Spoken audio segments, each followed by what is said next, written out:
Başlattım abi. Bu belli box oradan moderatör değil mi?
Can you hear me?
Good morning to all. I would like to welcome you all for the first conference, TÜBA conference, World Conference on Energy, Science and Technology. And I would like to welcome you for the general session 9, day 4. And this session would be primarily focused on energy conversion and management. And I myself, Dr. Farooq Khalid, and I would be chairing this session. So as a general rule, we give 15 minutes to each participant, out of which 12 minutes are for the presentation and 3 minutes are reserved for the question and answer session. And question and answer session, the other people can post in the chat box or in the Q&A, and the chair will read it, and the presentee has to answer, or he or she will answer those questions. So we would like to begin the first presentation of the day. And this is the presentation number 16, and it would be delivered by Dr. Janar.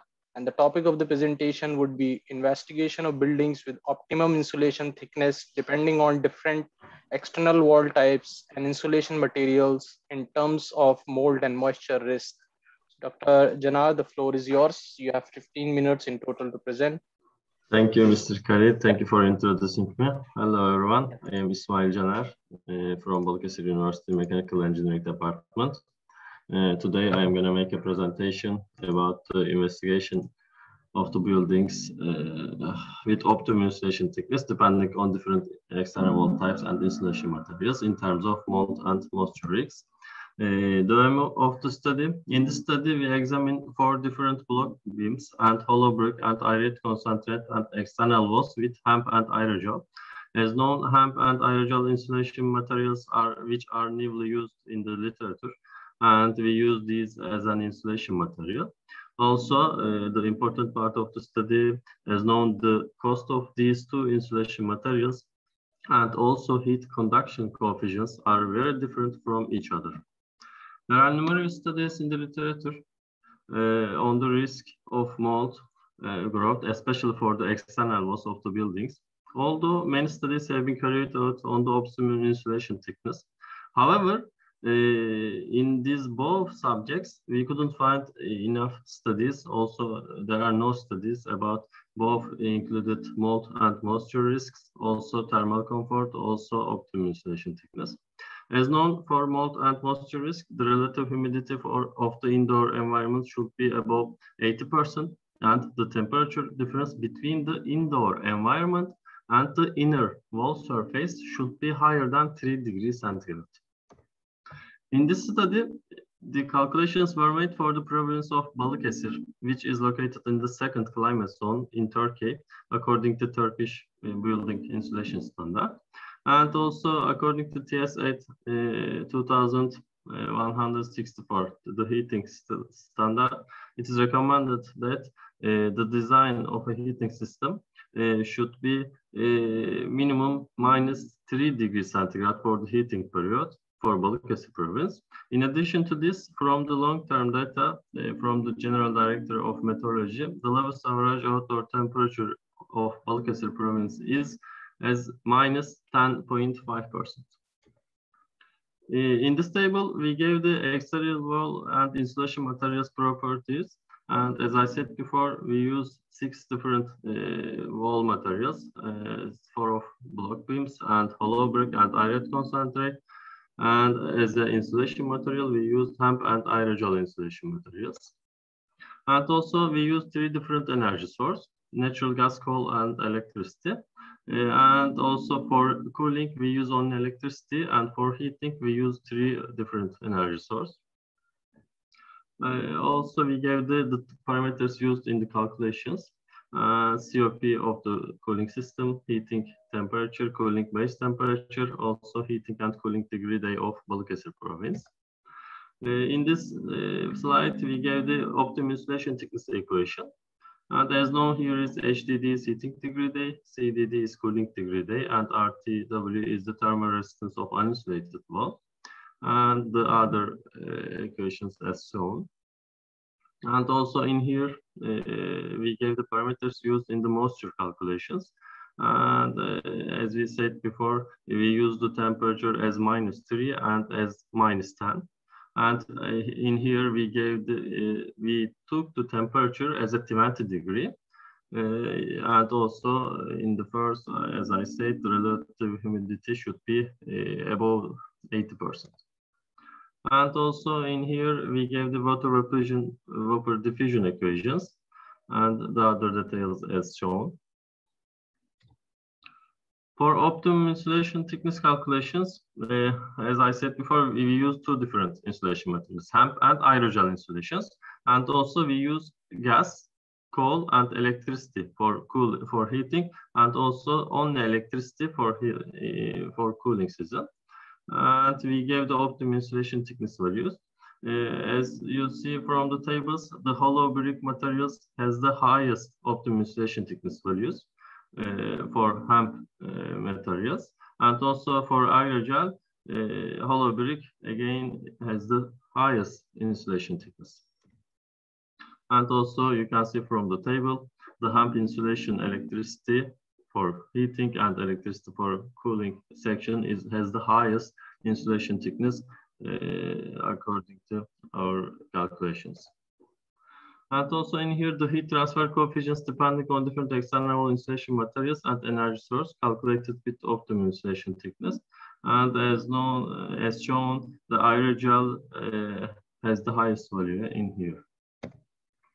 The temperature difference between indoor environment and inner wall surface, as we said before, the temperature difference should be below 3 degrees centigrade. And if you check the results, most of them above 3 degrees, and we can easily say that the area isn't a comfortable area in terms of the thermal comfort. It should be below 3 degrees centigrade. And as shown, for example, for hemp insulation thickness with natural gas and electricity, it is below 3 degrees centigrade. And it is a comfortable area. And also we calculated saturation pressure and partial pressure difference between indoor and inside wall surface. And here we made the calculations for -3 and -10 degrees centigrade outdoor temperatures. And the important part here is the calculations value. The values should be higher than 0, and if it's below 0, it's not a comfortable area.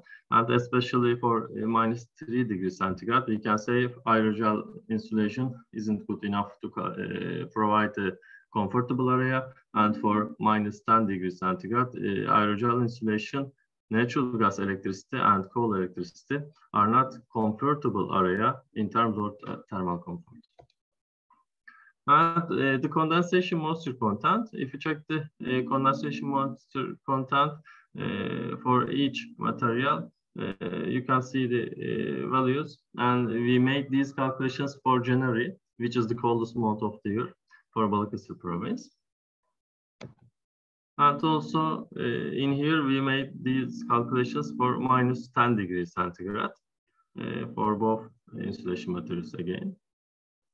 I will give the details end of the conclusion. And as a conclusion, the use of hemp insulation material for outdoor temperature at -3 degrees centigrade and electricity as an energy source in the heating and cooling period, both heating and cooling, the temperature difference between the indoor environment and the inner wall surface is the lowest with 1.472 degrees centigrade. And this temperature difference is the most suitable situation in terms of thermal comfort in buildings. As we said, it should be below 3 degrees centigrade. That's why we accept this. This is a comfortable area. And the highest value is 3.795 degrees centigrade.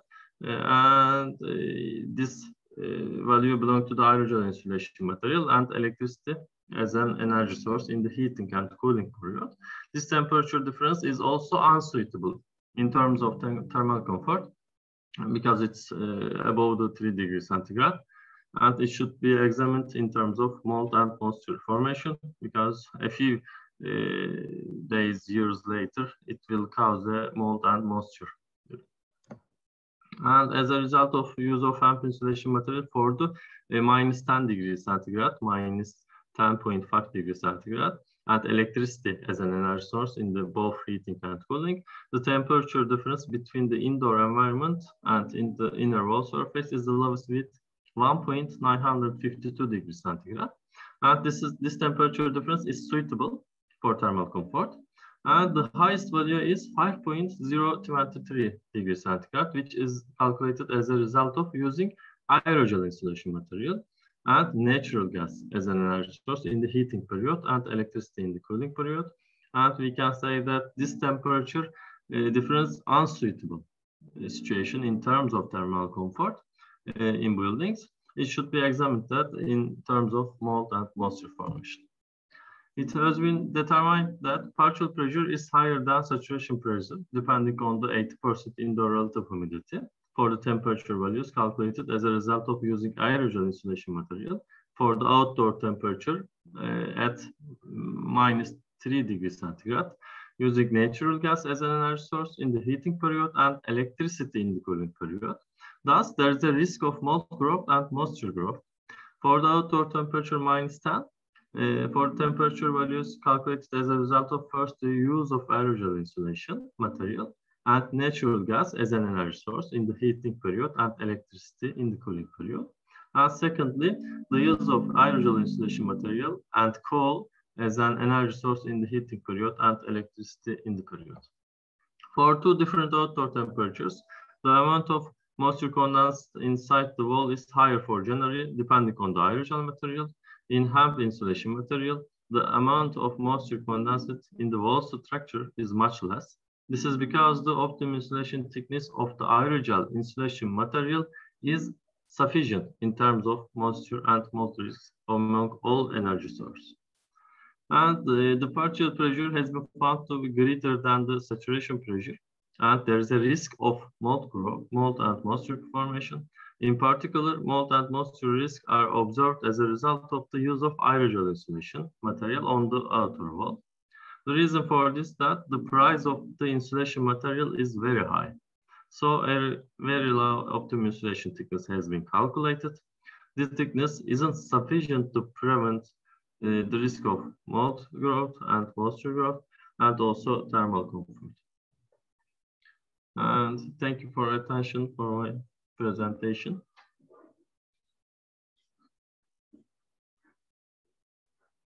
Thank you very much, Dr. Janar. Any questions from the audience or the attendees? If they have a question, they can type in the question and answer box or the chat box. Okay, so I cannot see any question. So I may have a small question to ask Dr. Janar. Yeah, could you please tell me in one of your table, I think on slide 3 or 4, I guess, where you mentioned different BMS block. Yeah, maybe next up to that. Next slide, please. Next one. Yeah, another one. Because it's very hard. Yeah, another one, please. Where you show, yeah, this one. In the blocks BIMS 4, this numbers are 0, 0. Why? What are these numbers? Why they are for? In the block BIMS 4, we couldn't find an optimum insulation thickness because it is too low. That's why we accept as a 0. That's one. If we use natural gas for heating or coal or for cooling electricity, if we use for the block BIMS 4, the optimum insulation thickness is too low. That's why we didn't need any insulation aerogel. The thickness of the block beams is already enough for according to optimum insulation thickness. That's why we took it as a 0. Okay, thank you. So just a small comment on the presentation is that better next time if you put the slide numbers, you know, it is easy to follow. Oh, sorry. Thank you for suggesting. Okay, no problem. Okay, thank you. Have a good day. Yes, thank you very much. Yeah. So could you please stop sharing your screen? Yeah. Now, after this, I would like to have another presentation. That is a presentation number 59. And the topic of the presentation would be energy consumption for silage maize production in Kocaeli province of Turkey. And the presenter would be Hasan Hussein Öztürk. So, Dr. Hassan, the floor is yours. Please go ahead. and you have 15 minutes in total to present. Is Dr. Hassan around? Hello. Hello, can you hear me? Yes, we can hear you. So, okay. My name is Hakan Göker. I'm MSc engineer. Okay, so Mr. Hakan, you can go ahead. Yeah. Mr. Öztürk is busy for now, so I have to do that. All right. It's just about a presentation about the silage maize production in Kocaeli province of Turkey. As you see, please share your screen. We cannot see your slides. Okay, I will. Sorry for that. Soon. Full screen, I think. Okay. Can you see that? Okay. Yeah, perfect. It's coming now. Go okay. In this study, total fuel consumption, energy consumption, and carbon dioxide emission in silage maize production in Kocaeli region were evaluated. 195.145 liter hectare fuel and lubricant oil consumed during this silage maize production. For this process, a total of 7,241.62 megajoule hectare of diesel motor oil consumption is made. In silage production, 535.92 kilograms of carbon dioxide emission produced. Regarding the consumption of diesel and motor oil in this region, 4.8447 liter total fuel and 179.78 megajoule energy were consumed to produce 1 tons of silage maize. In result of fuel consumption, 15.3049 kilogram carbon dioxide released, and the other one. In this study, it was aimed to determine the total energy consumption in silage maize production in Kocaeli. For this purpose, the processes and fuel consumption in the production of silage maize in districts of Kocaeli region were examined in detail. The diesel consumption values of tools and machinery used in this production of silage maize were determined by the surveys conducted with experts in the agriculture and forestry district directorates. During the process of silage maize production, efficiency criteria for total fuel consumption for the tractor engine in the use of equipment and machinery are defined as follows and based upon production and consumption of carbon dioxide emission values.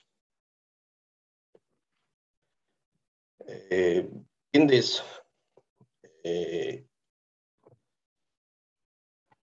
experiment, we had some calculation methods, calculation of total fuel consumption, and also calculation of lubricant consumption. For the first one, calculation of total fuel consumption, the diesel engine oil values per unit production area. It will be hectares consumed by tractor during the silage maize production processes were evaluated as total fuel consumption. At the formula, you will see TFC DC, and LOC. TFC, total fuel consumption. DC is diesel consumption. And the third one must be not MYT. LOC, sorry for that.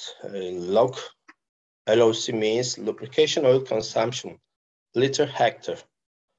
Calculation of lubricant consumption is the lubricant oil consumption per hour for used.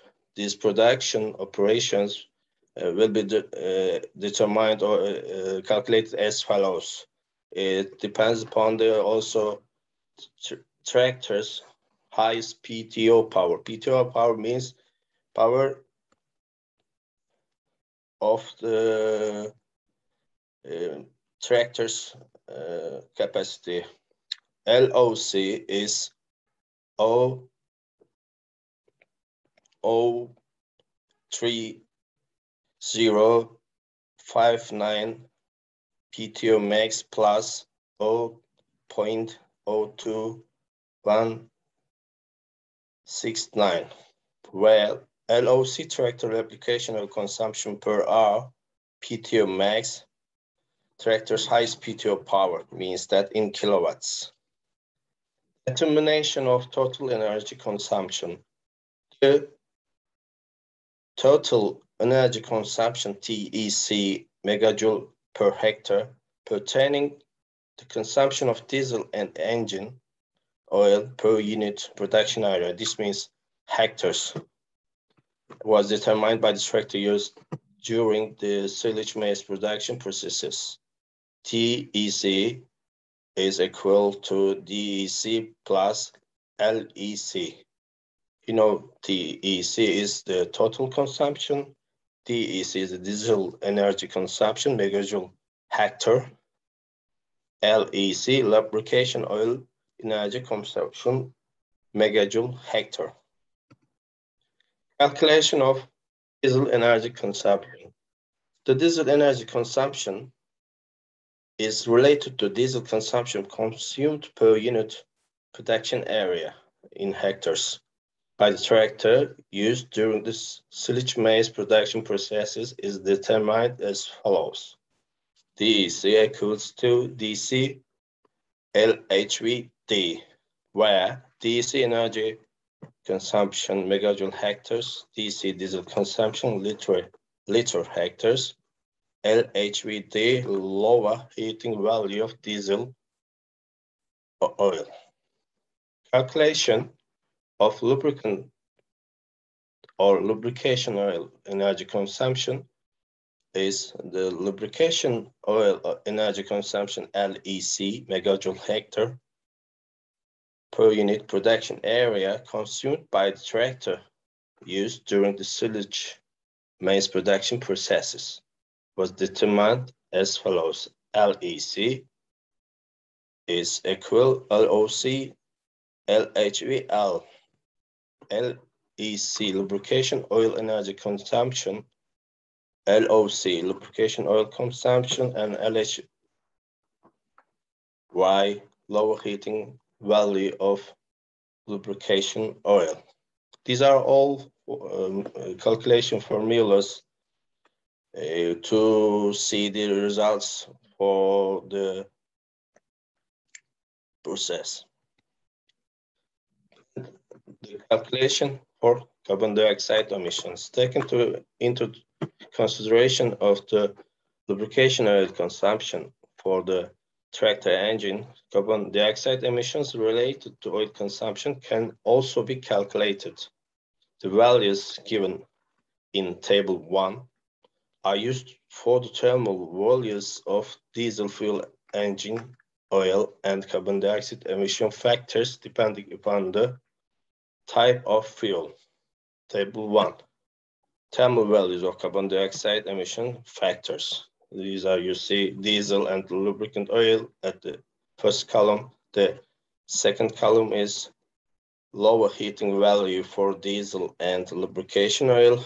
And the third column is carbon dioxide emission factor for diesel and lubrication oil.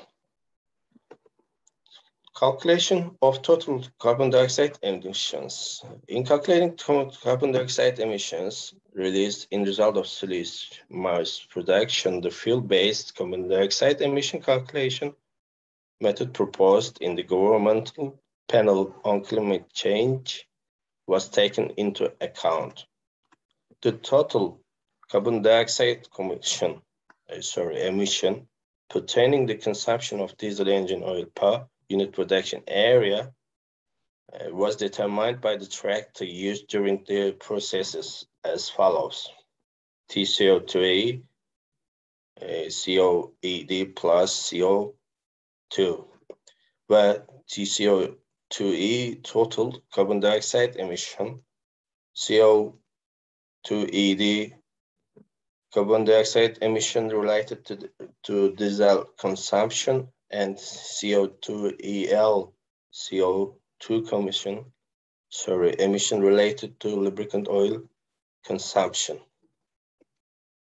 The result: the total fuel consumption values in parallel with the change of usage time of the tools and the machine is used in silage maize production processes and the loading rates of the tractor engine. The highest total value consumption occurs in silage maize harvesting operations with value 33.422 liter per unit area. This unit is hectares.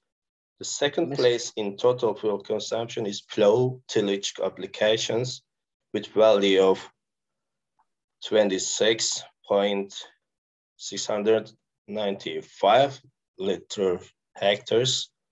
The total fuel consumption in silage maize production is 23.61 liter hectare in sowing process with planting machine.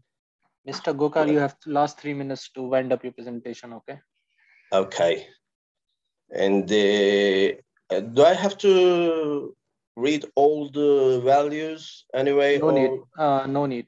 You know, just present your main results. Yeah, results. Yeah. Okay. In fertilizer and intermediate hoeing process and the other processes with sprout, with disc harrow and fertilizer distribution process, cultivation with cultivator and springs and etc.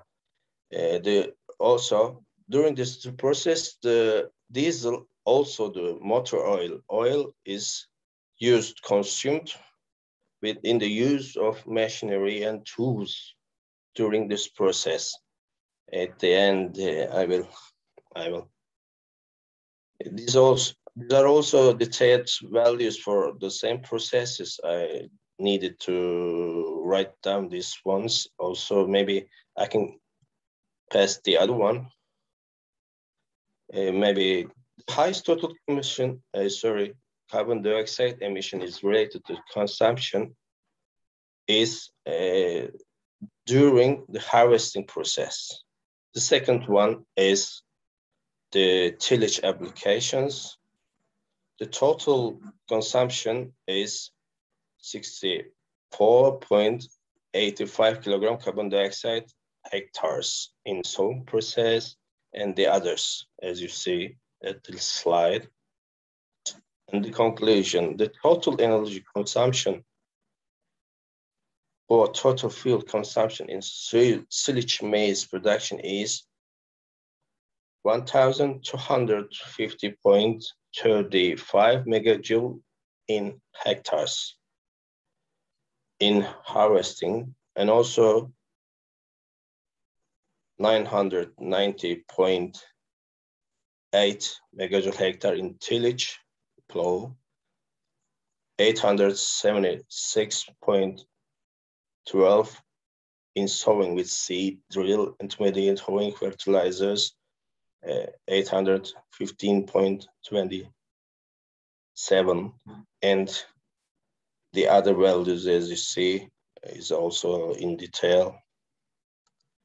During this documentation, I used two different sources. One is climate change in 1995, and the other one is my MSc thesis in 2019. It's okay for now. Thank you for listening. Thank you very much, Mr. Gunair, for such a nice presentation. We really enjoy it. So we cannot see any questions from the audience to us. I think it was so much clear that there is no question. So we would like to thank you once again. Now, after this, too much. So yeah, we would like to move the third presentation of the day. That is the presentation number 58. And the topic of the presentation would be estimation of crude oil production in Turkey via hot winters method. And the presenter for this presentation would be Ezgi Güler. So Ms. Güler, the presentation floor is yours. You have 15 minutes in total to present with 3 minutes for question answer. So please go ahead.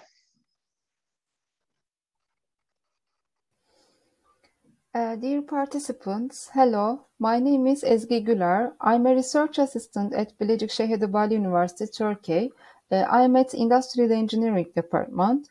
I'm happy and thank you for participating in the Turkish Academy of Science World Conference on Energy Science and Technology.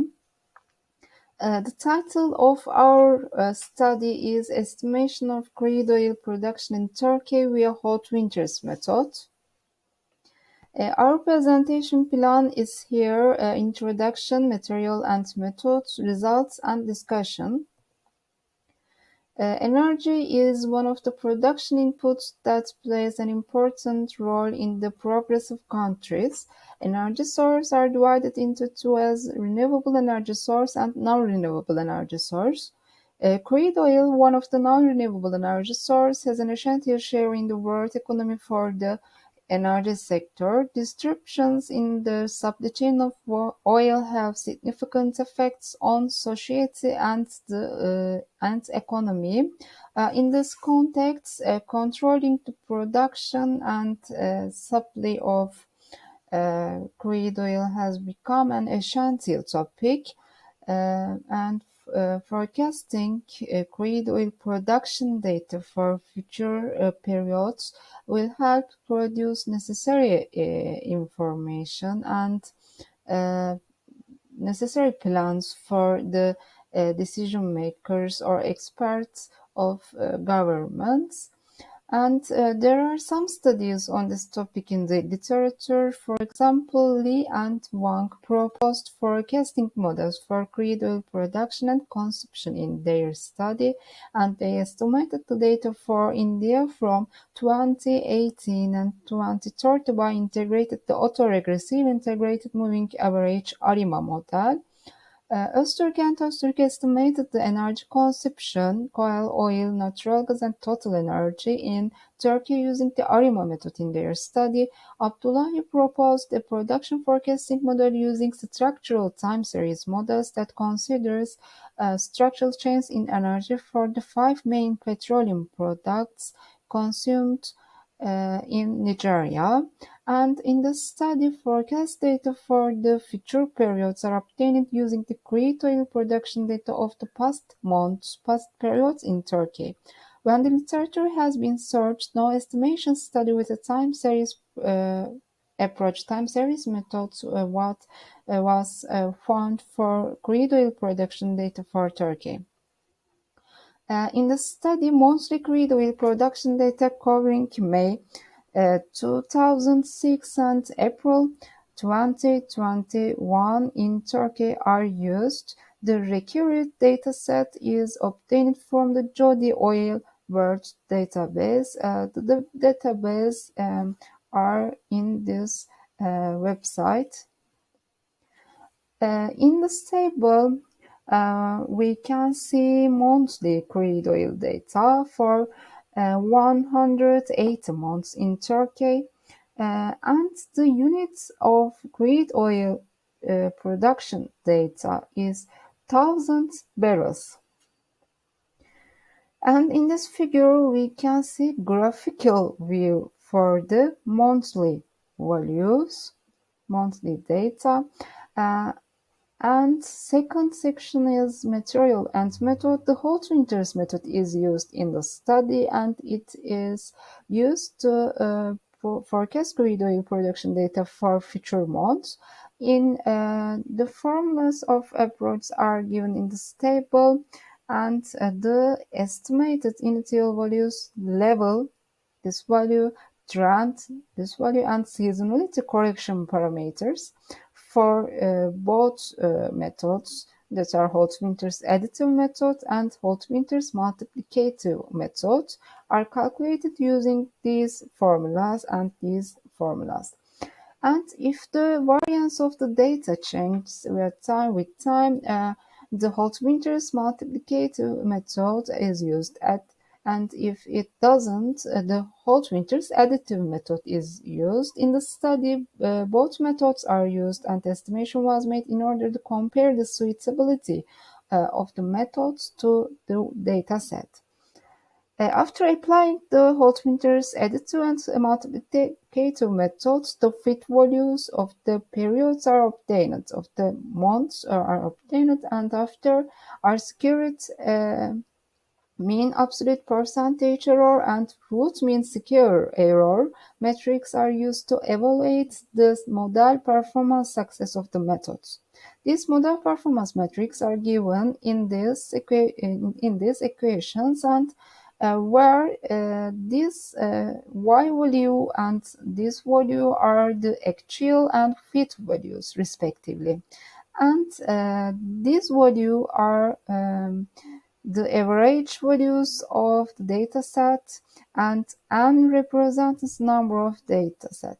And we expect a mean absolute percentage error and root mean security error values to be low, because the goal in predictive modeling is to reduce error. And I should say that the error is the difference between the actual values and fit values. And our secured value is the correlation coefficient, and it gives the level of correlation between the actual and fit values, and the fact that it is close to 1, that is large, proves that the data has a high similarity. And in the study, the necessary evaluations are made between the methods according to the values obtained, and the 36-month crude oil production data between May 2021 and April 2024 is estimated. And in this figure, we can see the actual data and fit data for the hot winters additive method, and for the 108 months. And in this figure, we can see it for hot winters multiplicative method, and we can say that these two graphs given by the approach, by the methods, are similar to each other, and the methods seem to give good results. But of course, we must examine model performance metrics values. And there are results in the section, and model parameters and model performance metrics are here for hot winters additive and multiplicative methods. And we used SPSS bucket program for this calculating. And in this figure, we can see forecast values obtained via hot winters additive method for future 36 months. And forecast values obtained via hot winters additive are here. And we can see forecast values obtained via hot winters multiplicative method, and forecast values are here. In the study, crude oil production in Turkey is examined with the estimation approach. For this purpose, the hot winters method is used for monthly estimation, and the predicted values for the 36 months between May 2021 and April 2024 are obtained with the Holt-Winters additive and multiplicative methods. Fit values for past months are obtained with additive and multiplicative models. Afterward, R-squared, mean absolute percentage error, and root mean security error values are calculated to evaluate model performance success. In the additive method, the metric values are obtained as R-squared, 0.969 mean absolute percentage error, 1.767, and root mean security error 34.705 respectively. And in the Holt-Winters multiplicative method, the metric values are obtained as R-squared, 0.964, mean absolute percentage error 1.894, and root mean security error 37.312 respectively. According to these metrics, the estimation for casting success is extremely high for two methods. When the results are examined, it is seen that there is no significant difference between the two methods, but the Holt-Winters additive method is more suitable in terms of model performance success. In this context, it can be said the seasonality in the crude oil production dataset is independent of the trend. For this reason, it is more advantageous for decision makers whose model success is evaluated to use the additive method. The margin of error in the forecasts for the future periods will be less than the multiplicative method. And finally, this study is important for decision makers or experts of governments, and it allows for comparative estimation analysis. And some references used in the study are here. Thank you for your attention.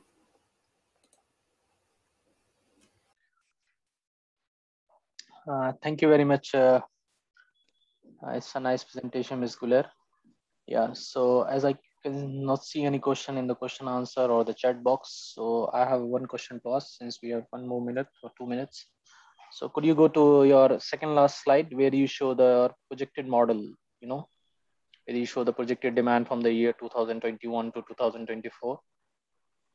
So I see there is a sudden jump drop in the month of February and November. Could you explain why this is happening? I can't understand directly. Okay, so go back to your second last slide where you show the demand for the barrels, you show your projected demands in the month of, let's say you started from August 2021 and you go to May 2024, I think something like that, 36 months where you have projected that. So it's a monthly demand you show. Okay. Yes, in this data set, there was data. Why there is a drop in the month of February or November specifically? Why not for other months?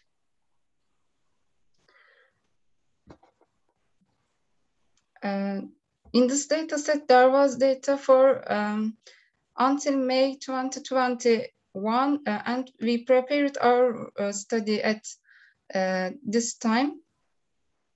Okay. And the Holt-Winters method to estimate Turkey's crude oil production data. This method is a time series method for forecasting. Okay, never mind. Thank you very much. It's a nice presentation. Thank you. Thank you. So since the next presenter is not presented, the presenter for the presentation 47 due to some technical glitches. So we are going to move forward to the presentation number 76, and that would be presented by the presenter Egemen Suligan, and the presentation topic would be an onboard energy and environmental analysis within the COVID-19 effects. Okay, so Dr. Where is here? Yeah, yes. Okay. Yes. Yeah, Dr. I'm Tane will be here. to, Yeah. Yeah. I'm going How to are you, make the Professor? present. Thank you very much. How are you? Yeah, nice to meet you. So please, floor is yours and you go ahead. So is it clear now? Yes. Yes. I think it's clear. Okay. So let me start. Now, hello, everybody. Welcome to our presentation.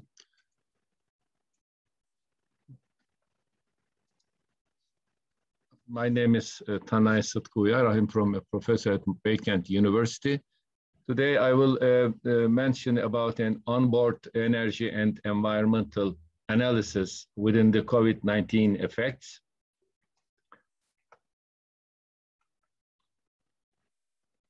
Different studies are carried out by our team in order to reduce the environmental impacts arising from the maritime industry in order to carry out these studies at a higher level. We'll also examine the stricter measures determined by the states and unions in addition to the restrictions determined by International Maritime Organization. We also make analysis about events affecting the shipping sector. Today, I will tell you about our work on an onboard energy and environmental analysis within the COVID-19 effects. I will make my presentation under the titles presented on the outline.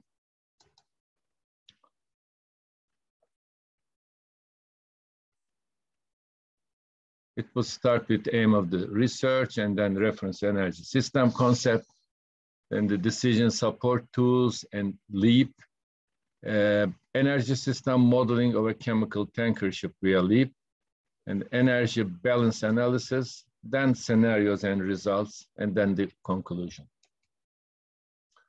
Now, the change in global production and the change in the sea trade are directly proportional.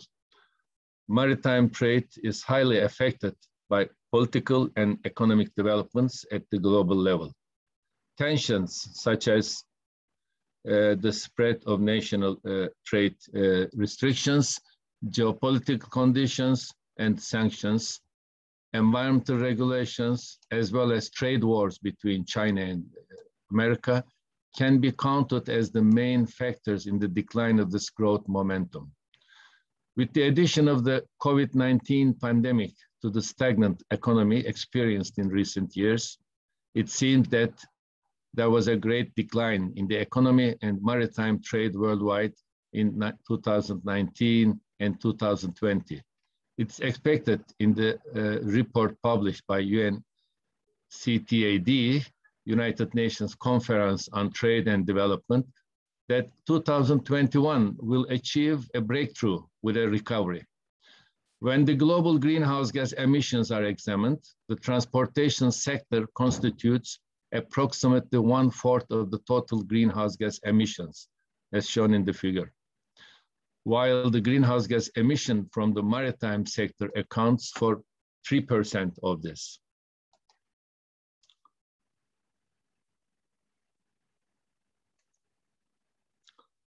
In this study, it's planned to analyze possible situations by modeling this situation that has suddenly emerged via decision support tools. In this context, energy and environmental analysis of a chemical tanker ship was carried out with the reference energy system RES concept between 2017 and 2030 via the low emission analysis platform, LEAP.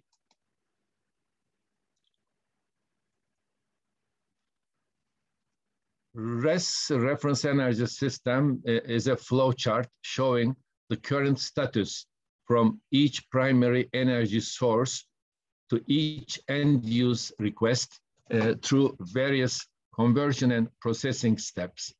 This scheme is defined for a moment in a given time period, for example, 2010 or 2015. And the reference scenario is created and developed to compare existing technology or energy requirements with alternative scenarios to be developed.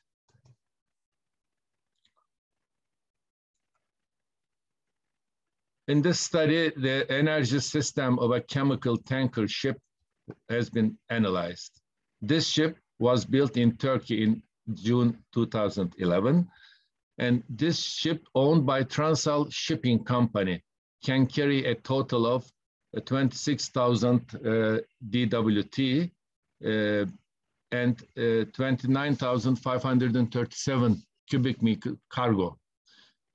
In the reference energy system, which is constituted after the scanning of demand technologies, process and conversion technologies, and resources in the chemical tanker ship, meets 14 demands in total by the 187 technologies. The resources are 5, and we have about 187 demand technologies meeting 14 demands. This is the reference energy system developed in this study.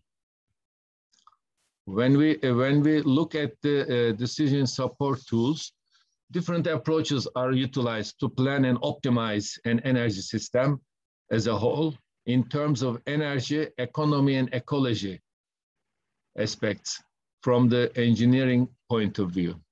Various energy modeling tools have been developed to date on both micro and macro scales, such as a single department, buildings, city, country, or a region. Some of these modeling tools are Markov, Energy Plan, MPEP, GEMIS, Homer, LEAP, etc. These software are leading decision support tools. We use many of these softwares in the National Defense University, Marmara University, and Beykent University.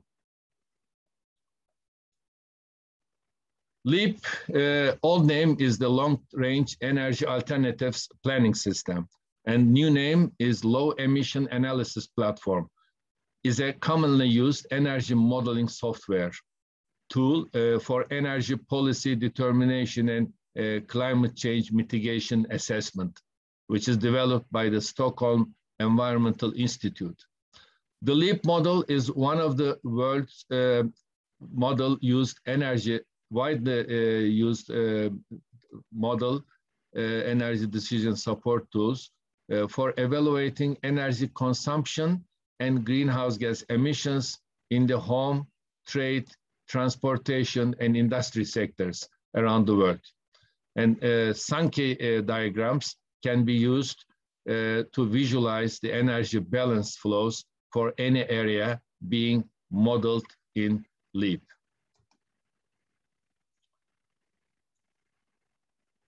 To calculate the energy consumption, 1 year data and information from a chemical tanker ship were received from Transal Shipping Company.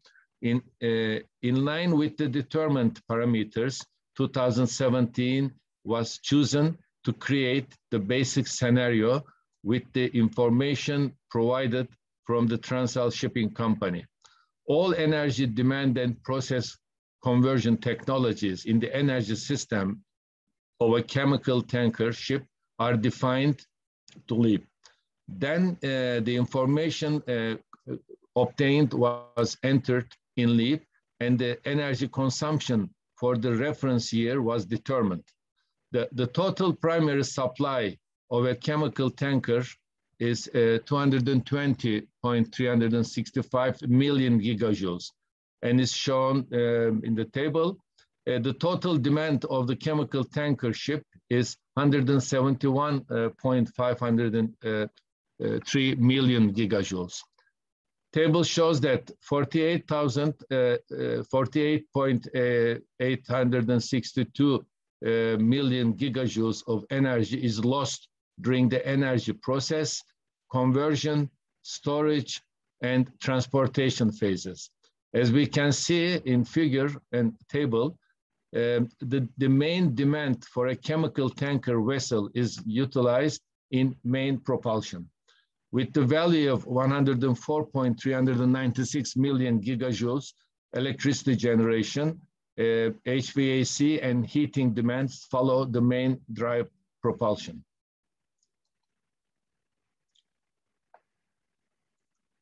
In the analysis, three different scenarios are developed and energy and environmental analysis are made. As the first scenario, business as usual scenario analyses are conducted in which an annual increase of 3% is predicted in line with United Nations data since 2018.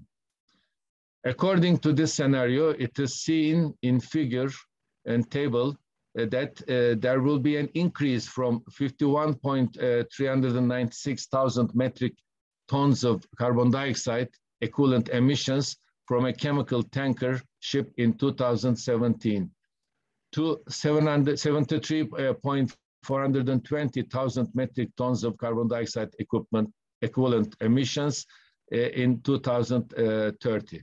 It's clearly seen in this scenario that if no measures are taken, the increase in carbon emissions from the maritime sector will continue to have a negative impact on global warming and climate change. In the second scenario, the maritime sector growth rates in 2018, 2019, and 2020 are entered into the leap in line with United Nations data. As in the previous scenario, calculations and analysis are made by predicting an increase of 3% in line with UNCTAD data between the years 2021 and 2030. In the analysis made in this context, it is seen in the figure and the table that there was a growth below the expectations as a result of regional and global events such as Brexit, the Strait of Hormuz crisis, and the US-China economic war in 2018 and 2019. In addition to all these, due to the COVID-19, which emerged in Wuhan, China, at the end of 2019 and became a global problem by spreading around the world in a short time. There was a contraction in the maritime sector in 2020, as in all other sectors. According to this scenario, it is seen in the figure and table that the amount of carbon emission originating from a chemical tanker ship will reach the equivalent of 32,000 metric tons of carbon dioxide in 2030.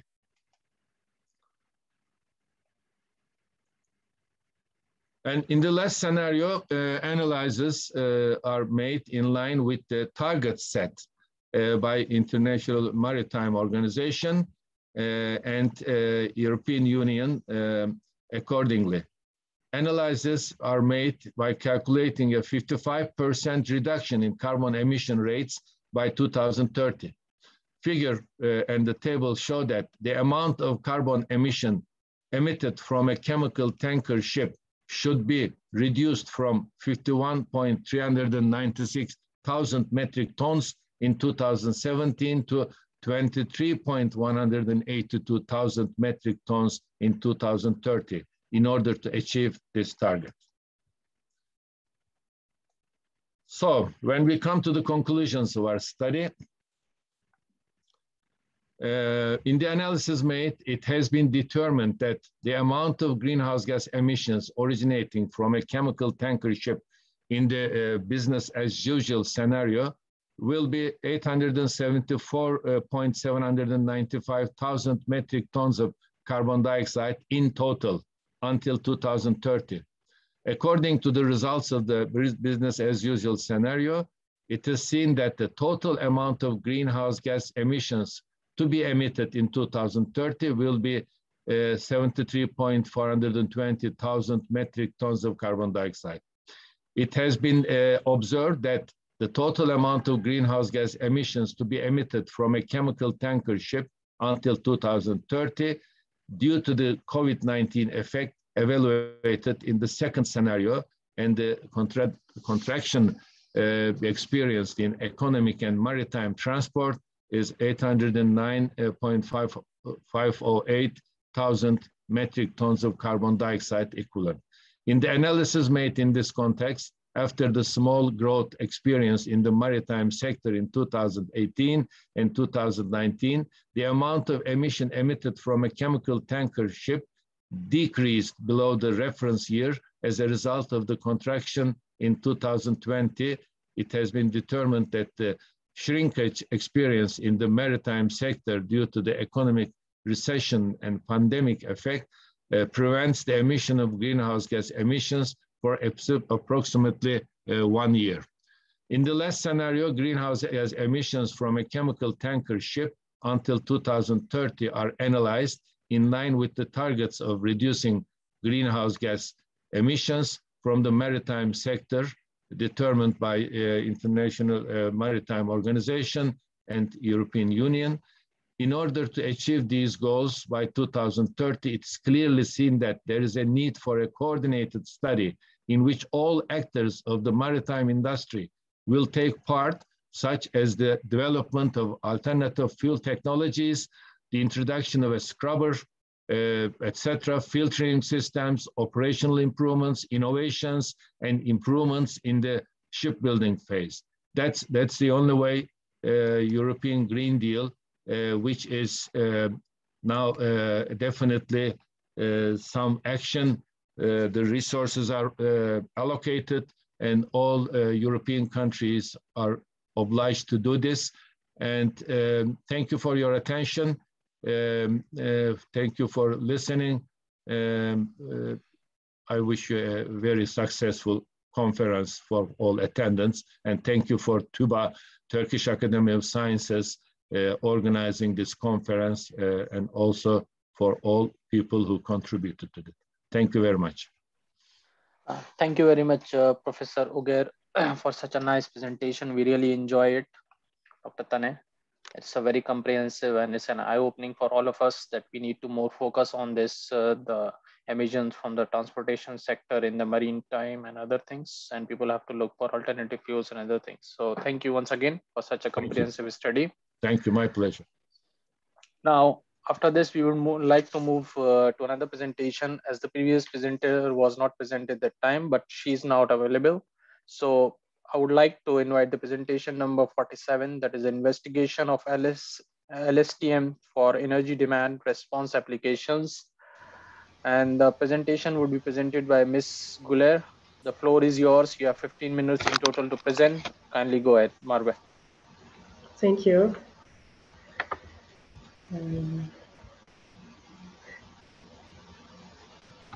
Please share your screen so that we can see you. 1 minute.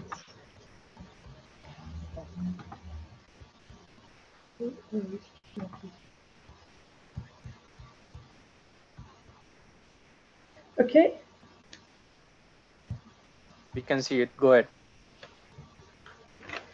Hello, my name is Mayve. I am Energy Systems Engineer and currently a graduate student in the Department of Energy Science and Technology at Sivas Cumhuriyet University. In this presentation, I will talk about these topics: introduction, load forecasting and its importance, types of load forecast by time, factors affecting loads, methodology, deep learning methods, and LSTM, why LSTM results. Introduction. The fact that electricity is consumed at the moment it is produced due to the inability to be stored has made it necessary to maintain the supply-demand balance in the markets, and supply-demand balancing has become a subject that should be given great importance as it will provide great convenience for the country economy. In addition, energy saving has gained great importance in order to minimize environment factors and foreign dependence. Therefore, in order to prevent any problem that may occur in the electricity market, Energy markets need applicable supply-demand estimation methods by making arrangements in electricity transmission distribution system. Load forecasting and its importance. Load forecasting is based on estimating the future situation by examining the past conditions and is of great importance for the effective operation and planning of power systems. Prediction acquiring electrical energy has a significant impact on the planning of ingranation, transmission, and distribution systems, power system studies, and daily system operations. Overestimation of electrical energy demand causes unnecessary use of reserves or the activation of too many power units. This situation leads to considerable waste in the constellation of risky business and power systems. On the other hand, low electrical energy estimates may not meet the electrical energy demand, cause the supply reserve to be insufficient and prevent the system from operating efficiently. Load forecasting, types of load forecast by time. Load forecasting can be divided into three categories. Short-term, this forecasting method usually has periods ranging from 1 hour to 1 week.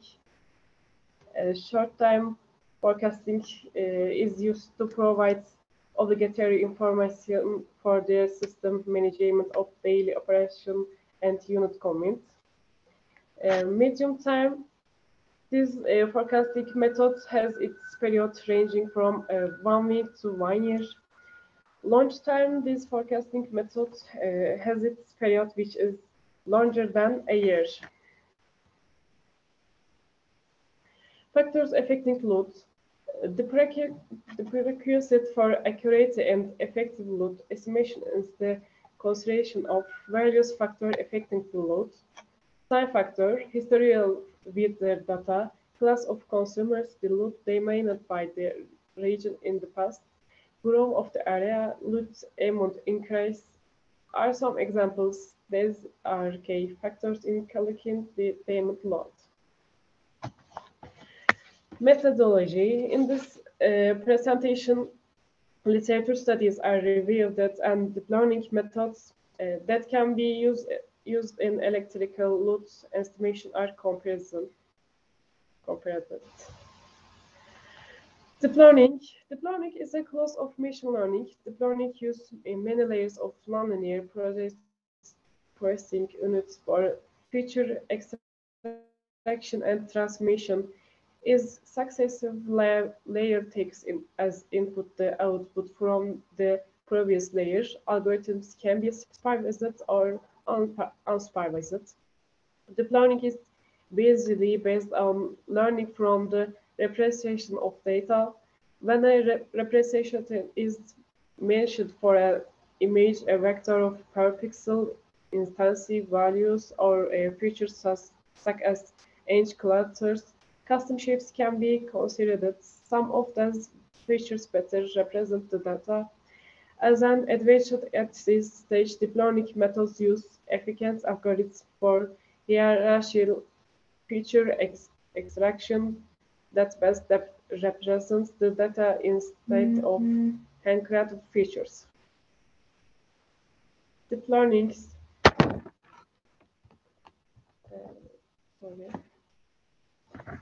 Deep learning methods and LSTM. Convolutional network, CNN. Convolutional neural network is a type of multi-layer perceptron. The CNN algorithm was inspired by the visual center of animals.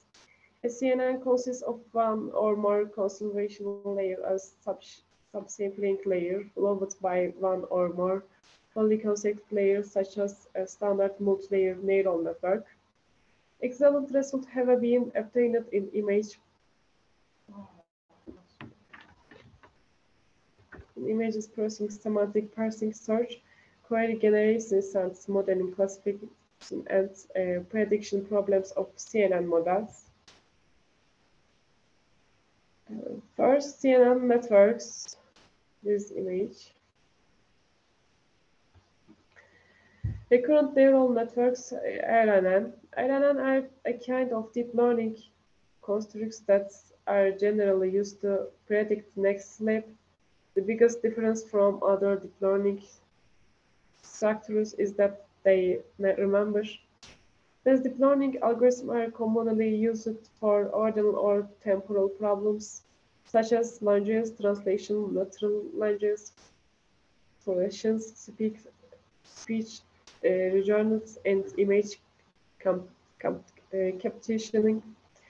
They are incorporated into popular applications such as Siri, voice search, and Google Translate, like feed forward and convolutional neural networks. Recurrent neural networks use training data to learn. Why three-dimensional deep learning networks assume that inputs and outputs are independent of each other. The output of recurrent neural networks depend on the prior elements within the sequence, while future events would also be helpful in determining the output of a given sequence. One-directional recurrent neural networks cannot account for those events in their predictions. RNN cannot work well for some problems due to short-term memory. Long-short-term memory, LSTM. LSTM is a variant of traditional RNN, and the biggest problem of RNN is that it cannot predict in the long run. The Lstm model has been proposed for long-term recall of information and has been proven to perform well by various experiments. As shown in the figure, the LSTM architecture has three gates as input, forget, and output. Block inputs have both loop output activation function and peephole connections. The output of the block is repeatedly connected to the input of the block and all its gates. Why LSTM? Since other deep learning methods do not give as good results as LSTM and suffer from memory problems, it was deemed appropriate to use LSTM deep learning method in estimation methods. Despite having both long-term and short-term memory qualities, LSTM shows their superiority over long-term memory to a large extent. LSTMs also encounter traditional errors and address the problem of diminishing gradients. RNNs also have the ability to use past knowledge. However, any RNN may not be able to decide at what point in the past the information is useful. LSTM can solve this problem with its ability to understand at what point in the past information is useful. Cast in the LSTM, the structure decides which information to keep and which information to delete. They then combine the previous state, current memory, and input. Such units are long-term. It is understood that they are very effective in catching applications. Mr. Marwa, you have last 4 minutes to wind up, okay? Okay. Results, the lost estimation, LSTM study, MATLAB graphic. Results are as shown in figure. As can be seen from the figure, LSTM is superior to other models and can be used for lost estimation.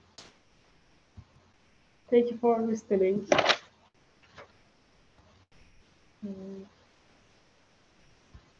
Okay, thank you very much for this presentation. We really enjoy it and we learn about why this LSTM and other methods are being essential and different things. So since I cannot see any question for you, so thank you once again.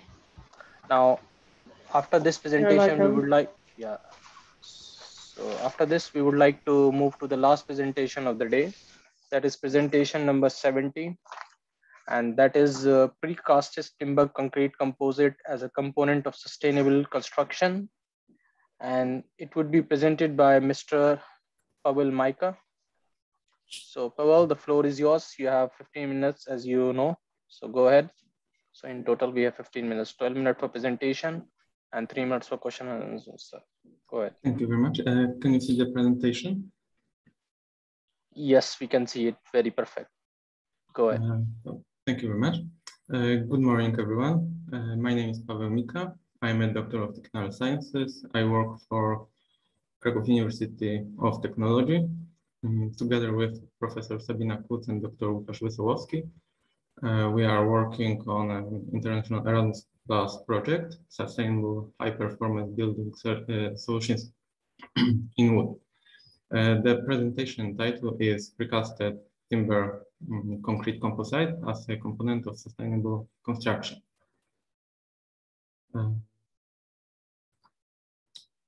Wood always played an important role in construction. From prehistoric time to the start of industrial age, it was the most widely used material. With successive centuries, more and more complex structures were developed. They allow to build higher and higher, more complex buildings. Unfortunately, wood, especially in its natural form, requires constant control and care. Unused buildings deteriorate very quickly. Depending on the quality of wood, different construction techniques have evolved during this time. The most popular was stop-wall construction, wooden block construction, corner post construction, and half-timbered structure. And at the beginning of the 19th century came the Industrial Revolution that changed everything, not only in the construction industry. Things started to go much faster and on a larger scale. In the combination of concrete and steel, that is the reinforced concrete, made the construction change its phase. Much larger, taller buildings started to rise. And mass production has also been implemented in construction and architecture. No attention was paid in those days to the energy consumption of technology and on its impact on the environment. Concrete and steel dominated the construction market. Timber as a structural material no longer played an important, significant role.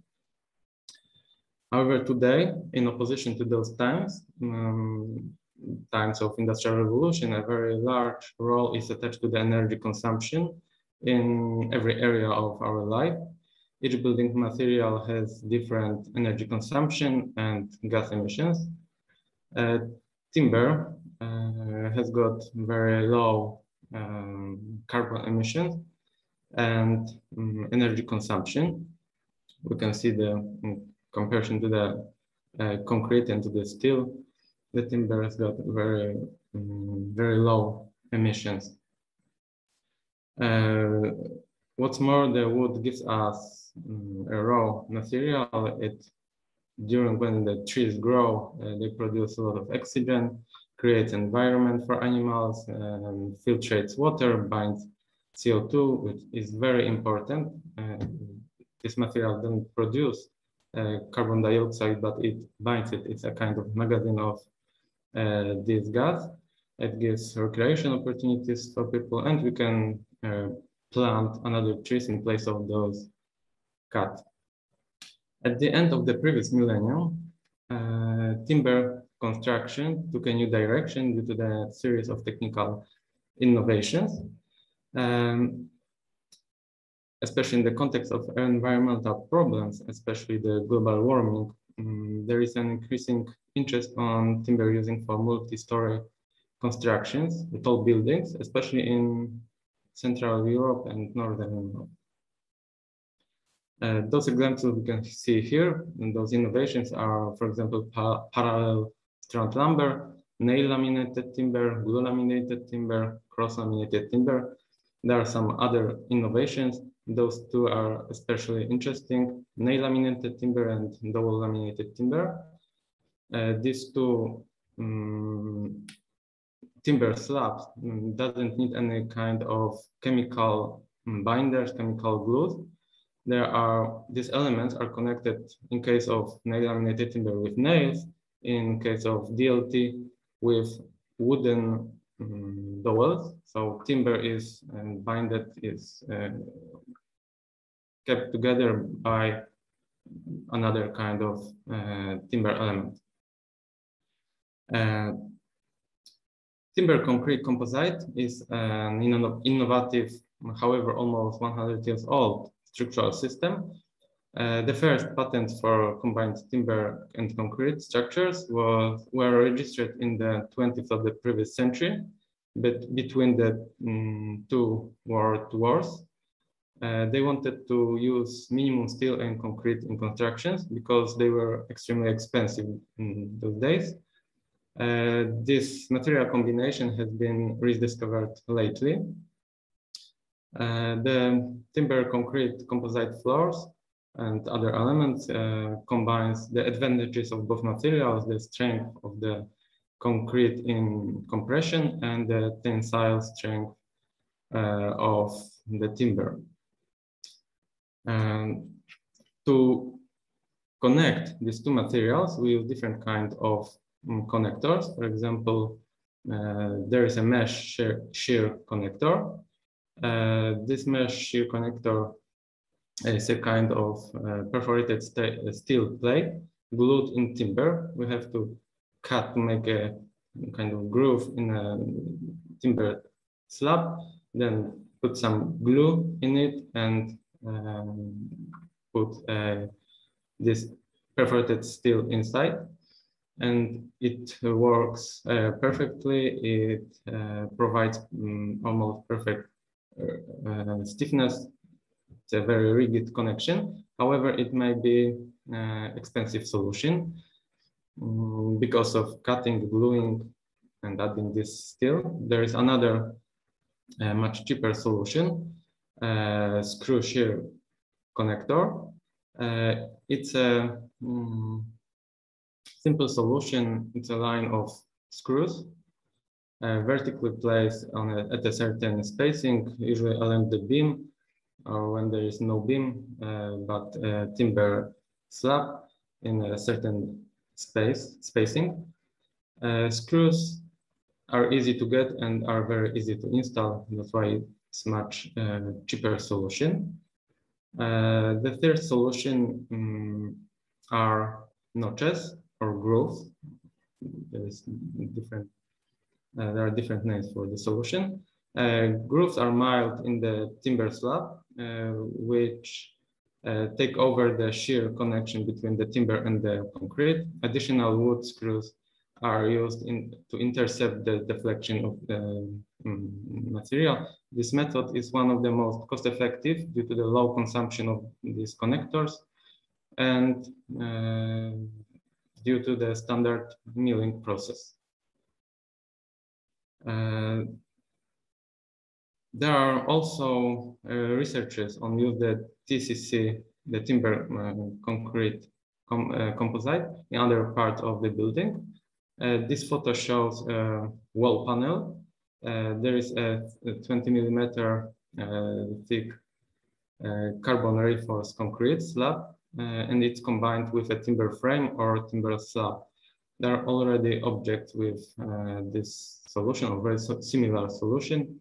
For example, Okanagan College Center in Canada. The walls are made of composite panels, a combination of this concrete and glulam.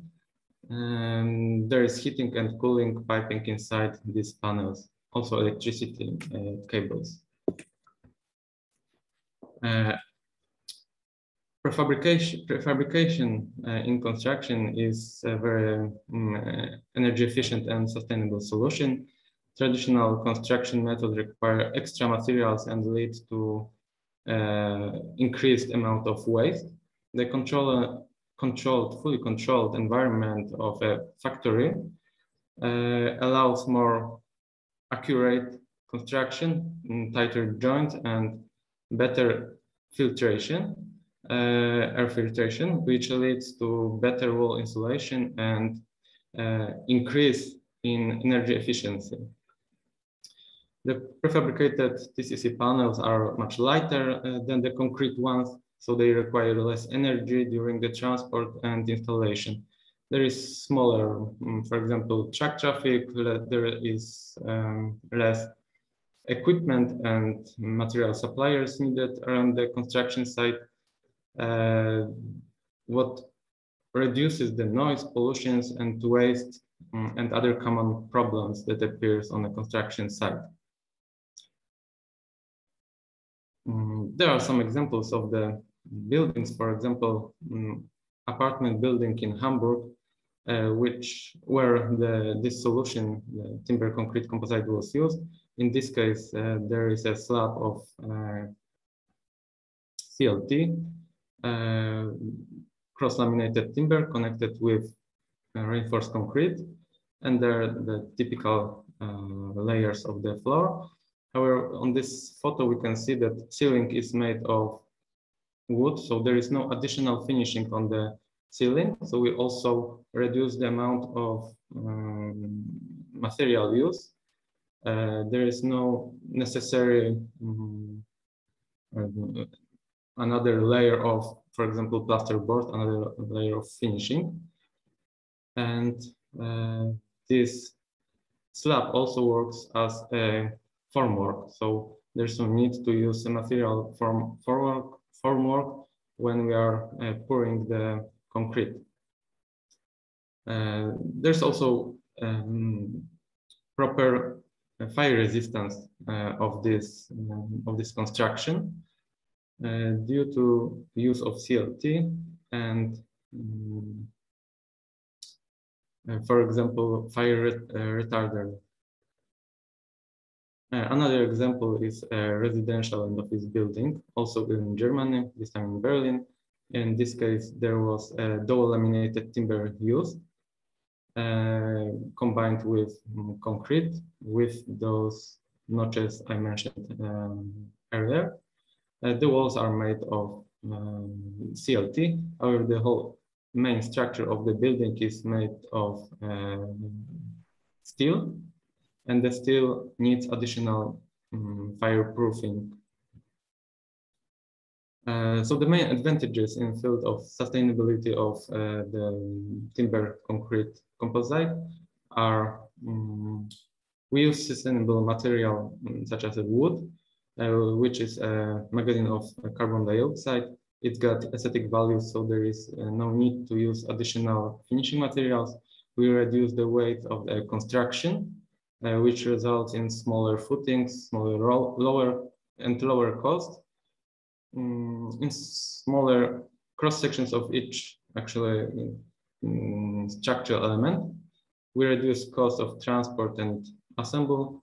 Those CNC cut structural plywood or CLT slab acts as permanent formwork, and the timber allows for adjustability on site. However, in case of prefabrication, there is no need to adjust anything.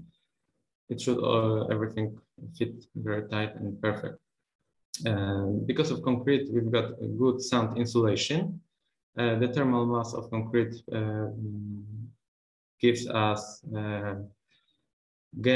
thermal gains from solar radiation. The depth and size of thickness of the floor is reduced. We can also integrate easily hydraulic heating in it. And because of the prefabrication, we use less material. We've got more precise, more tight connections, which leads to better energy efficiency of the building. And there is a shorter construction period, which also helps us to save energy. And those issues discussed in this presentation are a part of ongoing research on tall timber building. This research is carried out as a part of high-value project financed by European Union. The aim of this project is to develop an innovative multidisciplinary study module to prepare students with skills in designing high-performance building made of wood. because right now the higher education designers and engineers also are still teach mostly on steel and concrete buildings, materials that are very very energy consuming. Thank you very much for your attention, and thank you very much for opportunity to present this research. Many thanks, Mr. Pavel, for such a nice presentations. We really enjoy it, and we learn about how to use timber with the steel and other things in the construction industry. That's a very comprehensive, good work. And we don't see any question for you. However, there is a request from one of our presenter. He wants a copy of this presentation. If you are interested, you can share with him at his email, which is available in the chat box. You can go and find it, okay? If you want to share, you can share with him. So with your presentation, I would like to conclude this session. So in today's session, morning session, 6 presentations were made, and those were ranging from different areas were covered. And in general, it was about energy and the environment. So today we presented 6 presentations, and I would like to thank all the presenters who presented their valuable work in our conference. And I would like to thank all the participants who presented and who attended this. So with all this, I would like to sign off and say thanks to you all once again, and would like to invite you for other sessions wherever you would like to join. Okay. Thank you very much for all. So bye-bye. Have a good day. Thank you for Thank everything. You. Yeah. Thank you. Bye-bye. Thank you, guys. Yeah. Bye.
Hello, everyone. Can you hear me?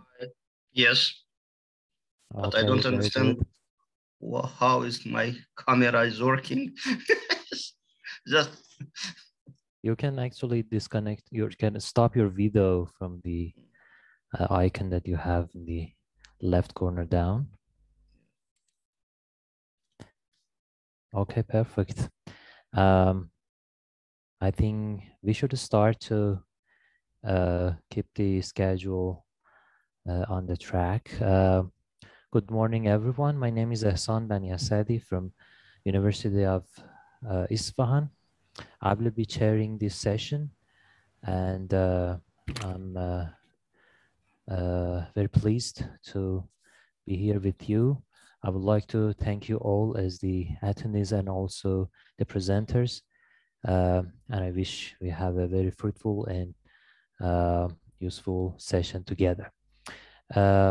Okay, we have actually 6 papers, 6 presentations actually, and for each presentation we have almost 15 minutes. So I would like to ask you to actually present your work, each of you, for about 10 to 15 minutes, and keep 1 to 2 minutes for questions and answers. If you have any questions, please use the chat box to write down your question, and I will ask the question at the end. Our first paper, our first presentation is entitled Hydrogen Energy Utilization, a Review by Emre Akiskalioglu. Emre, I know that you're here. Can you please share your screen, and the floor is yours. Okay, thank you. Just a second.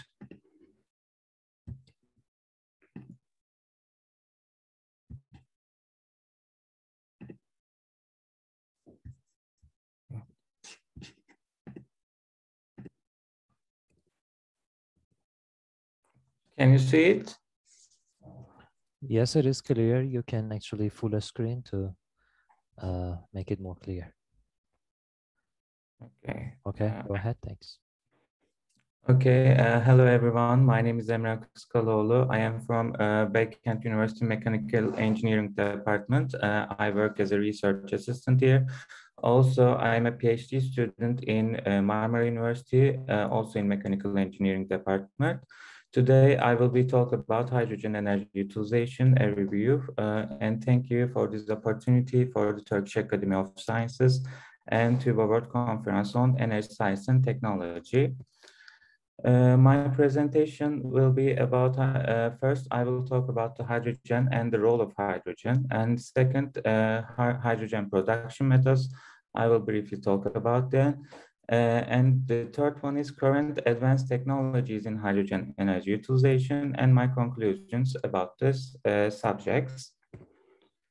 First of all, I would like to start with hydrogen. Hydrogen product in this study, energy generation capacities and cost-effective feasibility analysis of current hydrogen production methods and hydrogen decarbonization methods are presented to overcome present energy storage challenges. Potential renewable energy alternatives proposed as hydrogen decarbonization methods with promising zero carbon dioxide emissions.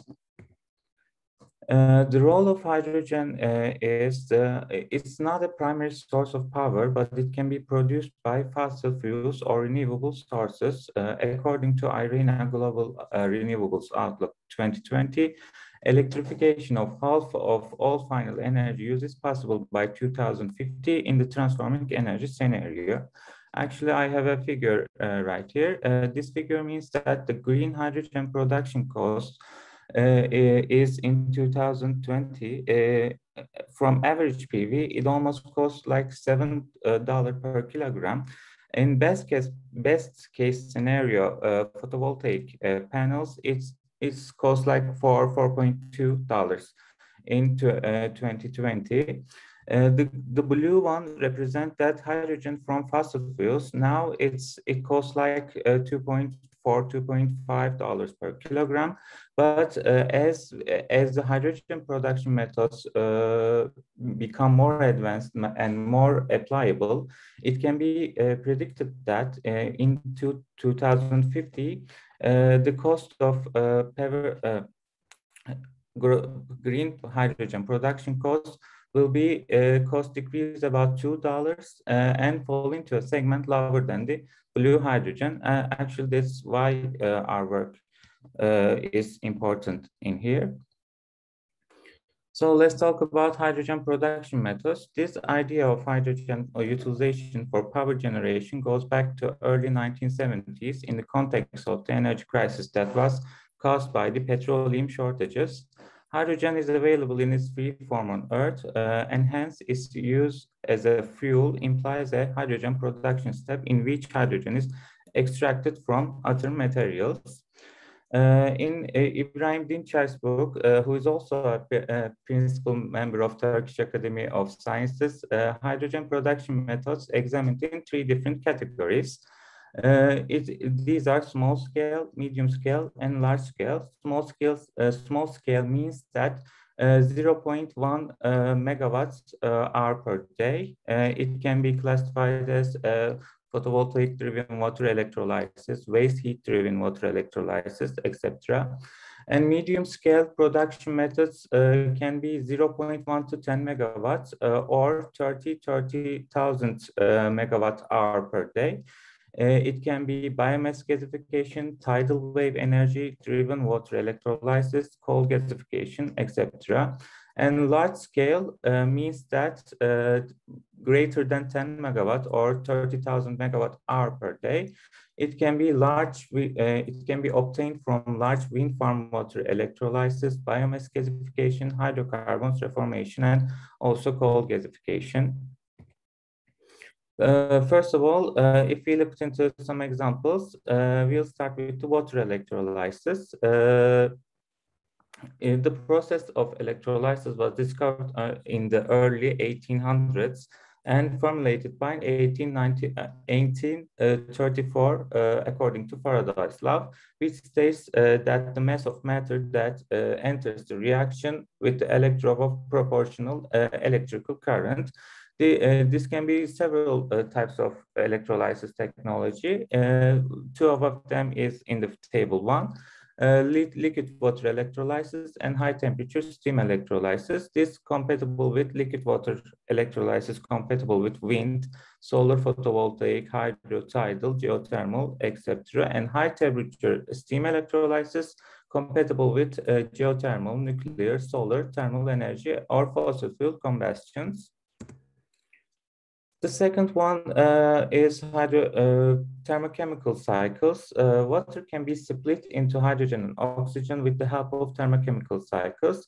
There is a black box representation of a pure and hybrid thermochemical cycles. In pure cycles, we just only use heat and recycled chemicals to obtain hydrogen and oxygen from water.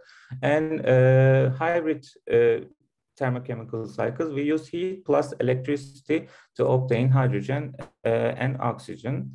In the figure 4 down, you see the hydrogen production system with thermochemical cycle. This includes the power plant and high temperature heat source. With heat transfer and thermochemical cycle, we can also obtain hydrogen and oxygen, but in this process, we also have waste heat and wasted chemicals. The other hydrogen utilization method is gasification and hydrocarbon reformation. Gasification can be applied to various types of solid combustible materials such as coals, biomass, and municipal or industrial waste materials. This involves without oxygen and with steam addition. Actually, I have some examples of that. It can be processed with methane reforming, coal gasification, coal hydrogasification, Boudard reaction, and water gas Schiff reaction. The reactions are in the table. Of course, if we are talking about the hydrogen utilization method, we also have to talk about the fuel cells. A fuel cell performs the opposite process of an electrolysis cell. Water is formed from hydrogen and oxygen gases, and electricity is generated. Fuel cells are generally constructed in a stack arrangement with planar electrodes and hydrogen fed at the anode, whereas loses electrons. There are several types of fuel cells, and you can see a figure of their operating temperature range. There are eight types of fuel cells. It can be classified as proton exchange, alkaline, phosphoric acid, molten carbonate, salt oxide with proton conduction, salt oxide with oxygen ion conduction, direct methanol, and direct ammonia. These white ones use hydrogen as a fuel, and these the black ones are used with other fuels.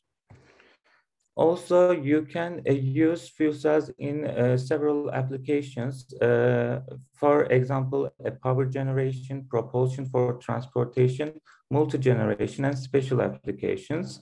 For example, you can use fuel cells in buses, trains, specialty vehicles, as a portable power generation, as an auxiliary power generation, and special applications like in military, aerospace, or medical. So it's very popular topic right now, and it can be used in almost everywhere.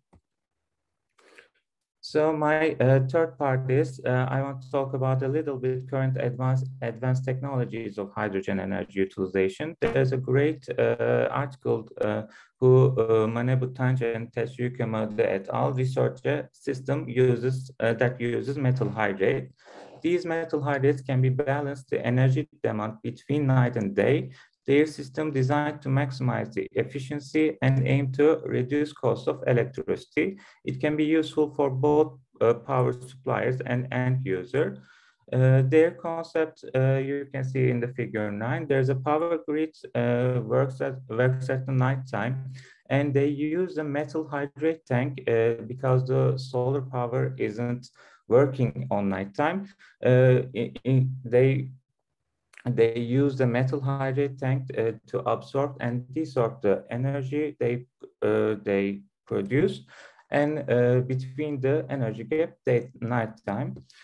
These metal hydrate tanks, actually seen in figure 11, it contains hydrogen tubes and copper tubes, and the schematic is also we have circulation of water and hydrogen part.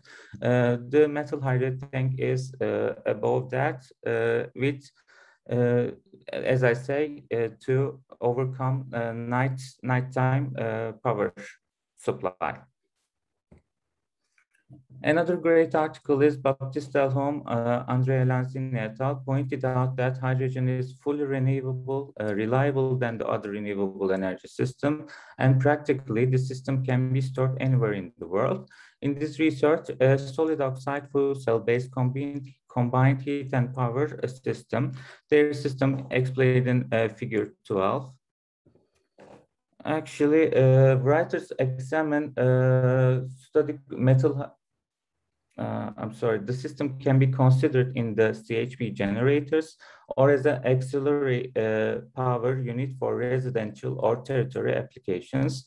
Thermal integration of the metal hydrate tank with the SOFC system should allow the recovery of the energy heat, and it can be stored anywhere in the world. Lastly, I want to talk about the solar decarbonization of fossil fuels. Nazım Muradov researched about decarbonization of fossil fuels. There are three thermochemical processes are considered. One of them is the solar thermal decomposition. Second of is the steam reforming, and third one is the steam gasification. These all use concentrated solar power from sun, and it can be used as fossil fuels, natural gas, oil, and coal, and two of them use hydrogen. And with carbon dioxide, carbon sequestration, we can obtain solar hydrogen from these scenarios. He examined three scenarios. One of them is route A. It is using natural gases with concentrated solar energy. He called that solar decomposition. He used 65% efficient hydrogen and oxygen fuel cell in this route A. In this route B and C, he used concentrated solar energy also and natural gases as a coal and water, and solar referment gasification process. After the process, he used sand gases, and with a shift reactor separation, he obtained hydrogen and carbon dioxide. In route B and C, he also used 65% efficient fuel cell. He obtained that in first route, the solar decomposition of natural gases, the exergy efficiency will be 0.32, absorption efficiency will be 0.86, and carbon dioxide will be 0. In routes B and C, absorption efficiency are higher, but there are also carbon dioxide production. So in conclusion, today's global production of hydrogen energy is coming from mainly carbon-based methods, and to achieve zero carbon dioxide emission rates is fundamental to reduce cost of hydrogen production methods. And actually, decarbonization of hydrogen from metals and using fuel cells and different applications, we can use hydrogen as a fully renewable and cheaper energy source. Thank you very much for your kind attention. You can send an email to me, or if you have any questions, I will try to answer them. Thank you, Emre. Thank you very much for your presentation. Do we have any question from the attendees? I don't see any question here. Okay, Emre, I have a question for you. Actually, I looked at your two-page abstract, and you mentioned in the abstract that there are some the hydrogen production methods are somehow zero CO2 emission methods. Do you really think that these methods are going to be zero emission? Yes, I strongly believe that, because in the advanced technology changes, and we actually used this problem in every other products. But as the technology developments, I think we can reach there for zero carbon dioxide emission rates. Okay, but when we do life cycle assessments in the process of actually fabrication of these type of plants, you will always, have some emissions that should be in a way, managed to compensate in the future. Anyhow, thank you very much. Let's move on to the next presentation. I would like to invite the next presenter, Nizar Ben Azine. The paper is about new enhanced design of hydrogen-based thermally driven R717 absorption refrigeration system. Are you with us, Nizar?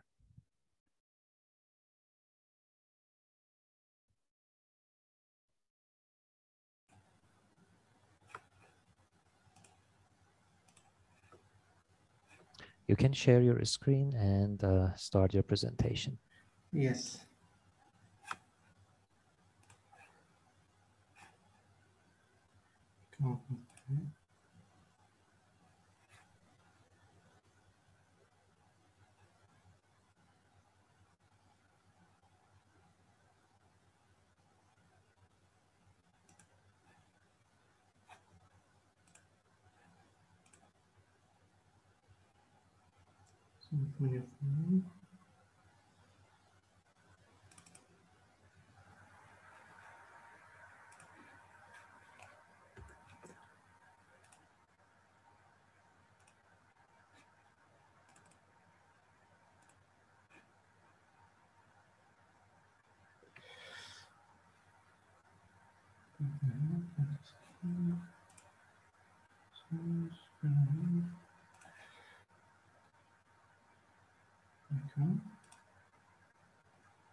Do you have any problem uploading The the presentation? advantage of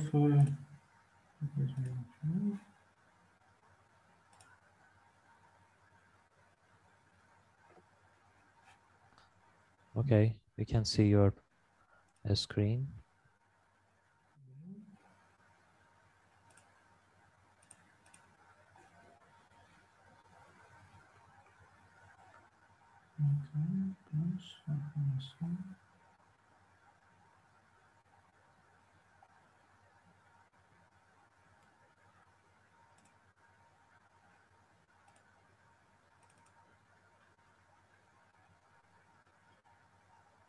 C'est bon? Okay, it is fine. You can just make it full screen. Thank Press you, F5. It's clear? It is clear, yeah. It is. Yes.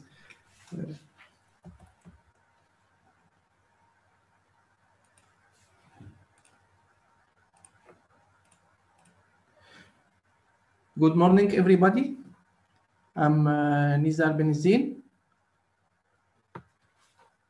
Energy Engineer and Associate Professor at the National Engineering School of Monastir, Faculty of Sciences of Bizerte, Tunisia. I present our research development work, new enhanced design of hydrogen-based thermally driven ammonia absorption refrigeration system.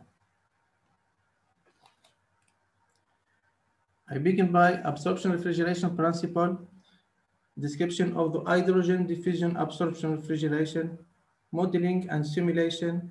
I present the results of simulation and the new enhanced hydrogen diffusion absorption refrigeration and comparison and performance, and we finish by conclusion.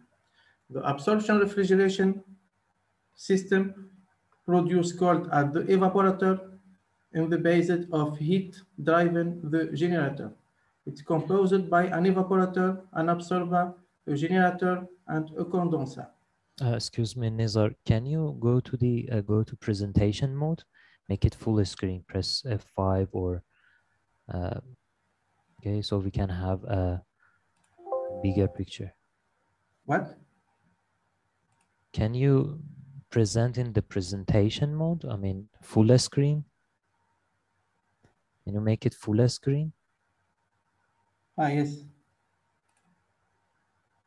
Okay, thanks. Okay. Thank you.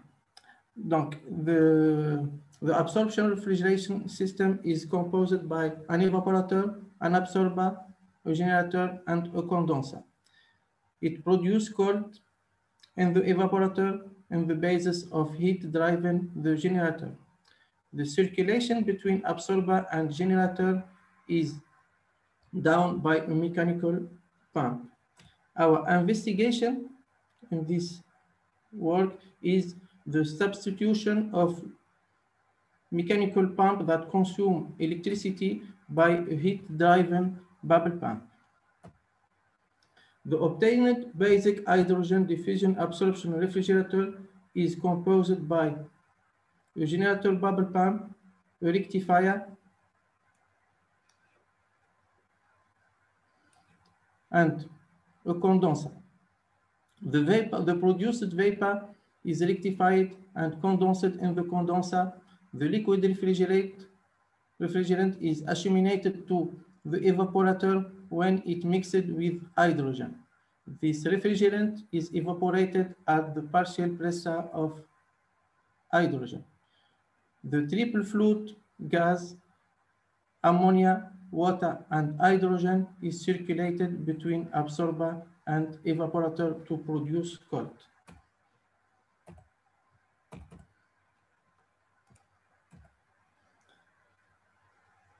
For the modeling, the circulation pattern obtained is composed by a generator, rectifier, a condenser, an evaporator gas exchanger, an absorber, and a solution heat exchanger.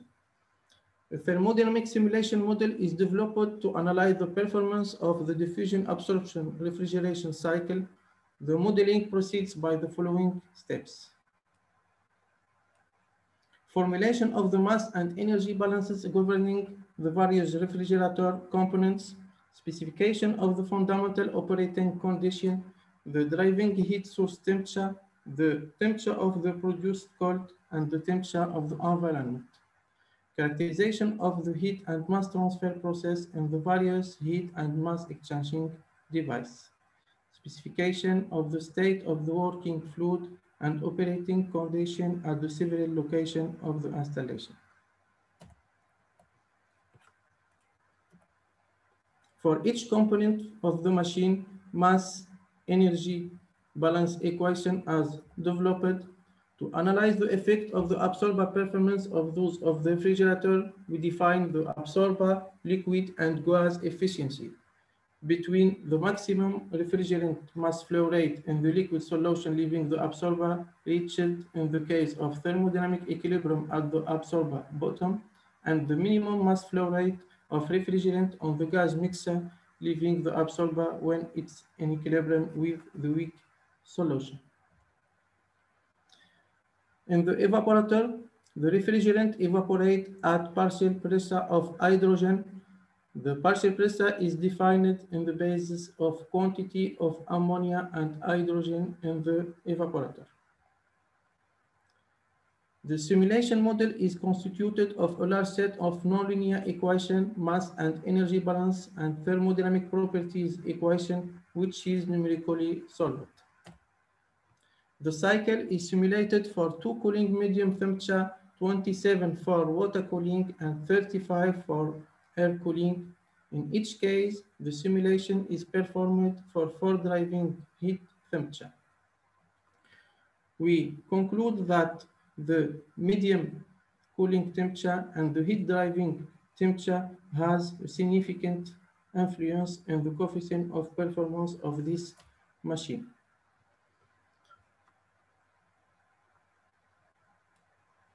The system parameters effect on performance are down when increasing the driving temperature, the COP reach a maximum value for each absorber efficiency. Then increasing the driving temperature has significant effect to decrease a minimum temperature in the evaporator.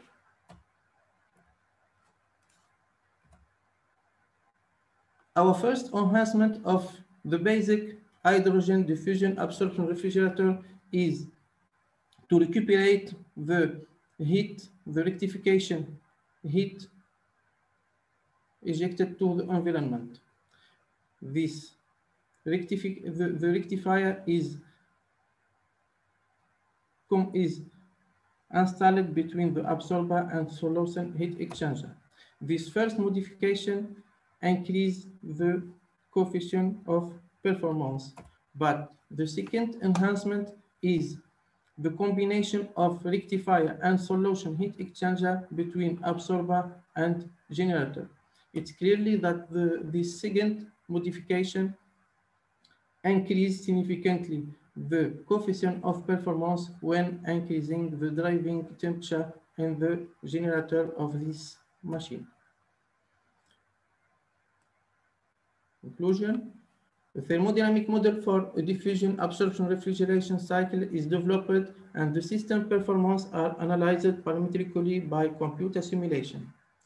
The simulation results show that the driving temperature and the absorber efficiency have the largest effect on the coefficient of performance and the minimum evaporation temperature. The coefficient of performance of the second modified hydrogen diffusion absorption refrigerator is higher than the basic hydrogen diffusion absorption refrigerator.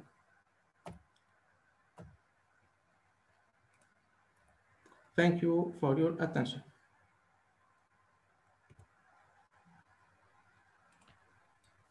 Thank you very much. Thank you. So we have a question from Fatih. Is this a study experimental or theoretical? I think you did a simulation, right?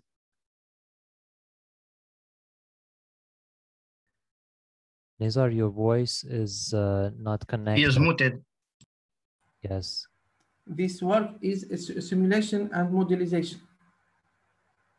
Okay. And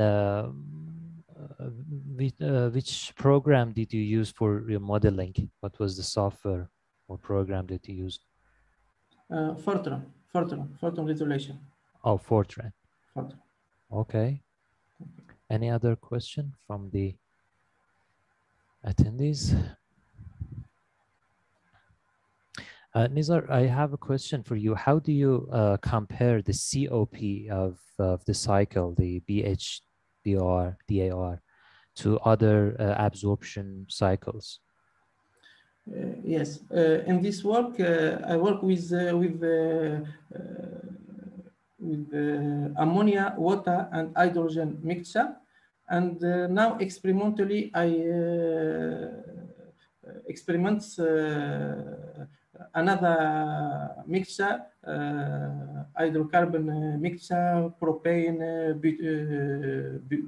butane, and with this mixture I can working the machine with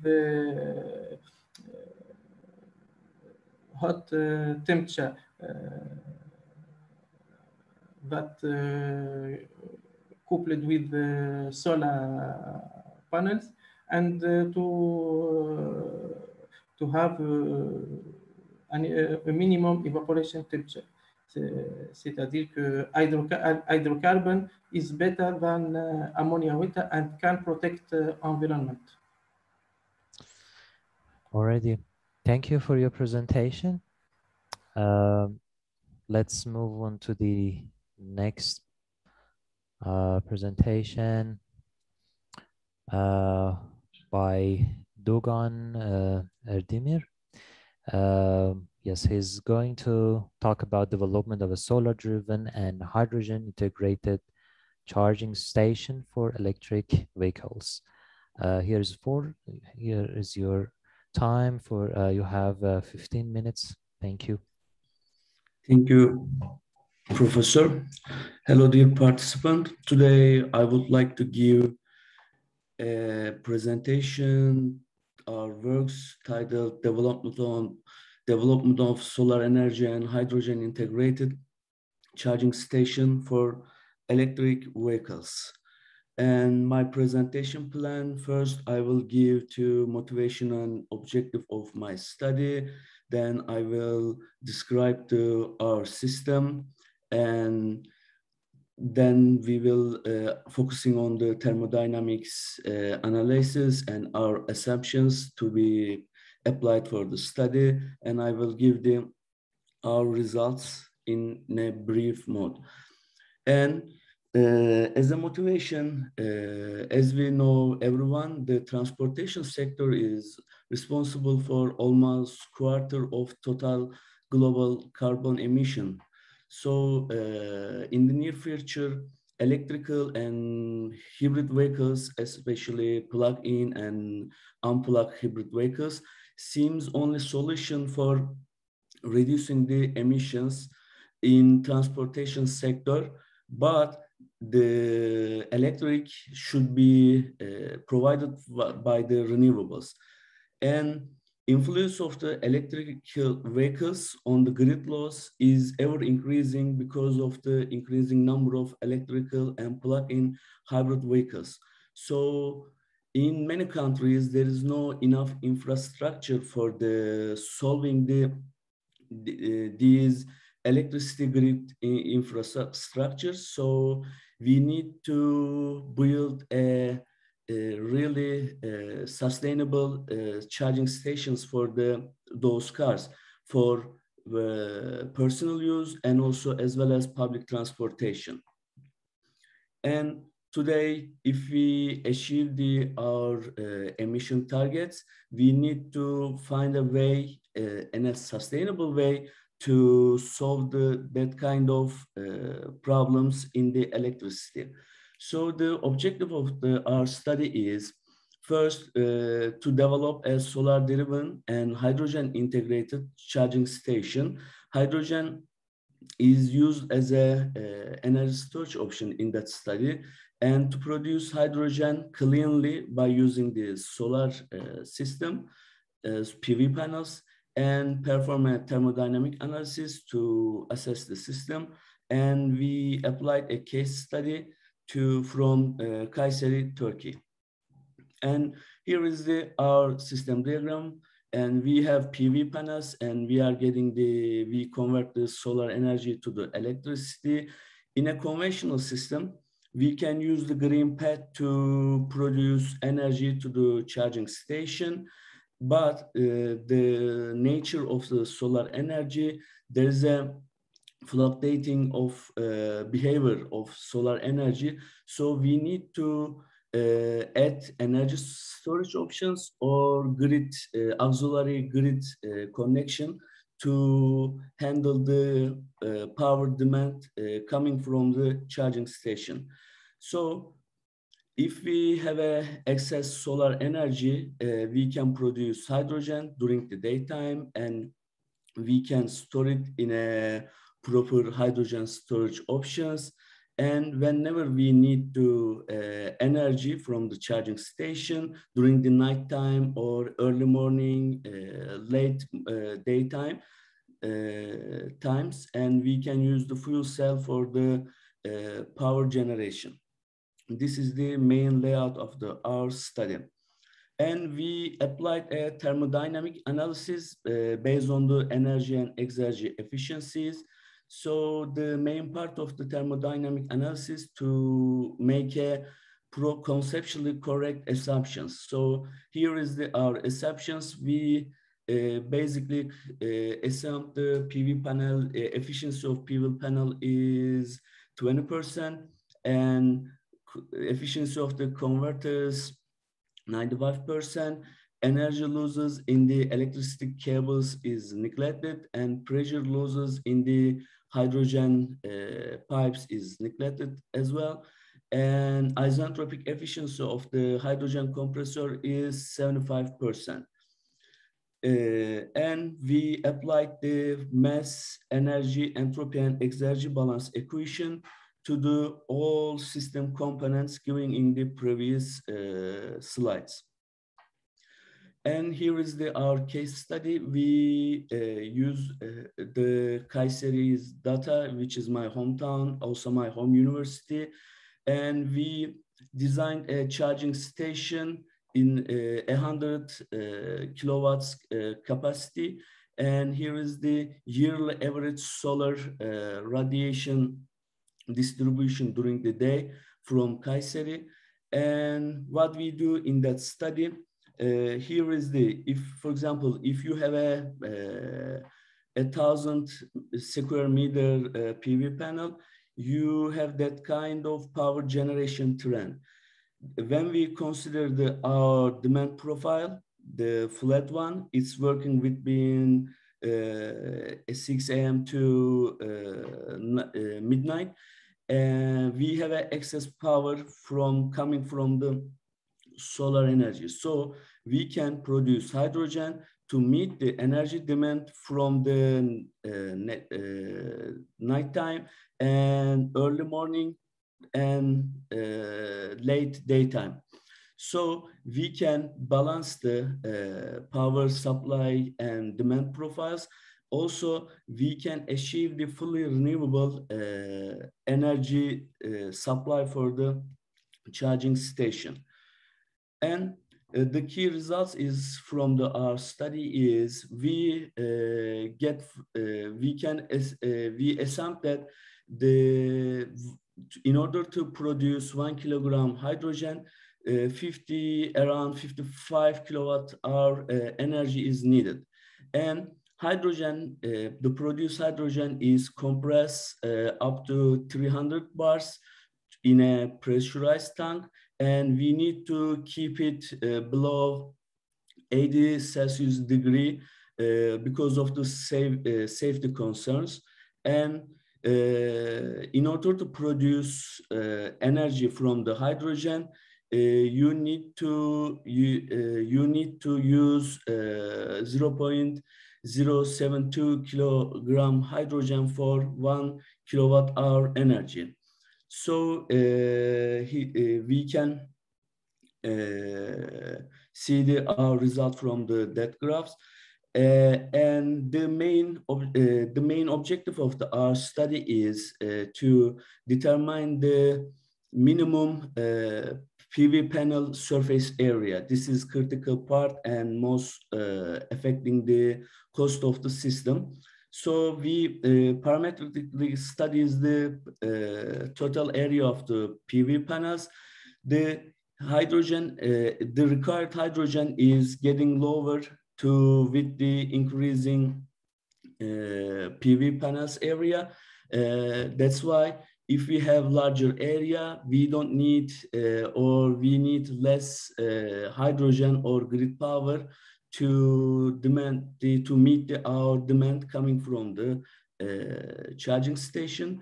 And also, if we increase our hydrogen, the energy demand is getting higher because of if we have more hydrogen, that's mean we need to spend more energy to compress it, to keep it in a safe condition. We need to cool it down. So the energy trend is getting higher with the increasing hydrogen, mass of hydrogen. And here is the grid power need for the PV charging station. This is our critical point. And for example, if we have a 600 square meter PV panels, we need to use almost 1,200 kilowatt hours energy from the grid. If we increase the number of PV panels, the energy need from the grid is getting lower, and almost in 3,000 square meter, we don't need any energy from the grid, so we can handle all energy need from coming from the charging station. We can met by the solar energy and hydrogen options from the hydrogen as energy storage options. And here is our energy and exergy efficiency trend. Our total area of PV panels is the efficiencies are tend to decrease with the increasing the area of the PV panels. And if here is the reason of the higher energy and exergetic efficiency, and there is the minimum solar input is here, and we will directly get the energy from the grid, and that's mean the electricity is an ideal exergy, so energy and exergy contents of the electricity is equal. So that's why the exergy and energy efficiency is higher. For our almost ideal condition, the energy and exergy efficiency is almost around 5%. So as a conclusion, I can say that the hydrogen seems as a convenient method to store energy to balance the grid supply and demand profiles. Thank you for your listening. If you have questions, I will try to my best to address both of them. Thank you very much. Any questions from the audiences? I see Edwin has raised his hand. Yes. So good morning to everyone. I have a small question. So can we use this system for onboard hydrogen production for electric vehicle? Sorry, Professor? No, my question is, can we use this system for onboard hydrogen production in electric vehicles? Yes, we can use it. Okay. Okay, thank you. Okay, yeah, it was a very interesting actually cycle, but to make it for onboard actually applications, I think some substantial changes should be actually studied.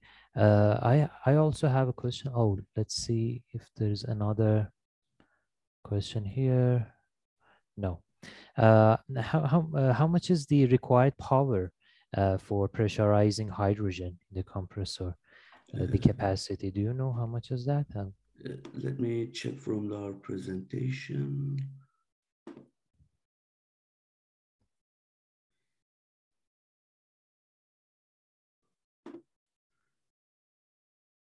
It's almost, I will check. For example, if we produce 50 kilogram hydrogen, we need 25 gigawatt hours energy to compress it and also cool it down. We will calculate it combined in a ES software. So for compression and the cooling down is required 25 gigawatts. Okay. Yeah, since that's a lot of energy, so I would suggest to consider other maybe storage technologies as well. Anyhow, the system and the cycle was very interesting to me, and I wish you very successful studies for your PhD studies at the University of Ontario. Thank you very much, Professor. Already, thank you. Let's move on to the next presentation. Yeah, we have the next presentation, presenter Ebru Geçisi, if I'm not mistaken, location selection of the hydrogen refueling station in Istanbul, KES. Yes, thank you. Yes, the floor is yours. Please share your screen, and you have about 15 minutes. Thank you.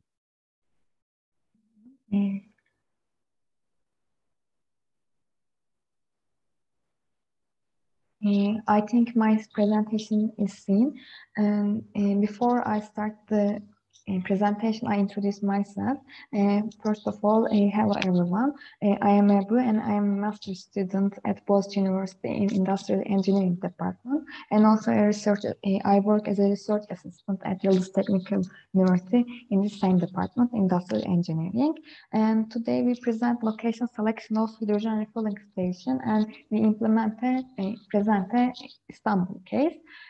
Which I study under the guidance of my advisor, Professor Taner Bilgis from Boğaziçi, and Associate Professor from Yıldız Technical University, Mehmet Güray.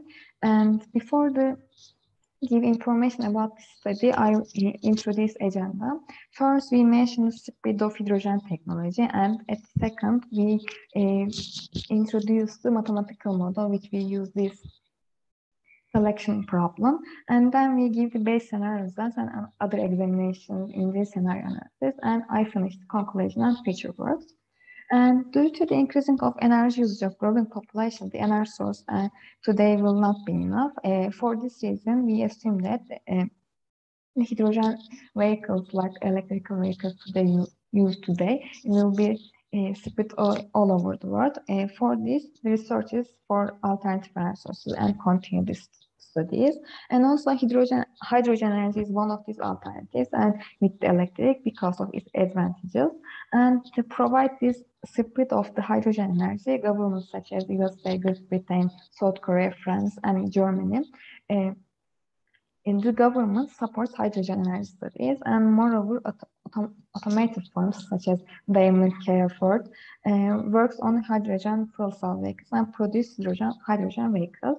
And here, the right side of the slide, the graph shows the increasing number of the hydrogen vehicles, and this shows the hydrogen vehicles will be proper for our usage in the transportation sector.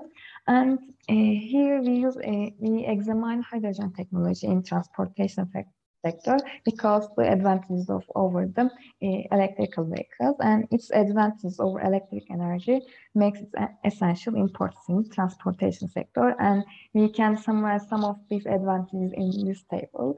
Electrical vehicles are more proper for light vehicles, and on the other hand, hydrogen vehicle is proper for light and heavy vehicles. And also hydrogen vehicle range is more than the electrical vehicle, and it takes more distance when we compare. And also required energy to fill battery or fuel tank is smaller in the energy. We need only 3 or 5 minutes to full our tank in hydrogen energy. And lastly, the electrical vehicles can be charged either home, workplace, or filling stations, but hydrogen vehicles can only be obtained from the filling stations, and these advantages will not be enough because, as we mentioned in the previous slide, hydrogen vehicles we need hydrogen filling stations, as we mentioned here, actually, and this arguments emerge the questions where the hydrogen refilling station located.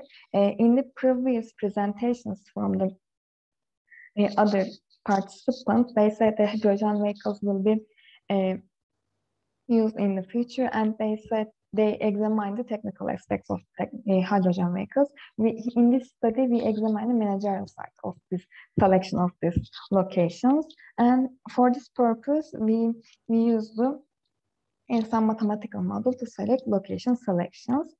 And here, as we mentioned, the mathematical model, which is the optimization problem, the problem of finding the best solution from all possible solution, all other feasible solution, and we get the best solution from this result. And here we use the P-medium model in the mathematical problem, and P-medium problem is that of locating P facilities to minimize demand-weighted average distance between nodes and the nearest of the selected facilities.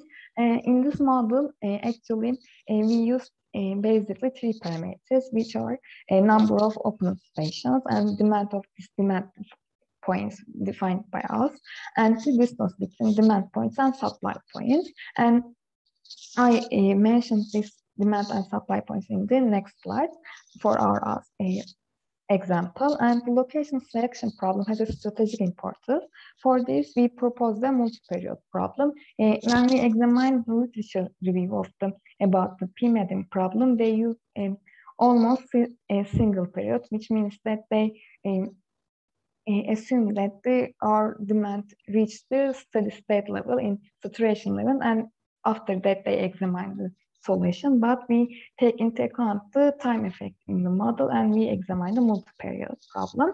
To run this mathematical model, we assume some assumptions, and one of them is at the end of the defined time interval, the hydrogen vehicles will be 20% of total vehicles, and the split of the hydrogen vehicle in each Istanbul district is different because, as you know, hydrogen vehicle is not used in Istanbul, and it will be a new technology for consumers. And for this, the point view of this technology will not be same, and we try to add this point of view to the problem.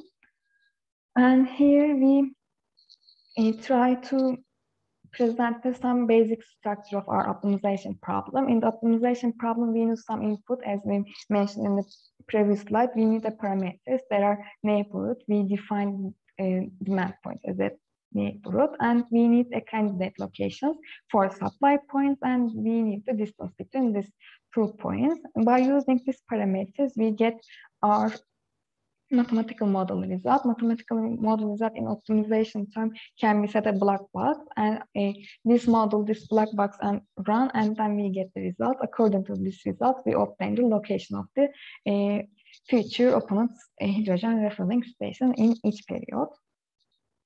And as we mentioned before, we use the parameters. I want to give some detail about these parameters, and there are 3 parameters. One of them is demand points, and to get more realistic result, we use neighborhood in Istanbul, and here Istanbul has 954 neighborhoods, and also we use the existing gas stations for a supply points. In other words, we try to select the hydrogen refilling stations from these existing gas stations using the Istanbul, and the number of this station is 734. And also we get distance between these points by using the Euclidean distance formulation. We use the coordinates of neighbors and gas station and obtain the distance.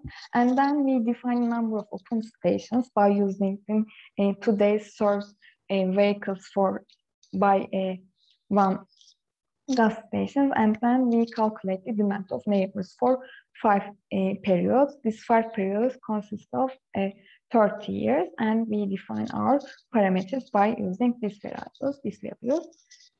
And then we run our mathematical model, and we obtain these 5 different solutions for each period. And here, the first period results, we get into the model to say we open 2 stations, and this location of these 2 stations are, as can be seen in this graph, one of them in Europe and the second one is Asia. And when we analyze all open stations in all periods, we see this graph, we obtain this graph, and when we compare these 2 graphs, the open stations is spread over the Istanbul. And also we examine the distance between the neighborhoods and our demand points and open stations. And according to this examination, the distance between the points, maximum points, is decreasing over the periods. And at some point in here, for 4th period, it reached steady state level. And also parameters of the mathematical models given to model, and they are based on the assumptions. The number of new open stations also based on these assumptions. For this reason, we examine how the change of this number affect our model, and then we run our multi-period problem for only last period, that is steady state condition, and then we try different number of open stations in this mathematical model, and finally we compare the result of this runs and by using different performance measures. And this 4 graph shows this parameter performance measures graph. One of them is objective function. We obtain a runs objective function, and then we draw this graph, and then we use maximum distance served by an open station, and we draw this second graph. And then by using same structure in the calculation of maximum distance, we obtain the number of neighbors and number of vehicles served by an open station, and we can draw. By using this performance measure, we can create this program, and then as a result, according to our demand values, it is obtained that, as can be seen here, we use the 90 stations at the end of the period can be enough. Here, when we take into account 90 as a number of open stations, and after that point, there is almost no change in the values in this performance measure. For this reason, we select as a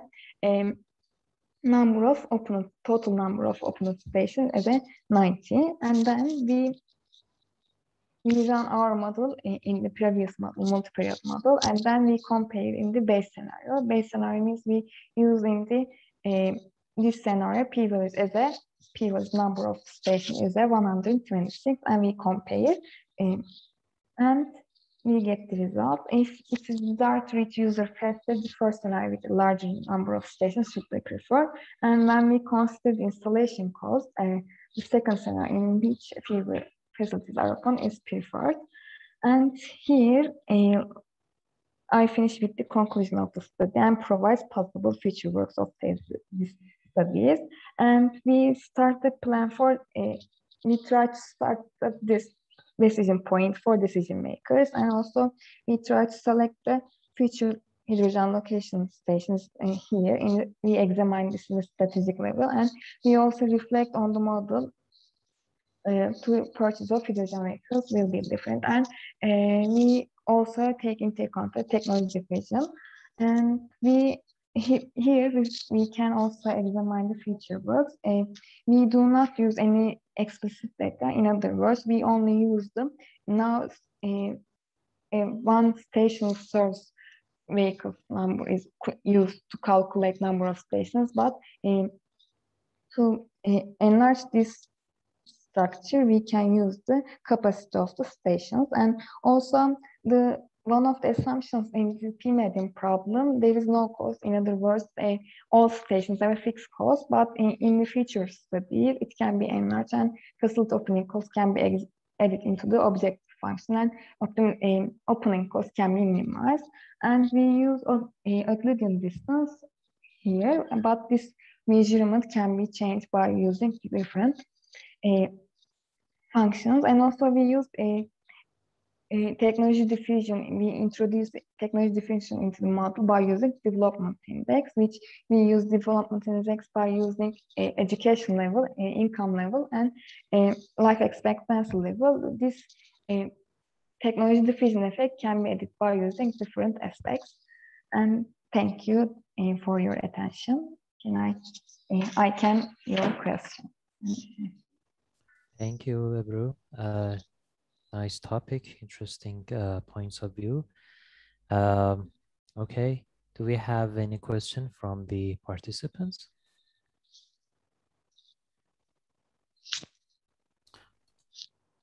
If not, I'd like to ask you one question. Did you consider in your mathematical model, did you consider the actually maintenance and operation cost, the operating cost in your, you mentioned that in one of your options, there are some, you know, financial considerations.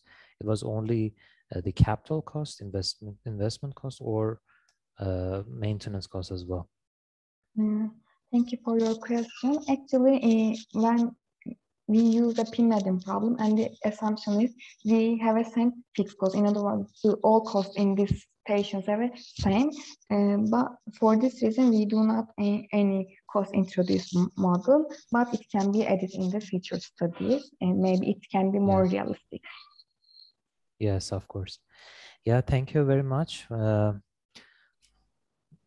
If you have any other comments, or I mean, from the attendees. Okay, if not, we can go ahead for the next presentation. We are going to have the 5th presentation by Lone. He's going to talk about teaching fuel cell and hydrogen science and engineering across Europe. Leon Lurdaiche, please, you have 15 minutes. The floor is yours. Thank you. I don't know, now is a full screen, is okay, the presentation? Yes, it is okay. Go okay, ahead. Because usually now the technical problem is something normal. No. Okay, thank you for introduction. I'm Ioan Iordache. I'm a researcher in National Institute for Cryogenic and Isotopic Technology from Romania, and also I'm a professor at University Polytechnic of Bucharest.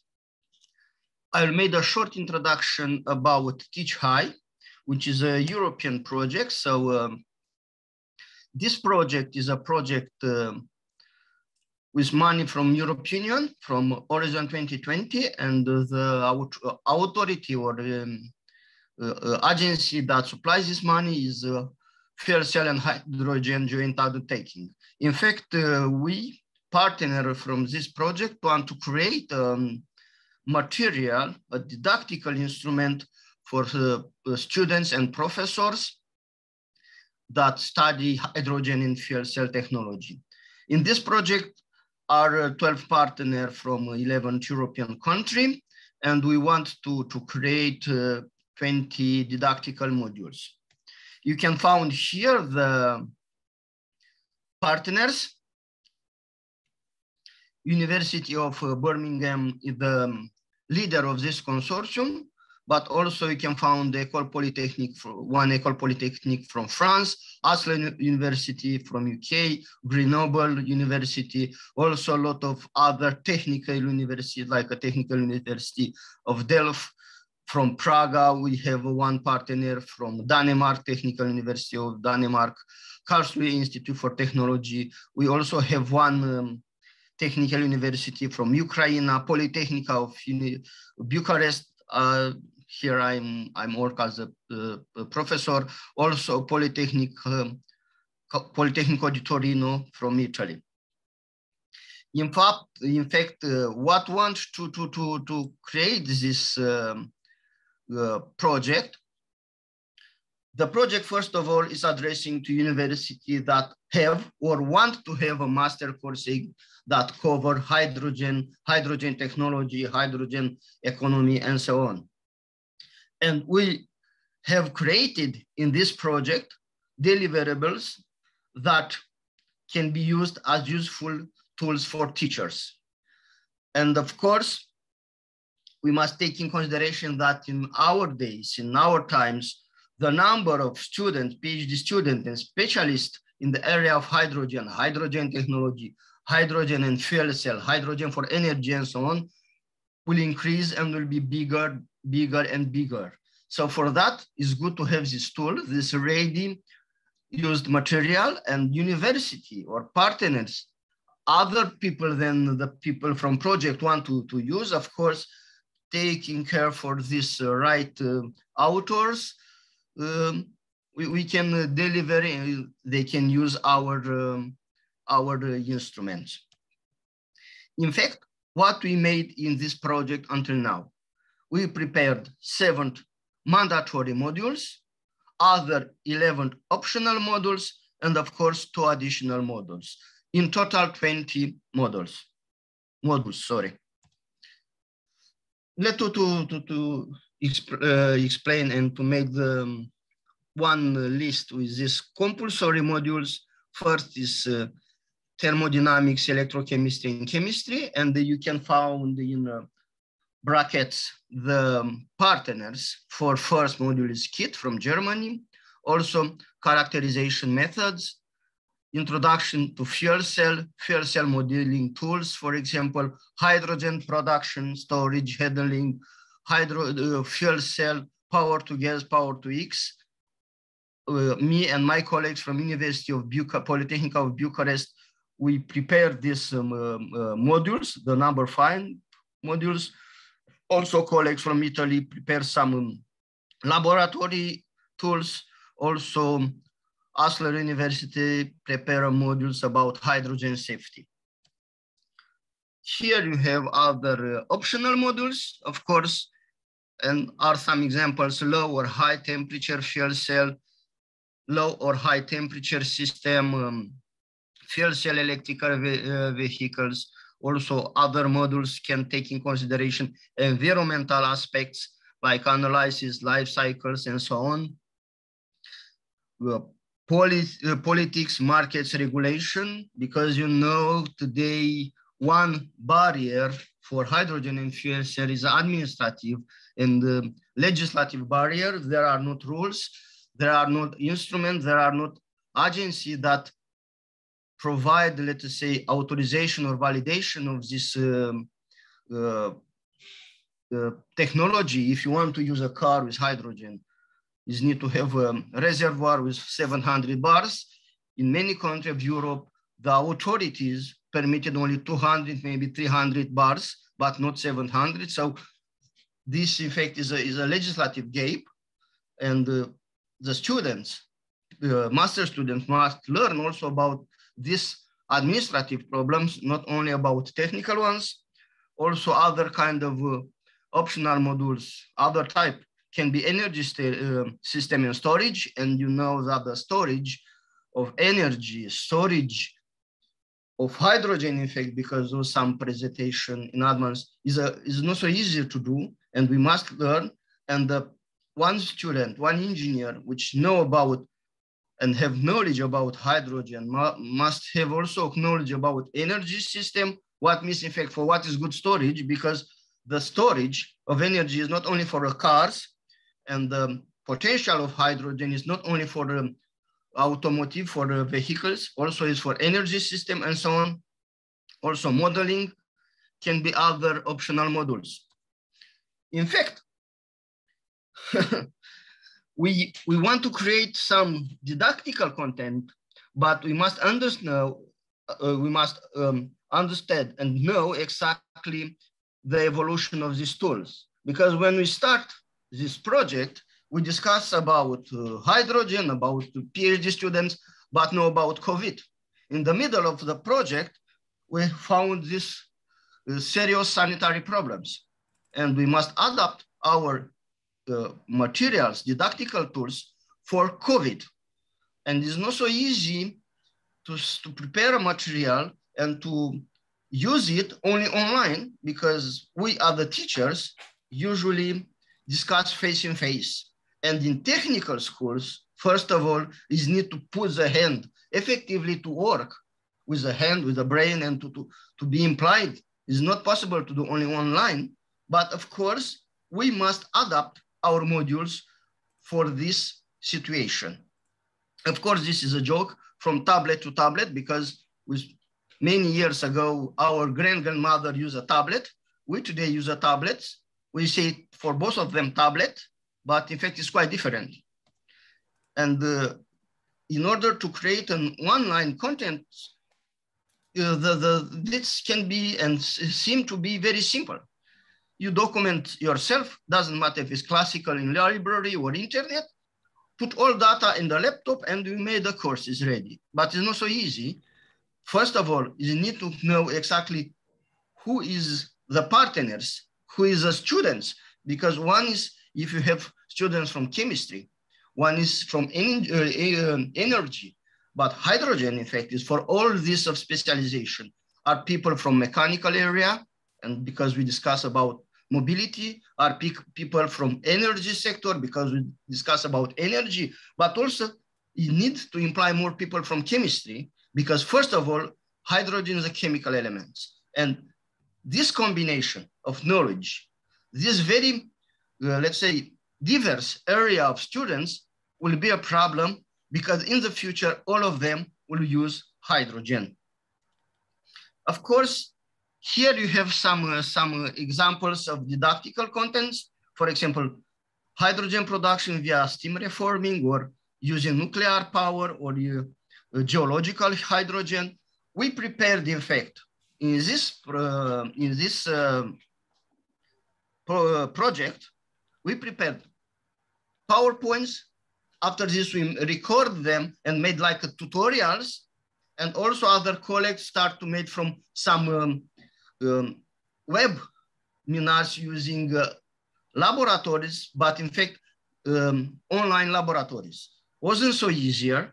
And of course, the problem is that we all time is need to learn and to improve our capacity and the dialogue, because it's easier when you discuss face-to-face. But sometimes, at least me, as a teacher, I start to discuss and to prepare one modules or one courses, and on my screen, on my laptop, I have in fact only dark windows.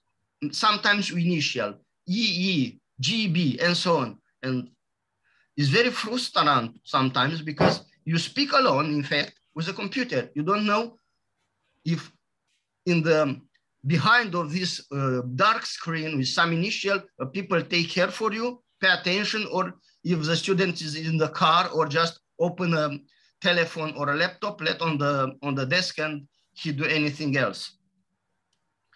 So we must understand, and in fact, in this Teach High project, we discovered that our role as professor is not changed, but the digitalization means more. And of course, we'll need to have assistant PhD students to help us in our modules, in our courses. But maybe is need to have some people with a pleasant voice if we record the module. Maybe you need to have one colleagues or one PhD students, or maybe one professional which be able to work with these TV tools, in fact, because it's not only about information. Sometimes you need really to have idea about what means to use this camera, what to increase the quality of picture, how to move one screen after other screen, what to put one picture to and one short movie, and so on. Finally, maybe together with our assistant and PhD students, maybe need to have a full TV team from Discovery if we want to make a really good, let's say, digital module. this was my presentation. Of course, more information about this didactical materials, about partners, about our activities, you can find on this web page, www.teach.eu. And here you can find this materials. Of course, they are not free, are free for partners, but if you want or other university want to access this module is possible, is not a problem. But of course, it needs to be in dialogue with us and with our coordinator, because also we prepare one strategy how to develop next step of this project, how to manage the materials in the future, because I told to you, the number of students, specialists in the area of hydrogen and fuel cell will increase times day by day in the next years. Okay, finally, thank you for your attention. And of course, I made here a smaller joke about quill pen. Of course, with hundreds of years ago, with these tools, we put the information on the paper. Today, we use other kind of tools, but in fact, we teacher and specialists will have the same role. Doesn't matter didactical and tools or other kind of communication tools. Thank you for your attention, and this is my presentation. If you have questions. Yeah, thank you very much for presenting such a nice and useful information. I'm sure you had a very hard time adopting the content of your teaching during this pandemic. Yes. As I know, it's very difficult. It was very frustrating, believe me. I don't know, maybe for you it was easier, but I don't know. Yes, I'm sure it is very difficult to actually make sure these students are also this presentation really I prefer to be with you in Istanbul and to discuss face to face, but of course online discussion will be part of our life and of our conference in the next future. Okay, yeah, thank you very much. Do we have any questions from the participants? Okay. If not, I wish you success in your projects and in your endeavors. Thank you very much, and have a good day. Let's move to the next presentation, which is going to be. And if you want more information, please access the web page of the project. Okay, yes, thank you very much for attention. Yeah, that would be absolutely useful, because it is one of the actually projects in the EU. Okay, our next presenter will be talking about experimental studies to improve the performance, emission, and combustion characteristics of sweet almond oil-fueled CI engine using hydrogen injection in PCCI mode by Edwin Go. The floor is yours, and you have about 15 minutes. Thank you. Thank you, Chairperson.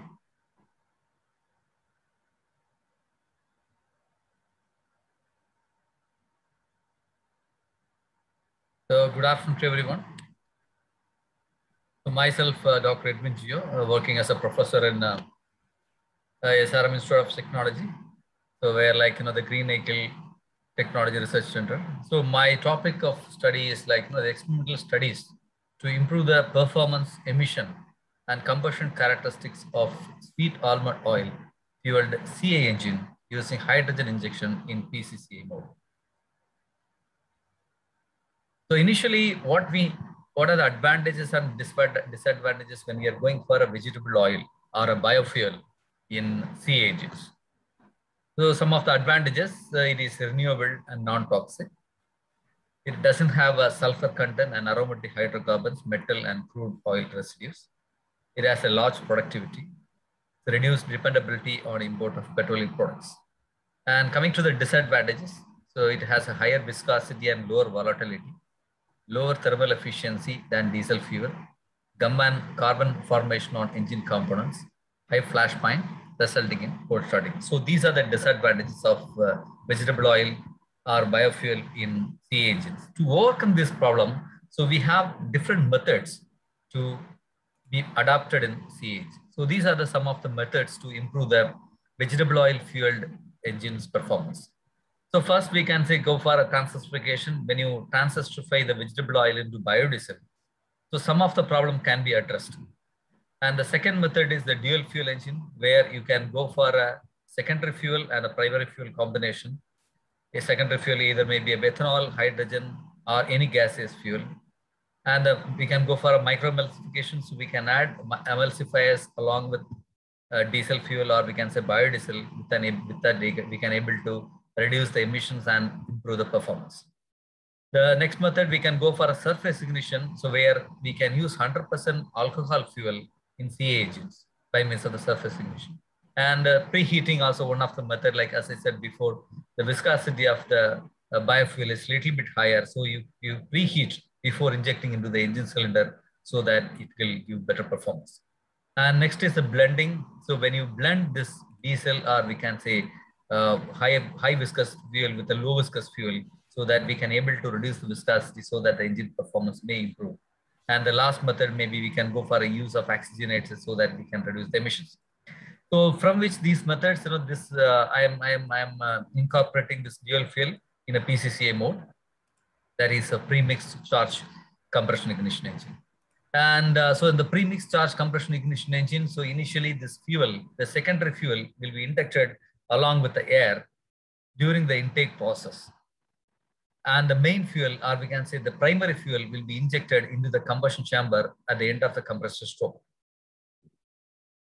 So just before start of the combustion process, the mixture is the pre-mixed with air and fuel together, whereas we can say secondary fuel, so that the combustion may occur in a better manner, or we can say uniform manner, so that we are going for a PCCA mode. So here I have taken the hydrogen as a secondary fuel. Why we need to go for hydrogen as a second fuel? So the properties of the hydrogen is very, very good when you want to use this as a fuel in ICH. So one is a high flame speed. It has about 265 to 325 centimeter per second. And it has a wider flammability limits, 4 to 7 volume percentage in air. So it's like, it is very minimum hydrogen quantities needed to burn. Also, it needs very less amount of energy to ignite the fuel.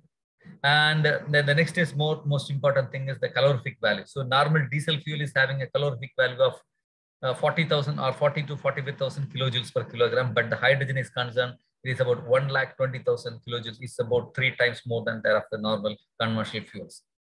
And it is renewable in nature and does not contain the carbon in the structure, so that it doesn't have a carbon content in the structure, so that automatically the carbon-based emissions, either we can say hydrocarbon emissions, CO emissions, or we can say particulate emissions, may be reduced because it doesn't have a carbon content in the system. This is the reason why I have selected hydrogen as a fuel in a PCCA mode. So this is my experimental setup. So here the main fuel is injected, and so this tank is a the fuel tank, and 2 fuel tanks we have. One is for diesel and one is for biodiesel.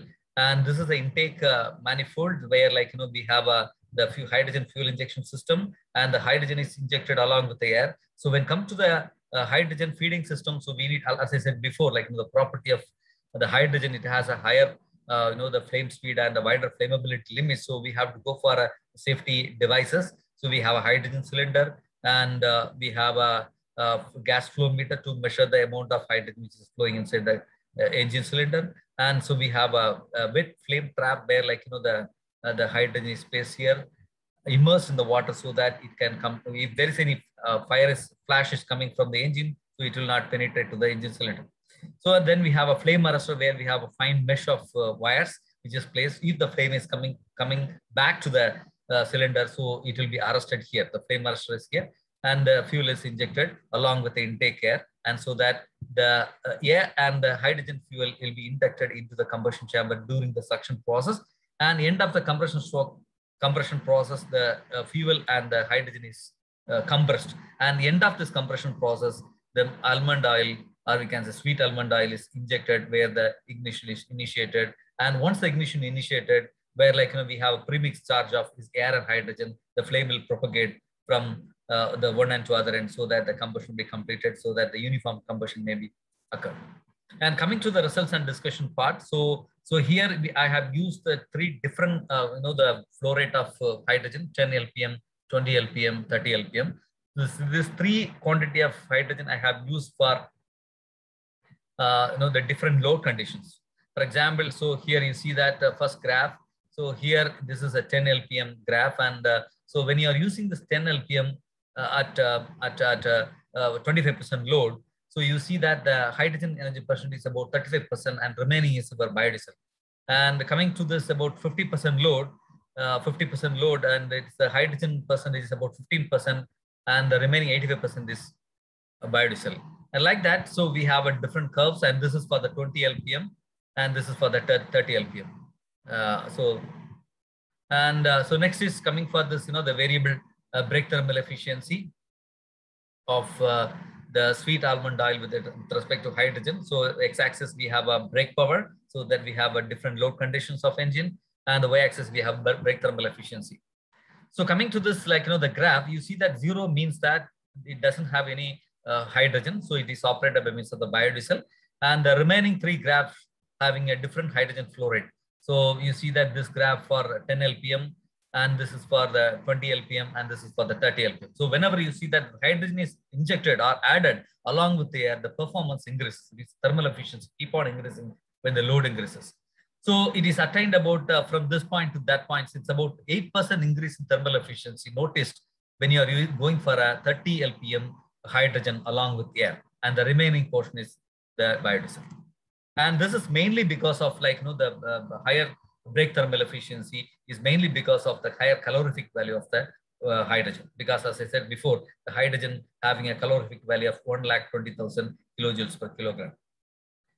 And coming to this brake specific energy consumption. So the brake energy specific consumption is very, very low for hydrogen fuels. When you are going for a higher amount of hydrogen fuel, the energy consumption is very, very low. When you are lowering the quantity of hydrogen, the energy consumption is keep increasing. And if there is no hydrogen, and the energy consumption is higher for biodiesel fuel.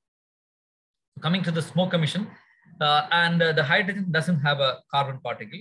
So you see that it is reflected on this curve, and the raw fuel having a higher carbon-based emissions like the particulate matter or smoke emission. But when you are adding the hydrogen, the quantity increases, the smoke emission reduces. Right. This is only because of the better combustion along with the hydrogen, and also the carbon content doesn't present in the hydrogen fuel. And coming to the nitrogen part, except all the emissions, so the nitrogen oxide is little bit increasing with the hydrogen fuel, because the NOx is formed mainly at higher temperature when the nitrogen in the air and the oxygen in the air react with each other and forms NOx emissions. So this higher the temperature is, or the higher combustion temperature is attained when there is a combustion process, because the calorific value is very, very high and the flame speed is very high. So once the combustion happens, the combustion temperature is very, very high. Because of that, the only drawback with the hydrogen-based fuel is the NOx emissions, and other emissions are lower. So when you're coming for the HC emission, you see that HC emission is a hydrocarbon-based emissions. As I said, there's no hydrocarbon present in the hydrogen fuel, and some quantity of hydrocarbon present in the primary fuel, or we can say the biodiesel, so that the hydrocarbon emission is keep on reducing when you're going for an increase in quantity of hydrogen. Again, the same for the carbon monoxide, and the carbon monoxide mainly formed because of incomplete combustion and the partial combustion. So when you are going for a PCCR, we can say premixed charge combustion ignition engine.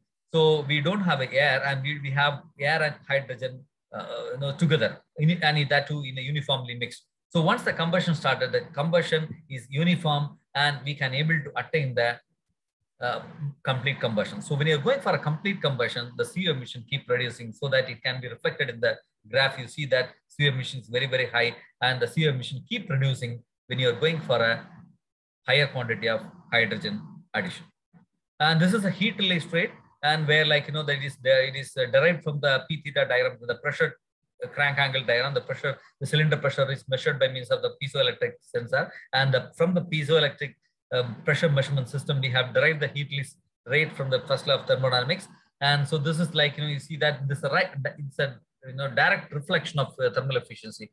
When there is a more amount of heat is released, automatically that will lead to higher thermal efficiency. You see that this curve shows the very low heat resistance because of biodiesel fuel. There is no hydrogen. But when you're going for a PCCA mode along with the hydrogen, the heat release rate is increasing, and that too it is going very closer to the higher point. So when it is going like at higher points, automatically the amount of heat generated during the combustion is higher, so that the higher pressure is attained, so that the more amount of energy is released, so which can be attained from the brake power. So for coming to the conclusion, it is concluded that the sweet almond oil can be directly used in the diesel engines without any modification for a shorter term applications. Hydrogen can be used in dual fuel mode or a PCCA mode in vegetable oils and their esters in the male fuel. This method is very effective in improving the brake thermal efficiency and reducing the smoke levels at peak power output. Hydrogen induction can also produce good results if measures are taken to control the combustion rate at high loads and flow rates. Severe knocking and NOx formation are the major hurdles in using hydrogen at higher, because in the higher outputs, the temperature inside the cylinder is very high. So we have to go for little bit careful when you're going for a higher operating loads. And overall, this study shows that the combination of hydrogen and sweet almond oil can give dual fuel benefit of improvement in engine performance and reduction in engine emissions. So thank you for your kind listening. Thank you. Thank you, Dr. Gill, for your nice presentation. Do we have any question from the participants? Okay, actually, I have a question where you showed the carbon monoxide emission versus brake power. I think it was in slide 12 or 13. Yeah. What is happening when you actually increase the brake power beyond the 4 kilowatts? There's a sudden increase in the CO emission. Yeah, yes. So actually, when you're going for higher loads, there's a possibility of more amount of the primary fuel be injected to compensate the power. That's why, normally we operate the engine at part load condition, or we can say just above the part load condition. So we will not operate on full load condition. This is the maximum load conditions where more amount of primary fuel be injected, that we can say biodiesel injected. So that time duration to complete the combustion is not possible. So when you're going for a higher loads, automatically the CO emission is higher. So that's why we operate at the under the part load condition. Okay, all right, got you. Thank you very much. Already, if there's any question, please feel free to ask. I think we had a very good and useful panel here about the hydrogen technologies. We covered different aspects of view, from technical to actually management and also education views. Thank you all the presenters for taking care of the time. And I would like to thank Professor Ibrahim Dinçer for arranging this conference. I wish you all colleagues very good and successful conference, and please participate in other sessions as well. Thank you very much, and please feel free to communicate after the panel if you wish. Thank you very much. Have a good day. Thank Bye. you. Thank you for the opportunity. Thank you. Sure. Okay, bye. Thank you. Thank you.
I think we can start. Okay, hello everybody, ladies and gentlemen and dear listeners. Today I am opening the 12th general session of this conference. And we will have actually in this session 6 interesting presentations. And the first one will be presented by Mr. Raj Vardhan Patel. And Vardhan Patel will present a sensitivity study of an alike partly enclosed with photovoltaic thermal compound parabolic concentrators having series connection. Are you there? Yeah, thank you. Thank you for invitation. I'm just sharing my screen. Okay, so you know the actual presentation rules.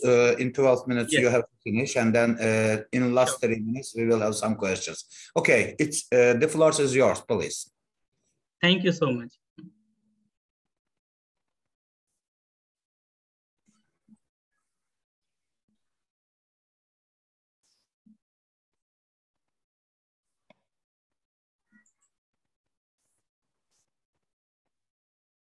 So my name is Sumit Tiwari. Actually, the Rajvardhan not available this time due to some reasons. So I'm going to present a sensitivity study of an alike partially enclosed with photovoltaic thermal compound parabolic concentrators having series connection. As we know that power development plays an essential role in the country's economic growth. So here we are concentrating on renewable energy, which is not only useful in terms of giving the energy, as well as if we go environmental point of view, there are a lot of benefits. So many researchers doing how to increase their efficiency and what parameters are there which affect their performance. So here the sensitivity analysis is related to optimize the parameter and to increase the performance of the photovoltaic thermal characters. So there are some literature review. I'm just skipping so that I can discuss maximum about my work. So the main aim of this study is to focus on the following objective. First, they investigate the heat gain from the NPVT CPC connected in series by varying the MFR, that is mass flow rate, keeping all the parameters constant. Second, to investigate the effect on the heat gain of the NPVT CPC by changing the area covered, keeping all other parameters constant. Third, to examine inclination angle effect on the heat gain of the NPVT CPC for the fixed values of collectors, PF, that is packing factor, CR, that is the concentration ratio, keeping all other parameters constant. To explore of packing factor and concentration ratio on heat gain of NPVT CPCs for given value of N and F MFR, keeping all other parameters constant. And finally, to estimate the values of sensitivity figures for NPVT CPCs. This is the experimental setup in which we can see that this is the parabolic trough collector.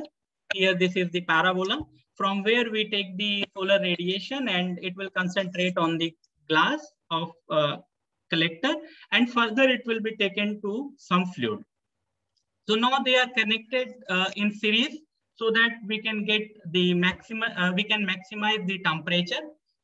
So depending upon the mass flow rate, or if you want to increase the more mass flow rate, then you have to connect in parallel. If you want to increase the temperature, then you have to connect in series. So here we are changing the temperature by the help of connecting in series combination. This is the specification of an alike partially enclosed with photovoltaic thermal compound parabolic concentrators having series connection. So you can see the specification has been given here. Now the thermal modeling. So thermal modeling has been done for this system. You can see this is the cut section of first PVT CPC along with width. And now if you see the inner portion from where you are getting the radiation through the PV module. So from PV module, we are getting the electricity, and after that, when it go to the plate, From there, we will get the heat energy that can be collected in some fluid.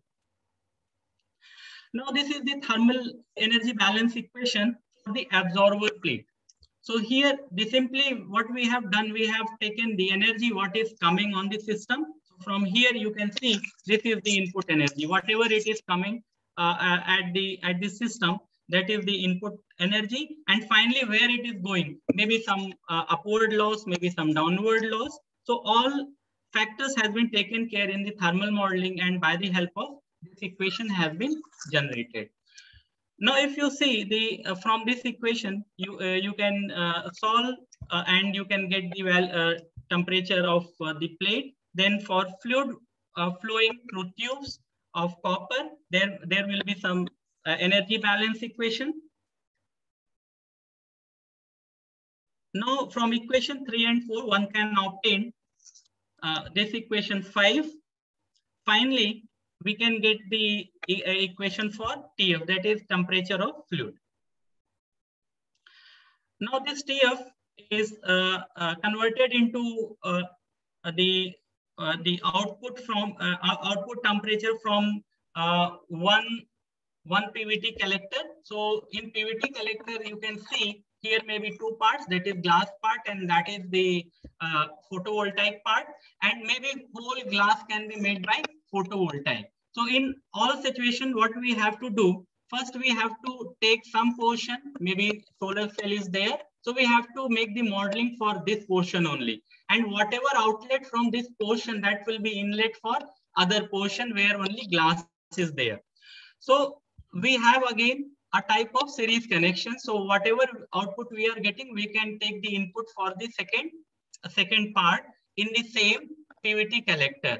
Same as we have second PVT collector and nth PVT collector. So this is this temperature which we got from the photovoltaic module from one section, and finally from whole PVT we can get the fluid temperature.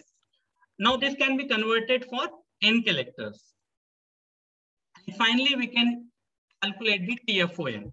That means if you have 10 collectors, then what will be the temperature at the exit? We can calculate from here. Then this equation can be, from this equation we can calculate the total energy, and total energy from the TFON can be calculated from next equation. Now, for the sensitivity analysis, what we used to do, we have to take the parameters which we, all other parameters will be fixed and one parameters can be changed.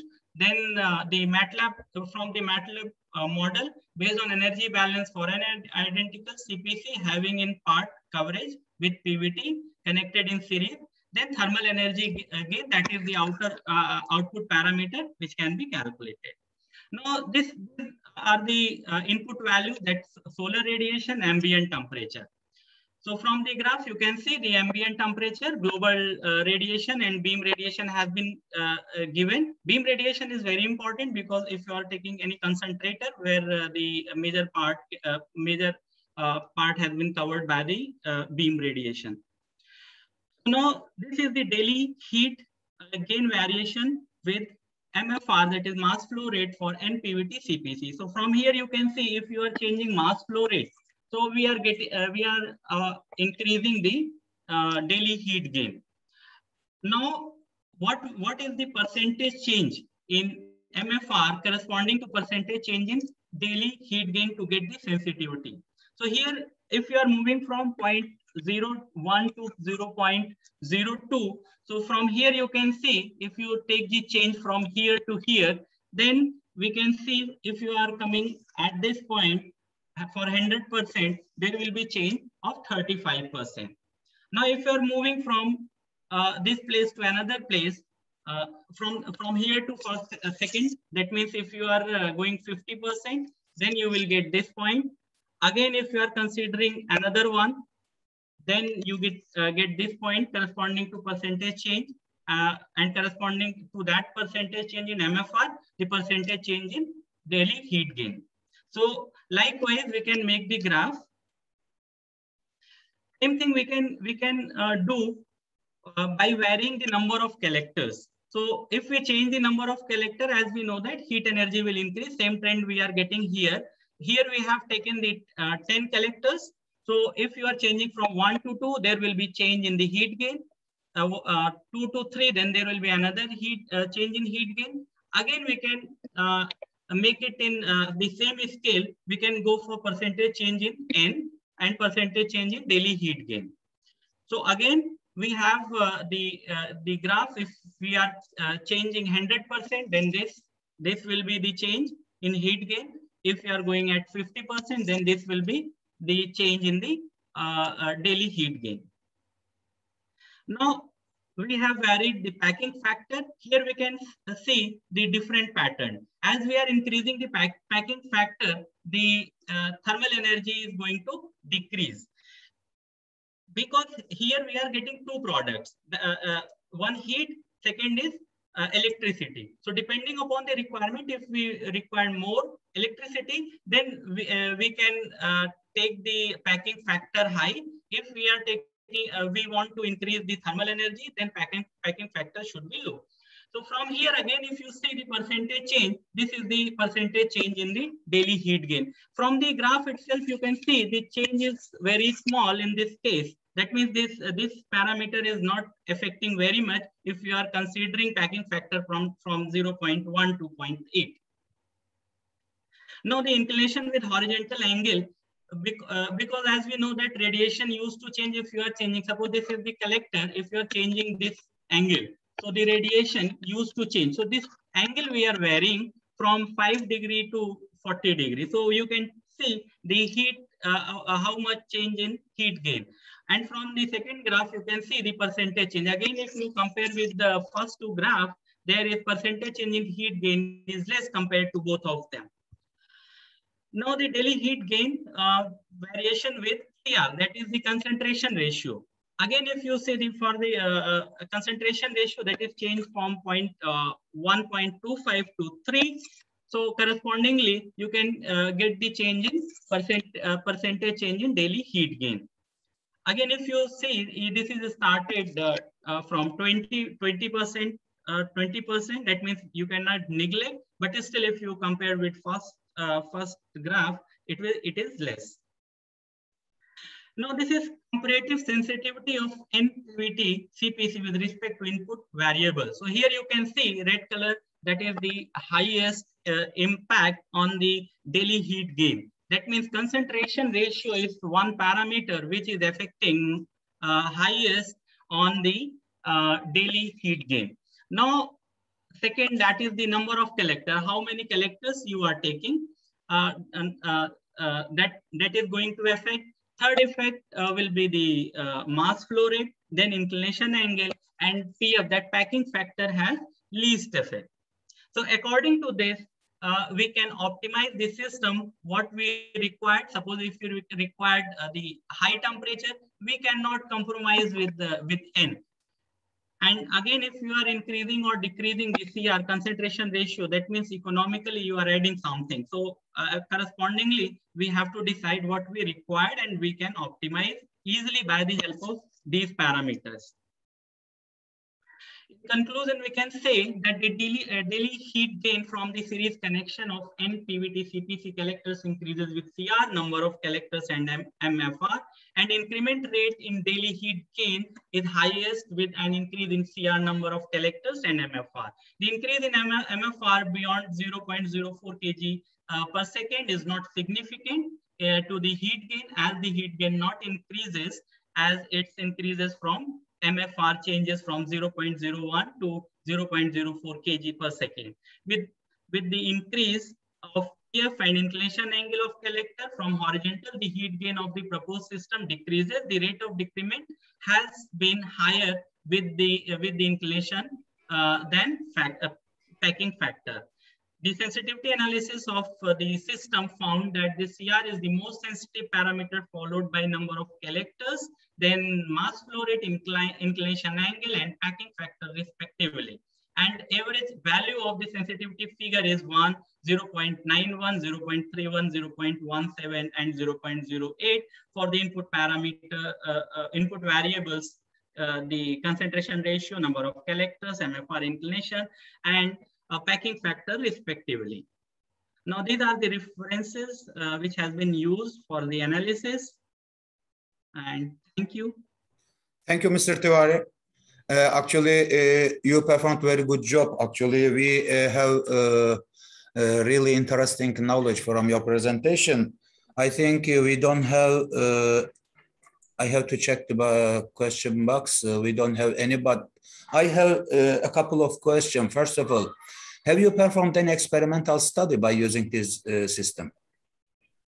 So this paper is only based on theoretical analysis. We have not done yet. We have taken the input parameters from IMD Pune, that is the Indian Meteorological Department. And we have the funding. We are going for experimentation also to validate all these parameters. Yeah, next work will be actually on the experimental system. Okay, so yes, have you performed any theoretical study on the nanofluids? Have you used the nanofluids, as a working fluid in the system? Yes, actually. How actually the sensitivity changes with using the nanofluids in the system? So in this paper, we have not done the sensitivity analysis on the basis of that, but we have also doing research with nanofluid also experimentally. So thing is that the specific heat is going to increase. That means whatever heat conveying from the system, that will be more by introducing this parameter. So definitely we will get more heat gain from the fluid. Okay, thank you. I think we don't have any other questions. Thank you very much for your nice presentation. Thank you so much for invitation. Thank you. You're welcome. You're welcome. So next presentation will be about the analysis of roof thermal performance with innovative technology, and this one will be presented by Mr. Alkapar. Alkapar is here. Or Erika Correa. Hello, I am Noelia Alchapar. I am going to present the investigation carried out with Erika Correa at the Institute of Environment, Habitat and Energy in Mendoza, Argentina. The topic is analysis of roof thermal performance with innovative technology. In the 21st century, environmental and energy problems became more evident, which led to a greater interest in the International Academy in investigation the scope, limitation, and potential of different construction material as a measure of mitigation of city to the growing global warming. Cool material have high albedo and high thermal emissivity. The application of cool material on surface of roof, wall, street are at the forefront of building energy-safe techniques and urban cooling. Numerous theoretical models and field studies have quantified the benefits of such measures, include emission reduction and improves in air quality and mitigation of the urban heat island effect. The roof is the surface most exposed to solar radiation in a home. Therefore, evaluation the thermal performance of different roofing technology can significantly improve the building thermoenergetic behavior. This research presents an experimental study that analyzes the thermal behavior of a single-family home that modifies the surface property, albedo and thermal emissivity of its roof. Comparison of the thermal performance of the house is made under two roof solutions, base and optimize. Experimental study. The sample unit corresponds to a type of social housing with a compact and attached floor plan and with an east-west orientation, located in the city of Mendoza, Argentina. Base roof is made of pine wood with aluminum membrane insulation. The wall is made with brick. Base roof presents an albedo of 0.49 and emissivity of 0.25. The optimized roof presents a cladding with smart technology that incorporates bituminous gas to its composition, in addition to being a material with cool characteristics. It has an albedo of 0.85 and thermal emissivity of 0.19. In relation to the instrumentation used to evaluate the thermal behavior change in a roof caused by the application of the assessed cladding, a roof in a typical residential house of Mendoza metropolitan area was monitored in January 2021 during 30 days. The meteorological features of the measurement date were recorded with a mobile meteorological station type hobo on-set weather station. 3 points in the house were monitored. First, the outdoor surface temperature of the roof, identified as TSO, was measured with a T-type thermocouple and a hobo on-set data logger. Second, the indoor surface temperature of the roof, identified as TSI, was measured with a T-type thermocouple and LASCAR data logger. And third, the indoor air temperature, identified as TIA, and the relative humidity in the house was measured with a data logger type hobo on-set. In relation to the research results, this table presents the thermal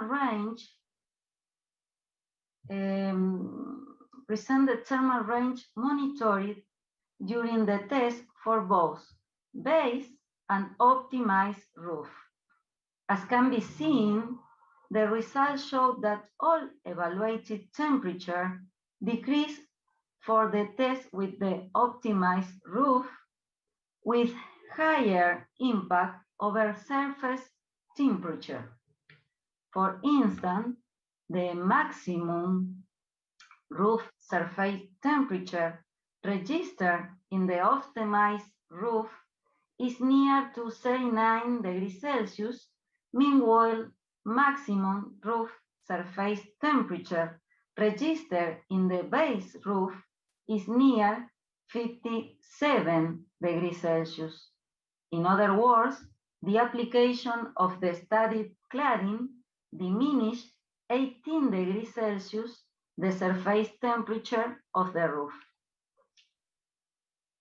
In a more detailed way, we can say that in relation to outdoor surface temperature, the maximum temperature decreased up to 18 degrees Celsius, minimum decreased up to 5 degrees Celsius, and mean outdoor surface temperature decreased up to 8.5 degrees Celsius.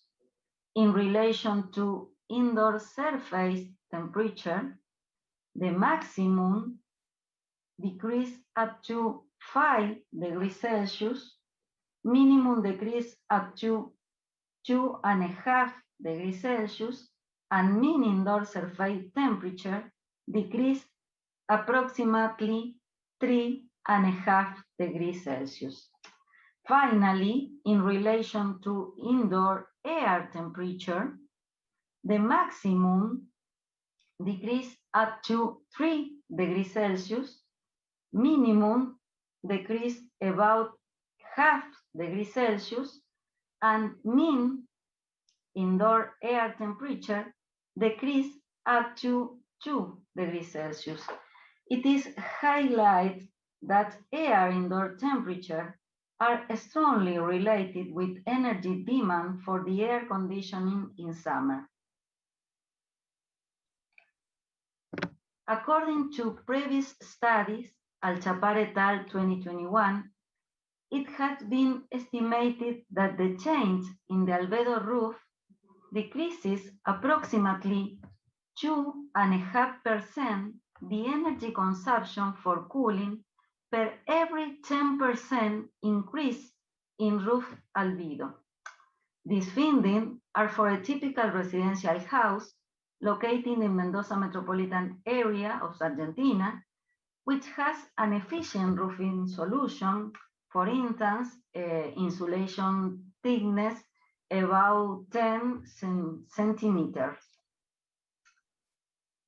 Then this result transferred to our case study, where the albedo value increased from 0.49 to 0.85, would imply that it's possible to save approximately up to 8%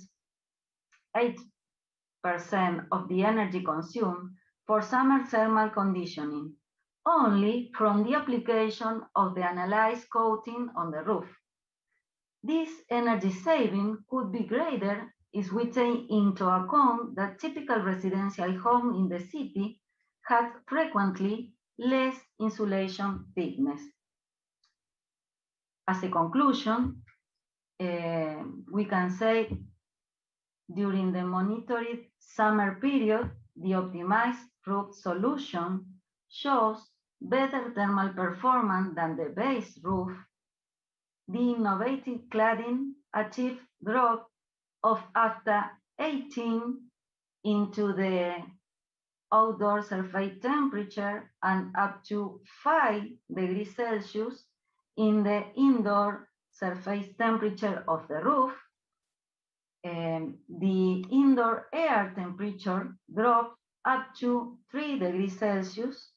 This indoor air temperature reduction could improve the comfort condition of home without additional conditioning, or optimize the efficiency of air conditioning equipment, causing large saving in energy consumption for refrigeration. In a future work, it is planned to develop a theoretical model through software building energy simulation to calculate the annual balance of the application of this technology, taking in consideration the benefits in summer and the penalties in winter. Thank you all for your attention. Actually, it was really interesting video presentation, and we would like to thank Ms. Alpaca and Correa. And we have a couple of questions, but they don't, actually they are not here. Therefore, maybe we can write all the questions to them. Okay, next presentation is about causal investigation of energy storage technology criteria by applying a novel integrated decision-making methodology. This will be presented by İhsan Kaya. The floor is yours, İhsan Kaya. Please welcome. Sir, I will present the paper. Yes, I am here, but the paper presented by Ali Karashan. Okay, Ali Karasan, please welcome. Thank you, Professor.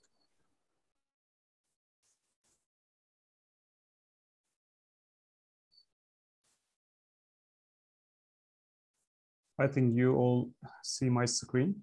Yes, please. Hello, my name is Ali Karashan. I am a PhD student at Istanbul Technical University in Industrial Engineering and also a research assistant at Yıldız Technical University in the same department. I will present our paper with Professor İhsan Kaya entitled Causal Investigation of Energy Storage Technology Criteria by Applying a Novel Integrated Decision-Making Methodology. This is my presentation content. I will start with introduction and give you a brief information about energy storage concept, together with aim and contributions of our study. Then I will present our decision-making structure for the evaluation of the energy storage technologies. In the third part, I will briefly introduce concept of the applied methodology, which is consisting of Z numbers, constructed scales for the evaluation, and the decision-making methodology which we proposed. In the last part, I will present decision matrices, calculations, results, and my presentation with future work directions. The energy storage concept simply indicates that a technology that enables storing energy to use when it is needed. Intermittent and uncertain characteristics of the energy sources make it essential to develop these kind of technologies. Over the years, we have discovered many different energy storage technologies, which can be divided into 5 groups. They are mechanical, electrical, chemical, electrochemical, and thermal technologies. This is the structure of the energy storage technologies. As I said before, we have 5 main groups. Under them, there are several types of alternative storage technologies. So consider a selection problem. The aim is to find the most appropriate storage technology. The system can be a multi-criteria perspectives, which has conflicting criteria. And the criteria can be classified as containing qualitative and quantitative data. Through that, a decision-making hierarchy can be extracted. Also, the both class of the data assessments involve type of uncertainty, such as impreciseness in the data and hesitancy of the decision makers. The main reason is the source of data may relate it with the expert knowledge and stochastic processes. So based on a brief literature review, the most of the studies applied MCDM methods to obtain useful solutions. In these studies, the primary objective is to determine the most appropriate energy storage technology. So they assume that the constructed decision-making framework consists of independent criteria, which means there is no relation between them. In this study, we consider relationship of the criteria, which promises more effective solutions, since the system simply work on a cause and effect relationship process. Therefore, this study aims to reveal technology selection criteria relationships with each other and their effect on criteria importance. Sorry. Through that, main contribution of our study can be summarized as follows. So how could we calculate the interdependency weights of the identified criteria? Second, how could build up a cause and effect relationship matrix illustrating the criticality of these criteria? And also, what are the main and sub-criteria of more criticality, which demands careful attention by the concerned decision makers? So we aim to find answers to these questions. So for the application part, the considered decision-making structure consists of 4 main criteria. In their sub-levels, we have 19 sub-criteria to evaluate. In the methodology part, I will present you the brief information about the Z-number concept, constructed scale for the evaluation process, and the framework of the applied methodology. The Z-numbers is a new fuzzy concept, has been proposed by Zadeh. Zadeh is also the founder of the fuzzy logic and fuzzy sets theory. In the Z-numbers, there are 2 components, namely membership and reliability degrees, that can be presented as separate linguistic terms. The aim of this concept is to represent both in data and decision makers uncertainties in the mathematical operations. So this one is the used scales for the methodology. In the upper left representation, the scale is for membership function to use for the evaluations of the expert in during the Demetel method. In the upper right representation, we have again a membership function scale, but this time it's used for cognitive mapping method. And the other one in the below is for reliability functions, which is used for the both methods.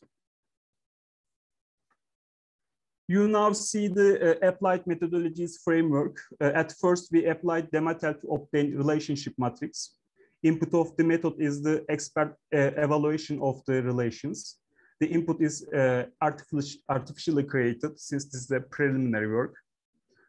For the next phase, we apply fuzzy cognitive mapping method to obtain importance of the criteria. Actually, this is the last phase of the applied methodology. Its input is the weight matrix, we call it the weight matrix, which constructed based on the output of the Demetel. So in the last part of my presentation, I will present the details of the application. This matrix is namely initial relationship matrix.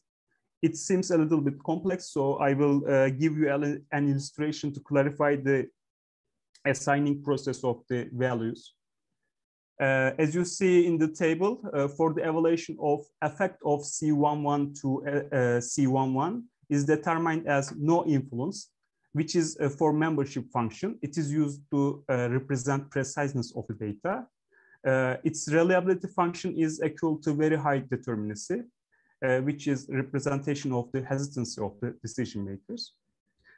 So after the calculations, the given matrix in the screen is obtained, which is also output of the first phase. As you see in the matrix, there are only binary values. 0 means there is no effect of row to column, and 1 means there are. Based on that, we have 167 one-way relations between the criteria. For the next phase of the application, we use cognitive mapping to determine the importance of the criteria. This one, as you see in the screen, is the weight matrix, which is the input of the method. It is constructed based on the output of the Demetel. Again, I will give you another illustration for the given cells. For example, since C11 have no impact on C11 and C12, the related cells are equal to 0. Again, for the evaluation of C11 to C13, the evaluation equals to positively very low for membership function, and its reliability function is equal to high determinacy. So after the iterations, the weight matrix is converged, and these results are obtained. As in the table, resource consumption is determined as the most important criteria. After that, air and water pollution and life cycle are the second and third most important criteria, respectively. Also, based on some modifications, we apply simulations to test the results. The outcomes were meaningful.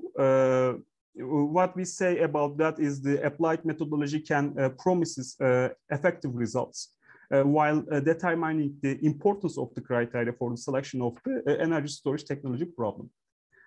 So we have also some enhancements and future work proposals for the current study.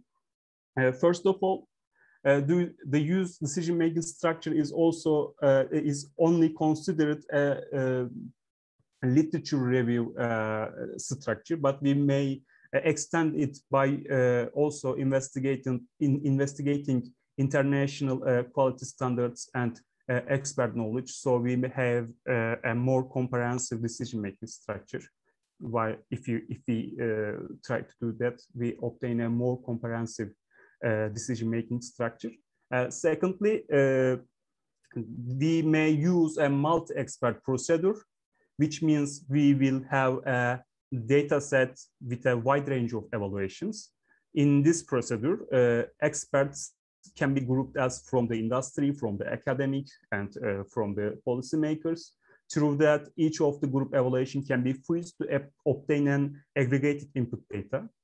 And finally, the proposed methodology can also be extended to evaluate the energy storage technology alternatives.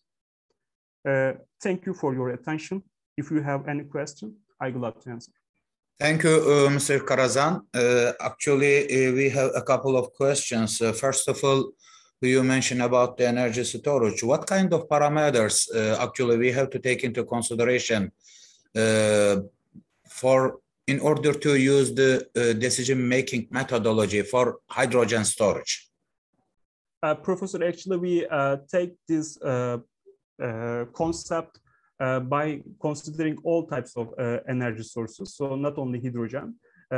About the parameters, actually, we use these criteria as parameters. You may say parameters, factors, or criteria, but whatever you say, we use expert knowledge. So the study not only consider hydrogen, but also all types of storage technologies. Okay, but hydrogen storage is very different. Actually requires different processes from others.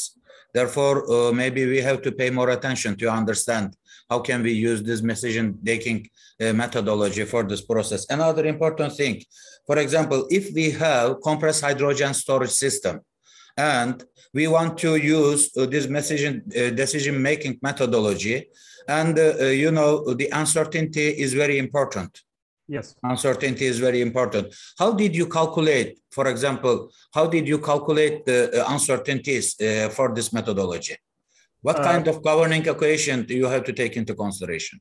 Actually, in these types of problem, I mean the multi-criteria decision-making problems, we don't have much unique equations to handle these types of uncertainty, but we have concepts like fuzzy logic or dynamic decision-making processes. In our example, we only consider impreciseness in the data, which is collected by the expert, and also hesitancy of the expert. I mean, while assigning a value, expert may have some hesitancy or indeterminacy. By using this Z number concept, we have opportunity to represent this kind of uncertainties in the mathematical operations.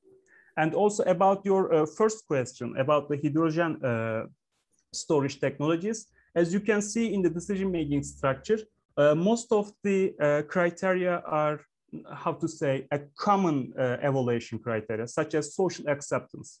I mean, you don't need a very specific technology to evaluate only this type of criteria, but in any type of technology, you may consider a social acceptance or political acceptance. So the constructed decision-making structure is most widely prepared.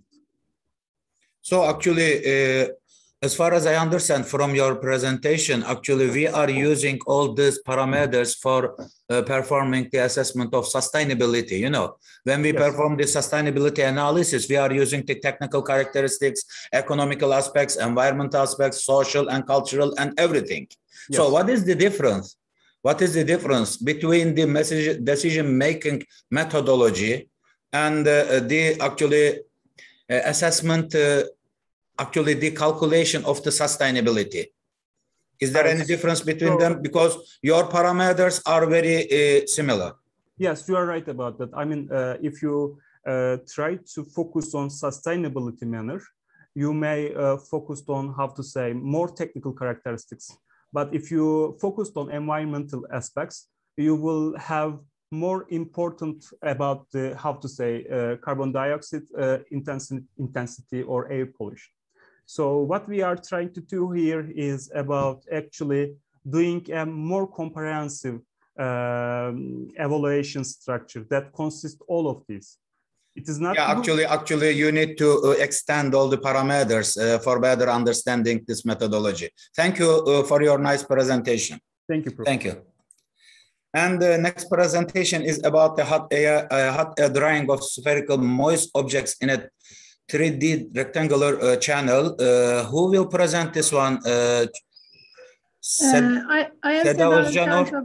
Yes, Okay. I will present. Okay. Ms. Seda Özcan, the floor is yours. Please welcome. Thank you. I'm going to share my screen now. Yes, please. 1 minute.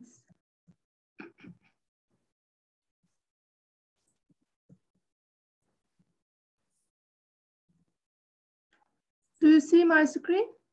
Yes, please. The floor is yours, please. Okay. Hi, everyone.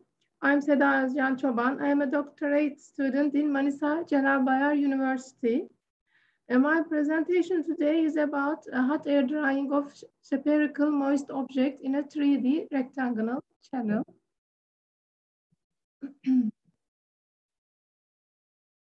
Okay, the contents of the presentation are, first of all, introduction, and then the problem definition, the numerical problem definition, and the mathematical formulation of convective drying.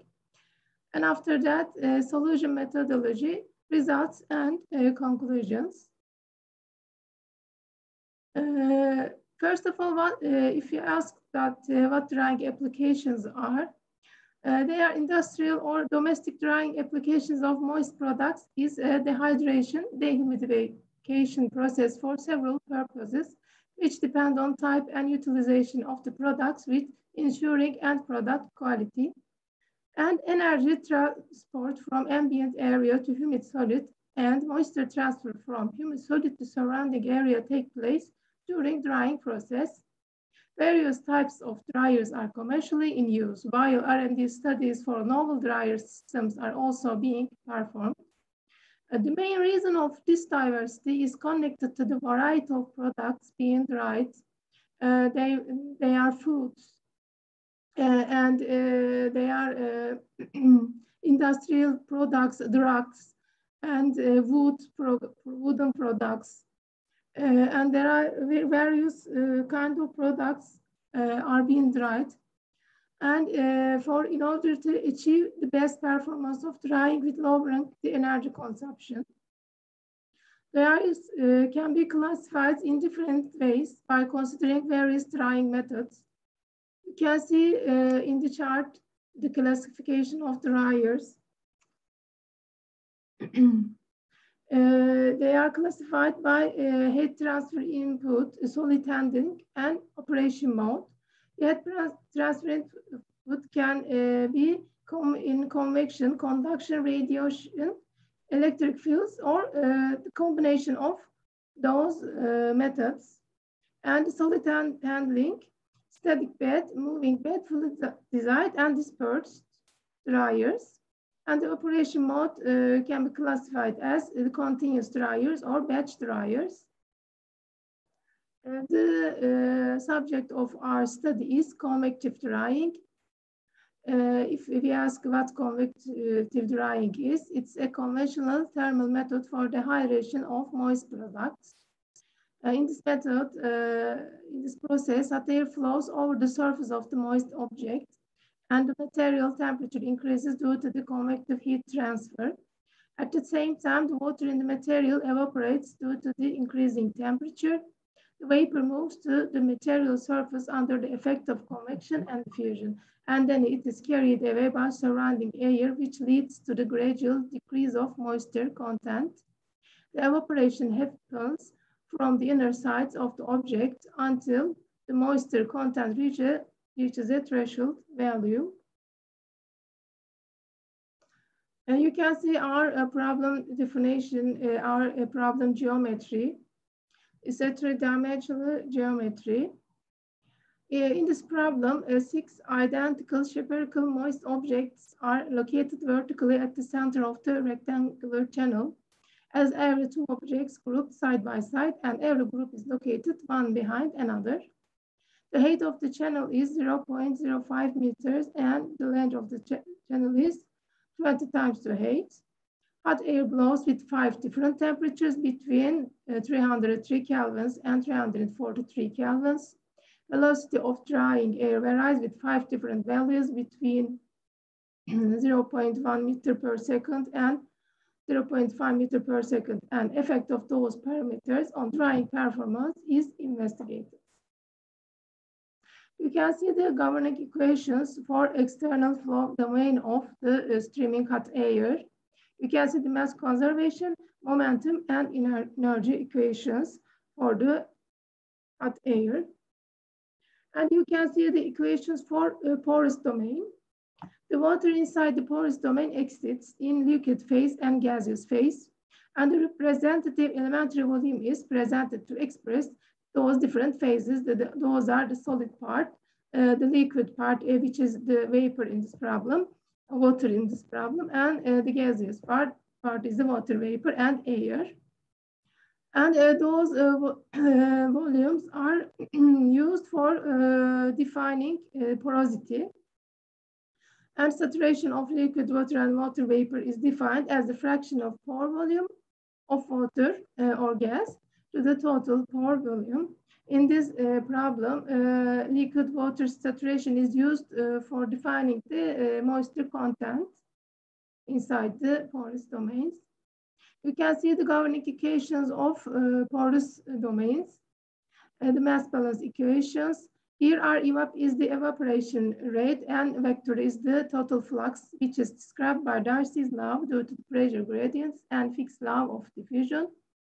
This is for the gaseous phase. And for the liquid phase, Darcy flow due to pressure gradients between two phases and capillary flow due to attraction of liquid molecules describe total mass flux from the moist object. And you can see the energy equation of porous domains. Now, the boundary conditions for the following hot air in the channel is the concentration of vapor is 0, means the air is dry initially in the channel, and atmospheric pressure is assumed. Inflow temperature of drying air and inlet velocity are varied as I mentioned before. And laminar 3D flow conditions are valid for the airflow in the channel. Flow developed flow conditions are valid at the outlet of the channel, and no slip conditions on the top and bottom walls are assumed. And boundary conditions for porous domain. The initial conditions on porous domains are the temperature, the liquid water saturation, and the moisture content. You can see the values. And you can see the equation for defining the concentration of liquid phase and liquid water. And you can see the value of vapor concentration, initial vapor concentration here. And permeability is an important factor defining the moisture content of porous domains. Permeability of the I phase, I means the gaseous phase or the liquid phase. It is the product of relative permeability and the intrinsic permeability. Relative permeability of each phase is related to saturation and properties of the phases. In this problem, the functions describing relative permeability are defined such that they are always positive. And in those equations, SL is the irreducible liquid phase saturation and its value is 0.1 in this problem. You can see in the table the thermophysical properties of air, liquid water, water vapor, and porous matrix, thermal conductivity, specific heat, dynamic viscosity, molar mass, and density, porosity, and permeability. This permeability means the absolute permeability, and it's constant. And you can see the constants used in the problem, in the table. In convective drying applications for moist, porous moist objects in the channel, there is a need for coupling heat and mass transfer equations in the porous moist objects and in the channel. In this problem, we use this coupling of heat and mass transfer with the porous objects and with the external flow. The non-linear partial differential equations of the coupled heat and mass transfer problem are solved by using Galerkin-weighted residual finite element method via a commercial code zone for given initial and boundary conditions. Field variables are approximated by using the Lagrange polynomials of different orders. The convergence of the solution is assumed when the relative error is less than 10 to the minus 6. And we made a mesh independence study to choose the proper mesh. And a mesh grid study is performed for 5 different sizes of mesh configurations. In here, you can see in the table, average liquid water saturation values of vertical midline of the block for 0.5 meter per second air velocity and 323 kelvins air temperature at 500 seconds of drying are given in the table, and a fine mesh was generated manually for the problem regarding boundary layers in order to resolve all effects and achieve better convergence. And also it's considering the computation time. You can see the mesh generation of a part of the geometry. And let me get to the results. You can see the streamlines for different air velocities at the midplane for the objects in the right side of the channel for 333 kelvins of temperature at 500 seconds of drying. And you can see that higher velocities are obtained at the upper sides of the shapers for all drying air velocities, and the red lines means that higher velocities and blue lines means that lower velocities. And you can see the temperature distributions along the surfaces of all objects for 0.5 meter per second velocity and 333 kelvins air temperature at 300 seconds time of drying. And you can see that front surfaces are hotter than other regions for all objects. It means the yellow colors means the hotter surfaces. And similar temperatures were observed for the objects at the front, in the middle, and at the back side of the channel. This shows the distance between the objects is long enough so the air can affect all of the objects along the channel similarly. And you can see the liquid water saturation, and it is used to defining the moisture content, as I mentioned before. And liquid saturation values along the surfaces of all objects for 0.5 meter per second velocity and 333 kelvins air temperature at 300 seconds time of drying. And front surfaces have less moisture content due to the hot air stream facing those surfaces as expected. And now you can see in the table a percentage of reducing moisture content for all airways velocities and all air temperatures at 300 seconds of drying. And reduction in moisture content increases by increasing air velocity, as it can be seen on the table. And it is also the moisture reduction in moisture content increases by increasing the air temperature. And so the highest reduce in moisture content value is seen for 0.5 meter per second air velocity and 343 kelvins air temperature as 21.3% decrease from initial moisture content. You can see it in the red. And moisture content evolution by time along the vertical midline for object 1. It is the right front of the object, side of the object in the channel. And moisture content decreases as the time evolves. It is an expected result, and moisture contents are lower at the upper surfaces of the shaper. When going along the x-axis, this means the upper surfaces going to the upper surfaces, and the moisture contents are lower going to the upper surfaces. And local moisture content along the vertical midline for different air velocities, now for object 1 again, at 333 kelvins air temperature at 300 seconds of time of drying. And moisture content decreases closer to the surfaces as increasing velocity, as it can be seen in the graph. And moisture content distributions do not depend on the air velocity. Ms. Özcan, just 1 minute left. Okay. Yes, very little part. Average Nusselt number values by time for different air temperatures in the graph you can see, and average heat transfer remains nearly constant except at 343 kelvins. At initial stages of drying, heat transfer increases slightly and then continues nearly constant until the end of drying. Most heat transfer happens at 343 kelvins as expected. The increment of heat transfer is 98% for 343 kelvins temperature at 500 seconds of drying when compared with 303 kelvins at the same time. And now conclusions. The results show that increasing the temperature of air has a positive effect on drying, as it can be seen on moisture content distributions and heat transfer values. Temperature distributions and heat transfer values are not uniform and change spatially because of the direction of air flowing around the object.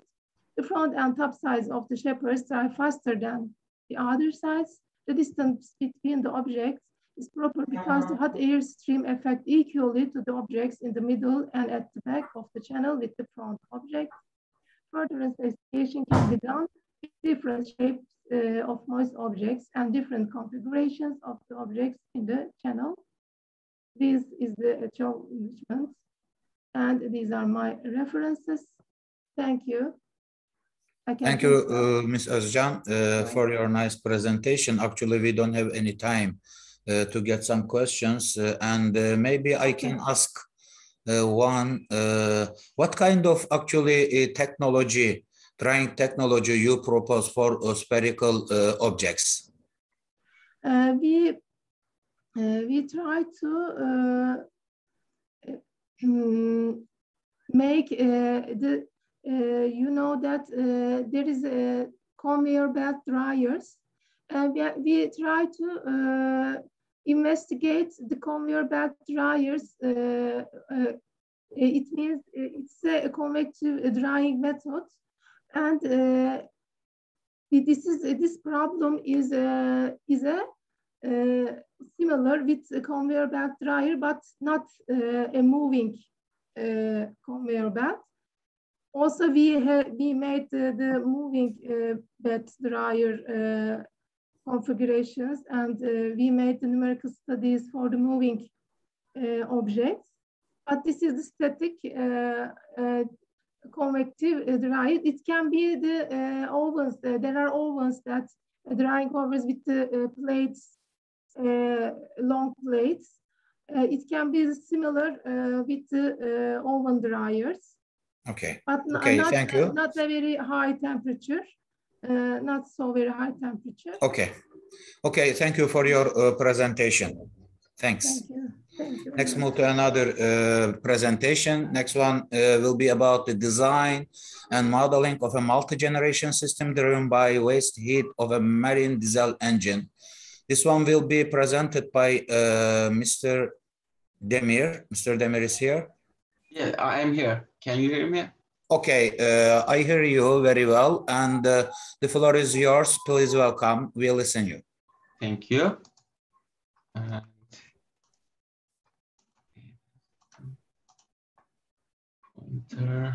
Let me turn on my computer. Yeah.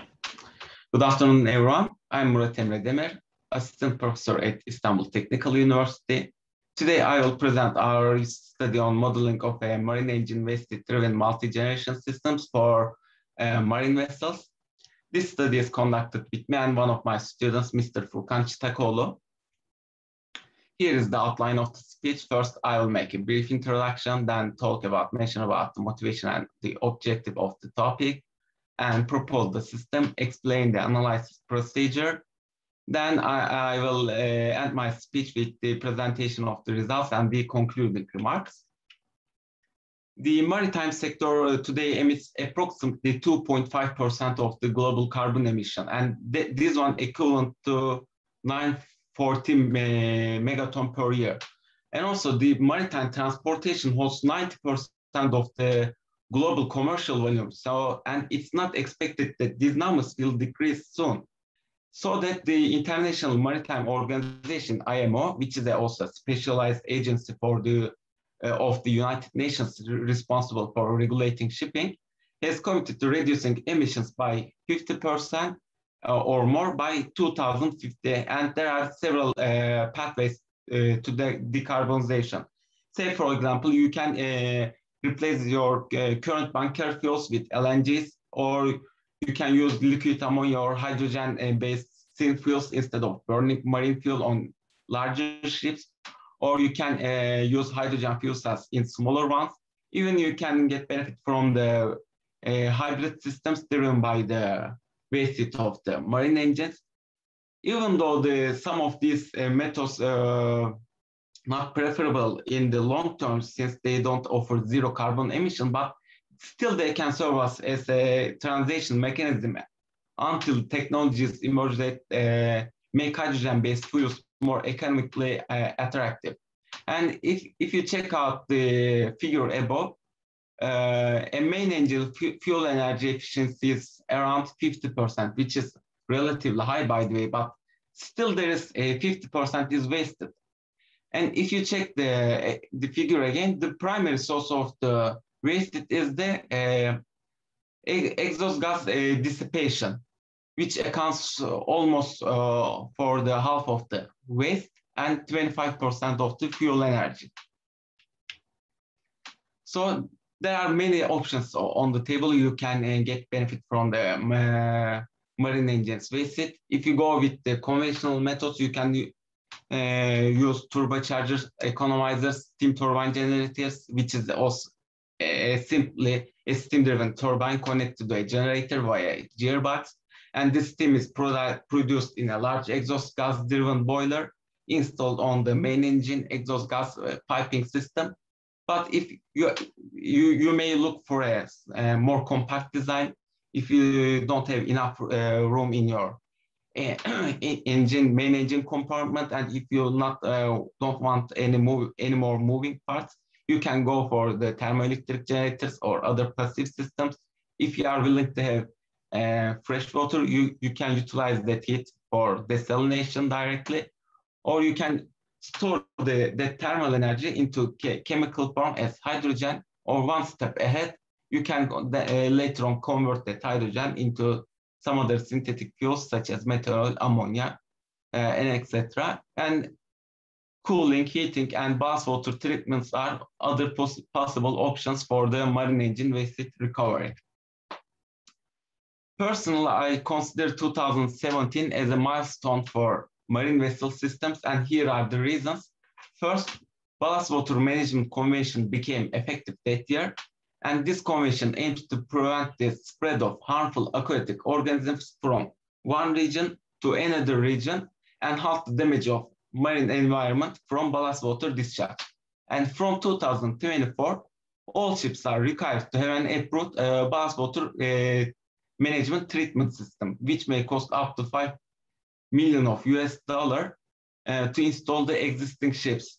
By the way, for the non-marine engineers, the ballast water is used to provide stability, maneuverability during a voyage when the ship is not carrying a heavy cargo, or when the ship requires more stability. So basically, it's an external weight, external seawater intake to balance the ship. But while you are taking the seawater from one region, you're also carrying the marine fauna from that region to another region along you. So the ballast management and control should be provided. Also, it should take into account all the invasive species carried by the ship's ballast water. Specifically for Turkey, after the mucilage outbreak in Marmara Sea in this summer, this kind of actions required to be taken immediately. And the second key moment in the 2017 during the Davos Economic Forum is the formation of the Hydrogen Council. This council is a global CEO-led initiative comprised of 92 companies with a long-term vision to develop hydrogen economy. All these significant companies you imagine on the energy, transportation, industry, and investment sectors are a part of it. And by mid-century, this council also claiming that hydrogen could power a quarter of passenger ships worldwide. So it's a great opportunity for us, for scientists, for the industry, for the stakeholders to develop environmental friendly technologies, because we have the support of International Maritime Organization, or we have their enforcements, and we also have the support of Hydrogen Council and all these companies. So we should put our maximum effort on those technologies, developing on those technologies. In that context, before starting this study, our main motivation were break the dependence on fossil fuels and to reduce the environmental impact of marine transportation systems. And to do that, we propose, design, and analyze the waste-driven marine vessel system. Here you can see the system on the screen. The exhaust gas released out from the exhaust manifold with a temperature of 300 degrees Celsius and a mass flow rate of 111 kilogram per second, and specific amount of the heat transferred to the isobutane so that the energy need for organic Rankine cycle is provided, and then the exhaust gas directly flows to the generator to charge the absorption cooling refrigeration cycle, which uses water and ammonia as the working fluid. After this isobutane expands in the expander and generates power, it goes to the condenser and releases its heat to the desalination system. And this desalination system uses this waste heat of the organic Rankine cycle, and the pressure and the temperature of the seawater gradually decreases gradually through the cascade flash chambers from 100 kilopascal to 7.4 kilopascal. Later on, a small portion of it goes to the PEM electrolyzer and the rest goes to tanks. And this PEM electrolyzer is driven by the electricity generated by the organic Rankine cycle and produces hydrogen with an energy efficiency of 63%. The balance equations are carried out mass energy exergy for the system elements, and the state properties are calculated as well. Exergy flows for individual system elements are also calculated to identify the irreversibilities of the system. As you see here, there is 10 megawatt of heat rate could be harvested only for drive the organic Rankine cycle. And also, if you also check this table again, there is 4.1 megawatt of cooling can be provided by the absorption cooling cycle. Based on the results, network of the organic Rankine cycle is determined as 1.3 megawatt, and the hydrogen production rate is calculated as 301 kilogram per day. This is for the case where the 50% of the organic Rankine cycle network is used to dry the electrolyzer, and the distilled water production is calculated as 0.54 kilogram per second. When it comes to system performance parameters, COP of the absorption cycle is 0.45, and energy and exergy, overall energy and exergy efficiencies are 25 and 13.4% respectively. This system can, based on the calculations, this system can provide 46.2 tons of distilled water production per day. And when we check the literature, studies in literature, showing that the temperatures between 40 to 65 are effective against phytoplanktons and zooplanktons. And in this study, water comes out at 40 degrees Celsius. So this potential should be investigated to be used, maybe standalone or in a combination with other techniques, such as it could be chemical treatments, UV irradiation, electrochemical treatments, ultrasound, and so on. As concluding remarks, energy and exergy efficiencies are 25.1 and 13.4% respectively. COP of the absorption cycle is 0.45. Cooling capacity of that cooling cycle is 4.1 megawatt. Hydrogen production is 301 kilogram per day. And the network rate of the overall system is 659 kilowatt. The first purpose of this study was to determine the marine vessels waste heat recovery and identify the transitional technological approaches that comply with IMO's ballast water management conventions and the Hydrogen Council's agenda. And to do that, of course, some further studies needed to be conducted. And to begin with, a life cycle assessment should be done, and exergoeconomic analysis should be done, and also optimization should be together done to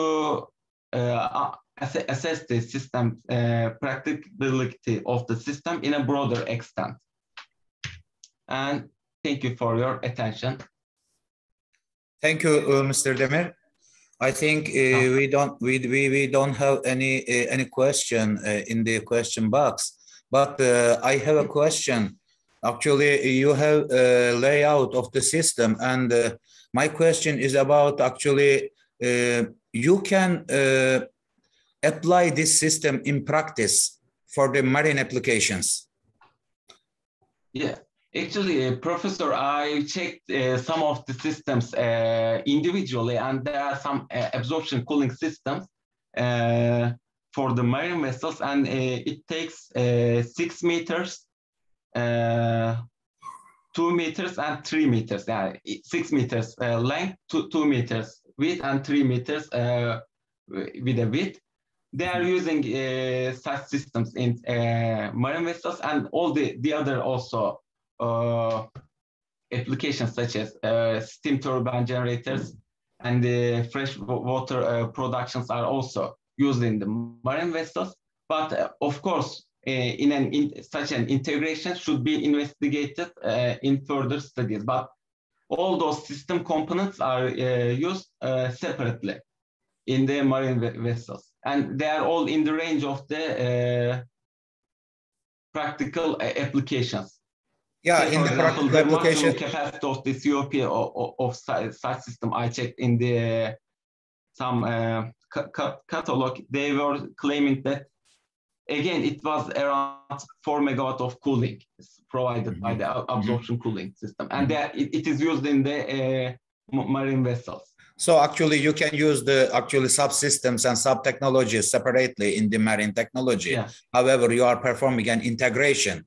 Okay, for the marine applications. So you will have some actually challenges to solve and to find better solutions for practical applications of such a system.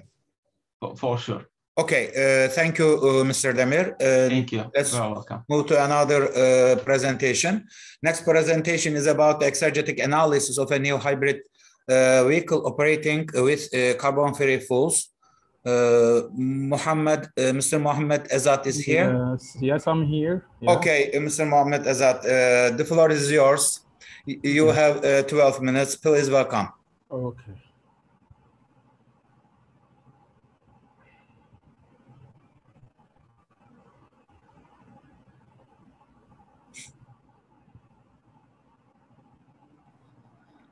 Okay, good afternoon, everyone. My name is Mohammed Azat, and I'm an assistant professor in Astana University. And this paper is co-authored with my dear professor, Ibrahim Dinsar. And it is titled with exergetic analysis of a new hybrid vehicle operating with carbon-free fuel. I will start my presentation with a brief introduction on the topic, and then I will talk about the motivation to do this research and the objectives of our research. I will describe the system and then talk about how we analyze it, and then I'll show the results. And finally, I will show you the conclusions of our study. So actually, the transportation sector is responsible for 29% of the global final energy consumption. And also it is responsible for emitting almost 25% of the global CO2 emissions. And it is expected to increase the global CO2 emissions up to 42,000 million metric tons by 2040. In this study, we are concentrating on using carbon-free fuels. So why are we using hydrogen? We're using hydrogen because it's high energy density source of energy. and it's of course carbon-free fuel. It can be generated using renewable sources via water electrolysis. It can be used in fuel cell vehicles to get better efficiency compared to conventional internal combustion engine. And also we are using ammonia because because we can minimize the hydrogen storage problem, as it is cheaper by 3 times compared to storing hydrogen. It can combust it in an environmentally benign way, and the ammonia distribution infrastructure is available, and any leakage can be detected by the nose for the safety of the use. So our motivation for this study is to we need an immediate need to decrease the dependence on fossil fuels, reduce the harmful environmental impact of the transportation sector, utilize clean energy sources, provide efficient and sustainable integrated systems for vehicle applications. Our objectives for this research: first, to reduce the impact of the global warming via the utilization of carbon-free fuels in conventional internal combustion engines, to develop thermodynamic models for the modified internal combustion engine based on energy and exergy approaches, and to apply the concept of waste heat recovery for better internal combustion engine efficiency, and to investigate the first and second law efficiencies of the modified system and compare them with the conventional one, and to evaluate the performance and the generated emission of the modified system dynamically during the different driving modes of the. We pick one of the driving cycles, and we will investigate the performance during it, to investigate the performance of the modified internal combustion engine system in different environmental and operating conditions. As we can see, this is our system. The system displayed in this figure consists of an internal combustion engine, which is primary power, which is the primary powering source, and can generate up to maximum traction power of 118 kilowatt. The power generated from the engine will be delivered to the front axle drive via manual transmission system. The starting of the internal combustion engine will be initiated by the battery, as shown in the figure.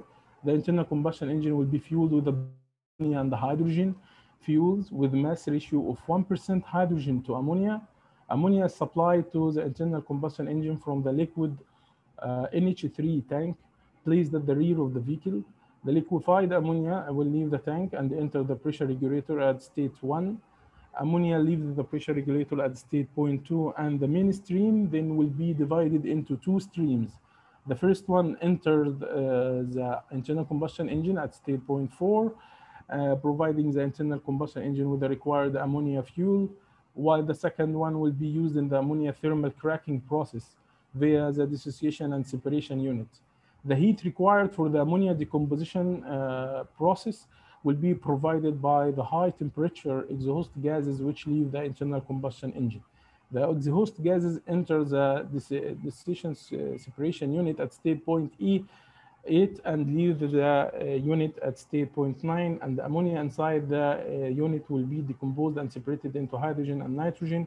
Nitrogen is released to the air from point 11. Hydrogen enters the heat exchanger at state point 6 so that its temperature can be reduced before it is supplied to the internal combustion engine, and to provide a preheating process for the ammonia which enters the dissociation separation unit.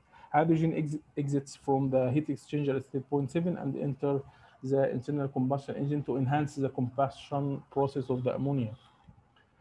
These are the main equations that we used for the analysis of the system for the mass, energy, entropy, and exergy balance equations. And then we'll start with my results. As you can see, for the figure on the left side shows that increasing the ammonia molar flow rate increases both the internal combustion engine power and the exergy destruction.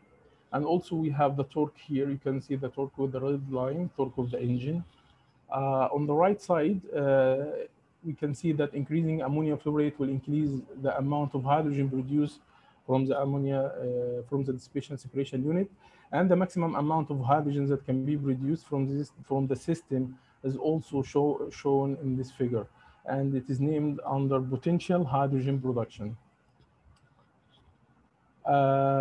For these figures, the one on the left side shows that the effects of varying the heat supply to the dissipation separation unit on the amount of hydrogen and nitrogen that can be released from the system, and the exergies that could be recovered from our system. On the right side, we can see the variation of hydrogen produced on board from the unit, from the dissipation separation unit, with ammonia entering the internal combustion engine at different dissipation separation unit conversion efficiencies. And here, sorry, on the left side, you can see the effect of changing of ammonia entering the internal combustion engine, and it is named on the figure as we saw earlier, N.4, on the overall energy and exergy efficiencies of system, and the exergy destruction rate of the whole system, and the exergy recovered due to the installation of the decomposition unit. On the right side, the effect of varying amount of hydrogen supplied to the internal combustion engine on the exergy destruction rate of the system, internal combustion engine power, exergies that can be recovered, and system overall energy and exergy efficiencies.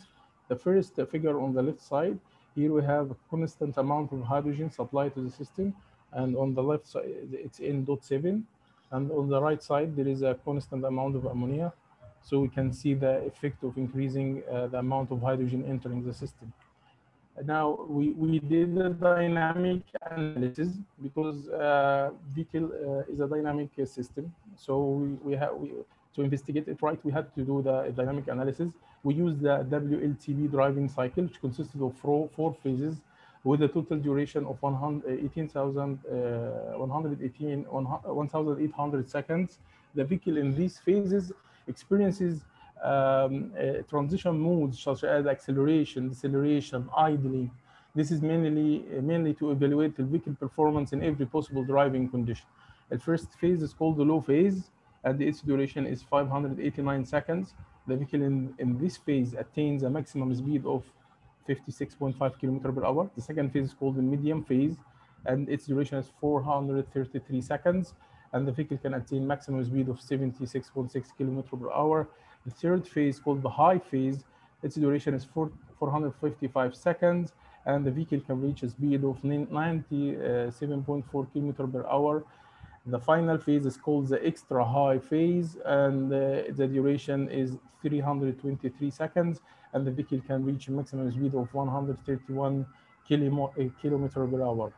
As you can see here, these figures show the variation of the internal combustion engine power, torque, and the available heat for the ammonia decomposition process during the four phases of the WLTP. A is a low phase, and D is a extra high phase.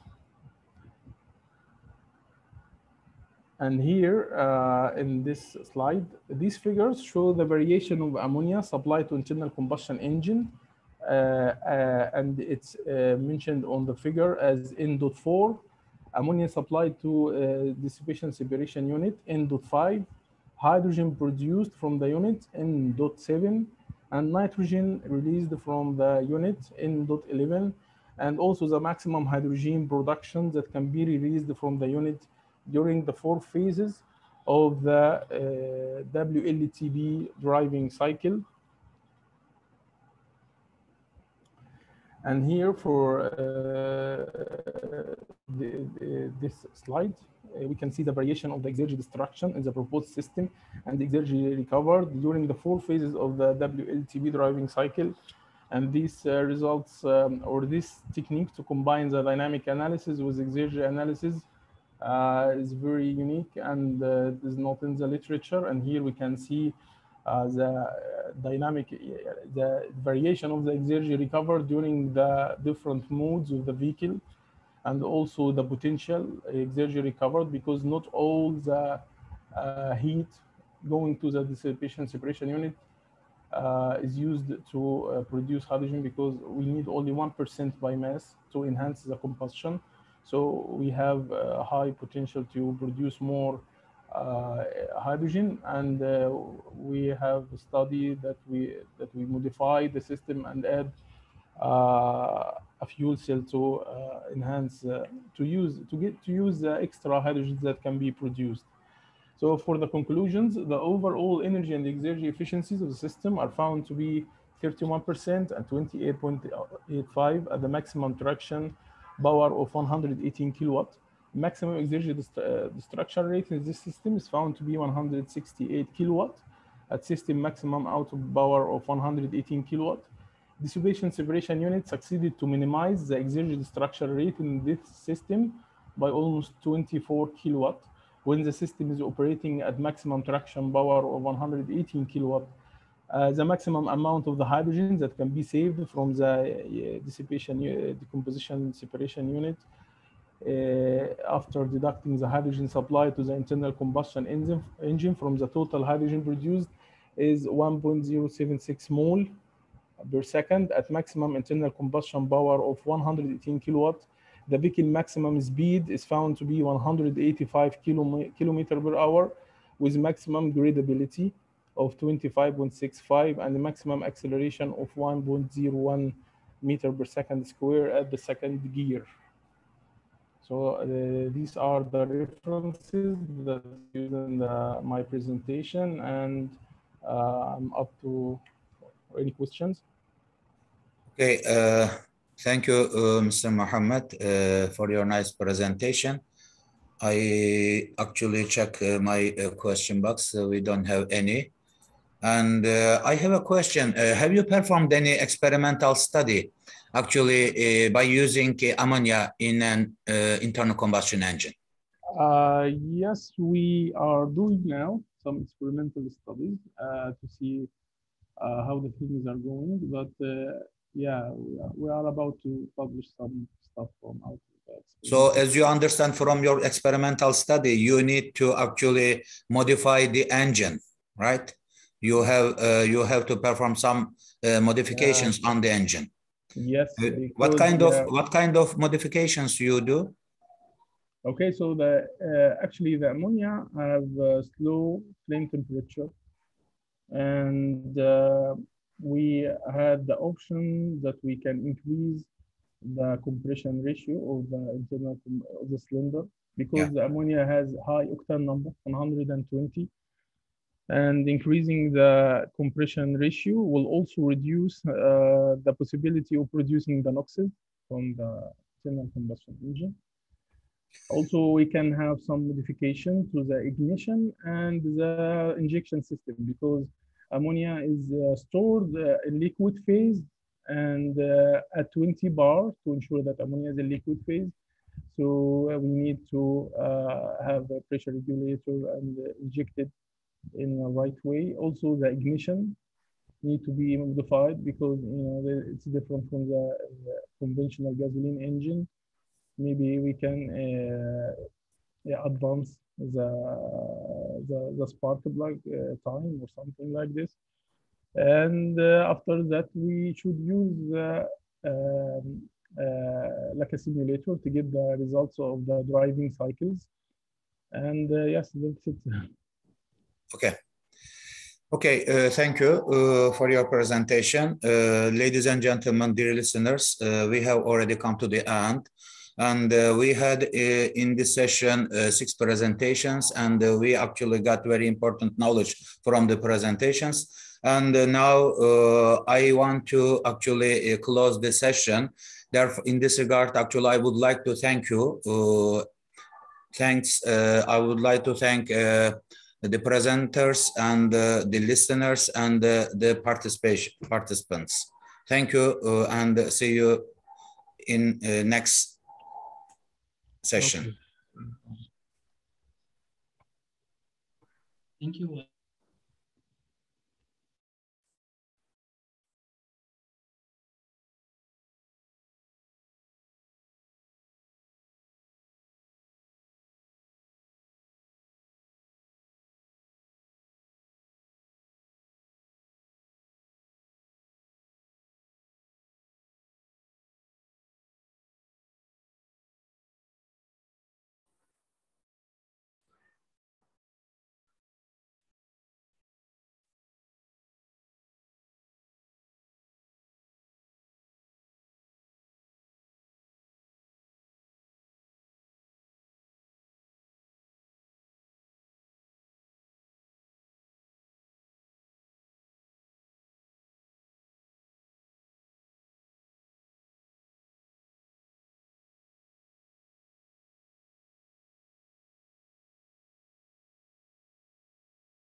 Okay, hello everyone, and welcome to the session about energy materials.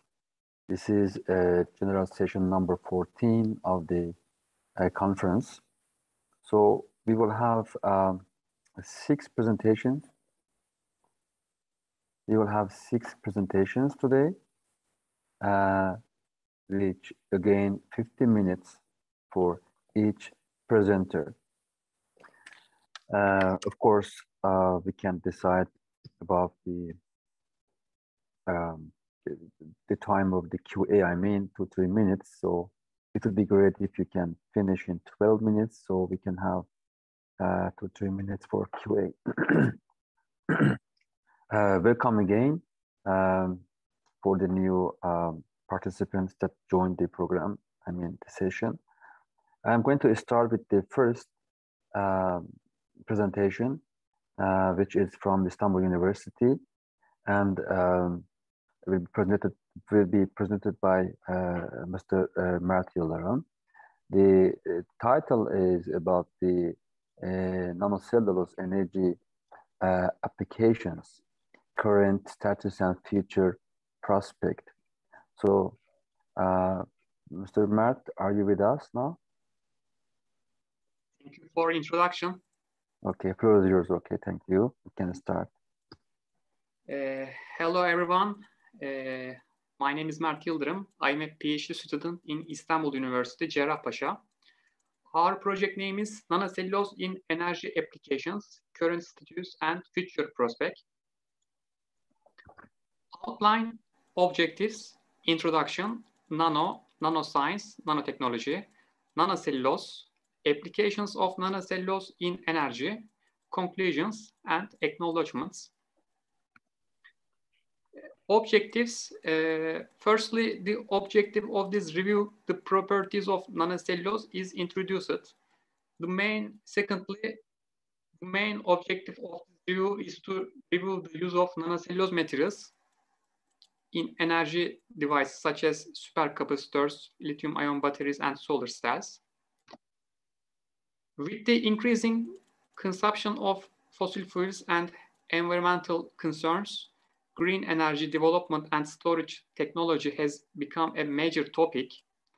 In the past decade, researchers have researched low-cost and energy-efficient green materials from renewable sources as candidates to replace some traditional materials in the manufacturing of energy devices in limiting negative impacts on the environment.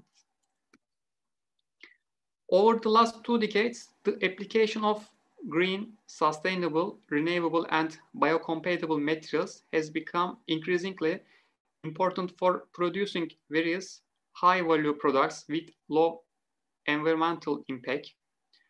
In this context, lignocellulosic biomasses are promising of green, renewable, and sustainable materials. Nanocellulose have attracted the interest in both academia and industry due to its sustainability, renewability, biocompatibility, and naturality. Moreover, the excellent physical, mechanical, and optical properties of lignocellulosic biomass originated nanocellulose allow it to be regarded as a substrate material to fulfill the increasing demand for fossil fuels and environmental crises. Nano is an SI prefix and comes from the Greek word for dwarf nanos. 1 nanometer is about 3 atoms long.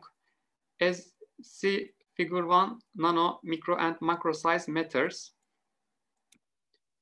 Nanoscience is manipulation and engineering of matter, particles, and structures on the nanometer scale.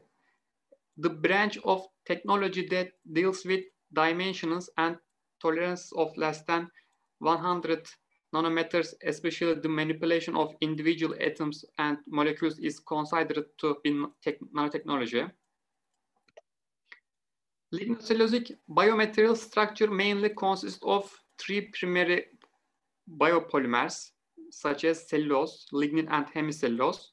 Cellulose is derived from lignocellulosic biomass, are the most abundant natural biopolymer on the world.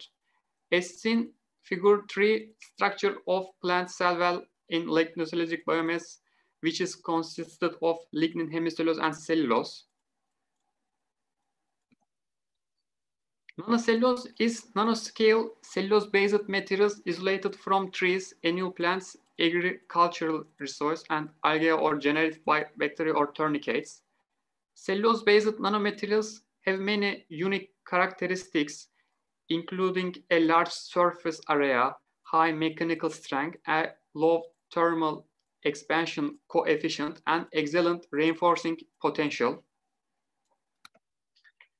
Nanocellulose can be classified into three main categories: cellulose nanocrystals or nanocrystalline cellulose, nanofibrillated or microfibrillated cellulose, and bacterial cellulose. Mechanical, such as homogenization, chemical, such as acid hydrolysis, and enzymatic techniques are used to produce nanocellulose. As seen figure 5, schematic representation of extraction of nanocellulose from lignocellulosic biomass. Mechanical properties: nanofibrillated cellulose, acid hydrolysis, nanocrystalline cellulose. Different forms of these three classifications of nanocellulose and their applications are reported in figure 8. Different types of cellulose nanomaterials and their applications. Moreover, cellulose nanocrystallines in bacterial nanocellulose in SEM. Applications of nanocellulose in energy. As seen figure 7, a schematic representation showing the use of nanocellulose to energy storage applications. Nanocellulose is used as a component in lithium-ion batteries, supercapacitors, solar cells, electromechanical electrodes, and nano generators. A summary of the properties of nanocellulose for energy storage applications in figure 8. Nanocellulose characteristics, performance, and energy storage application. Young's modules, 1038 gigapascal, strength 2 to 3 gigapascal, performance, prospective mechanical properties, energy storage application, self-standing and high-strength electrodes and separators. 2, reactive surfaces containing OH site groups, performance, chemical modification, integration, energy storage applications, composite with electrochemical active materials. 3, nanocellulose characteristics, high aspect ratio entangled web-like structures, performance, flexible substrates, energy storage applications, flexible devices. 4, nano-order scale, high specific surface area, thermal stability, performance, thermal stable nanoporous materials, energy storage applications, separators with controlled pore structures. 5, nanocellulose characteristics, desired constituents with relatively high carbon content, performance, precursor for carbon-based materials, energy storage application, carbon electrodes, and various resources and multiple fabrication methods, performance, various structures and surface chemistry properties, energy storage application, construct multiple kinds of materials or devices. Applications of nanocellulose in energy storage and conversion. Nanocellulose in general are emerging as interesting materials for energy applications. Some of the characteristics of nanocellulose that are appealing for the energy storage and conversion are versatile chemical modifications, high aspect ratio, thermal stability, mechanical strength, and flexibility. Recently, Chenetol reviewed nanocellulose-based materials for electrochemical energy storage. They described how nanocellulose could be both converted to carbon or mixed with active materials to be used as electrode material for supercapacitors. Cellulose fiber-based materials for lithium-ion batteries. Cellulose nanofibers find applications as electrode components, separators, and even electrolytes. Secondly, vacuum filtration and paper making process have been widely used to prepare flexible lithium-ion batteries in which cellulose nanofibers can act as a load bearer and binder. Thirdly, flexible and conductive nanopapers based on cellulose nanofibers and carbon nanotubes offer solutions for flexible electronics, often with high energy density and shape versatility. The use of nanocellulose as a component in modern energy devices and systems may usher in a new era of material innovation. It has enormous materials application potential in a various of energy-related areas. According to recent studies, nanocellulose is a potential piezoelectric material. Cellulose nanocrystals have the potential to improve the power conversion efficiency of solar cells. But nanocellulose have some challenges. First of all, although nanocellulose has unique properties for energy storage devices, there are several difficulties that must be solved in the future. It is currently difficult to produce nanocellulose on a large scale with high quality. The high manufacturing costs are a cause of concern in the production of nanocellulose. New methods for producing nanocellulose with large scale production and low cost should emerge. We would like to thank Turkish Academy of Sciences for its support. For listening.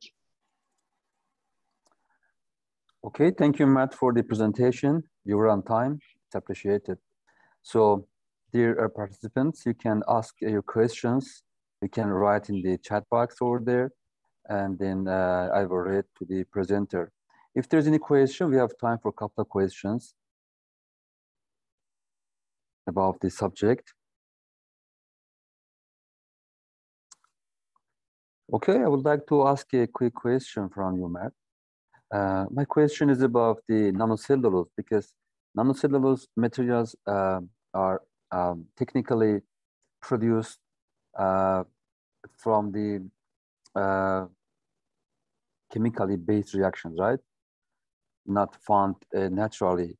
So you talked about the concerns about cost of the system, right? When you are using this material. What about the life cycle assessment or environmental impacts of nanocellulose materials? Okay, they are good for energy storage and other applications. But what about the effects on the environment? Or did you have any life cycle assessment or study the effects of this material in the long term on the environment or not? Thanks for the question. Nanocellulose, due to sustainability, renewability, biocompatibility, so excellent physical, mechanical, and optical properties.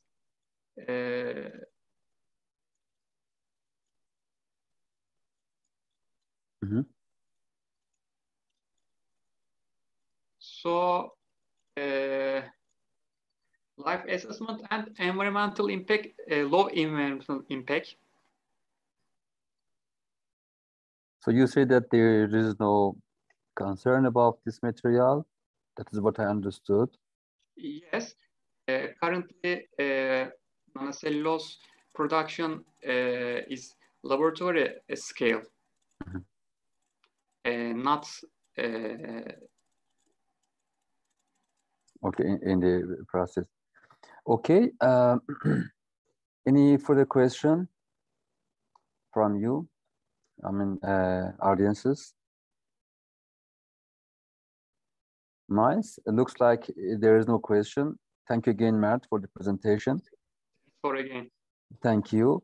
From Istanbul, we are going to Nigeria, University of Nigeria, and the presentation that we will have is about the detection of temperature elevation in case smartphones due to multitask processes, which will be presented by Howard Nyoko. I hope I pronounced correctly. So floor is yours if you are with us, and you can start your presentation. Mr. Nyoko, are you here? Okay, I will be taking the presentation. Perfect. You can share your screen, and we are waiting for your presentation, Mr. Nyoko. All right. Thank you.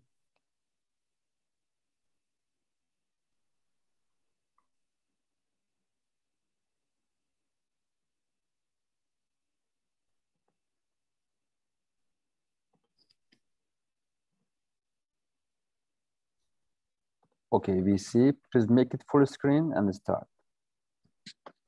Perfect, thank you. All right, thank you very much, Nader. You're welcome. Hello, everyone.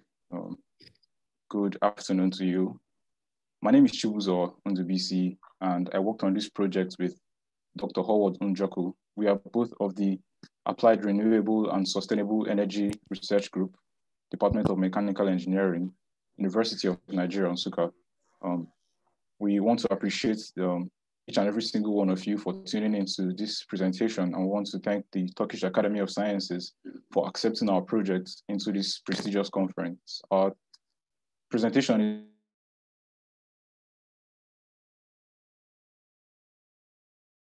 is titled Detection of Temperature Multitask Processes.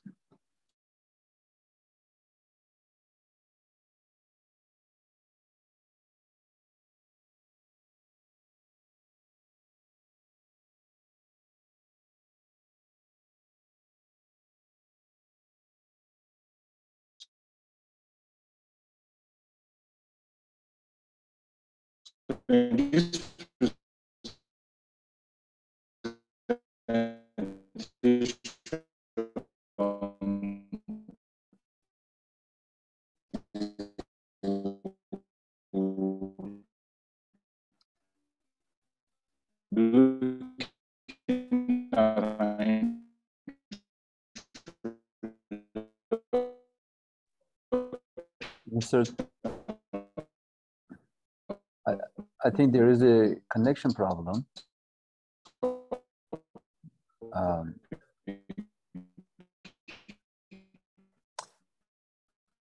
Mr. Bisi, we can't hear you clearly.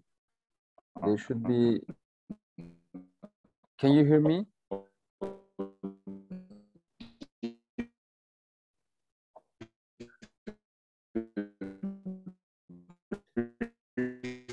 Okay, Mr. Nibi, I think you have problem with the connection.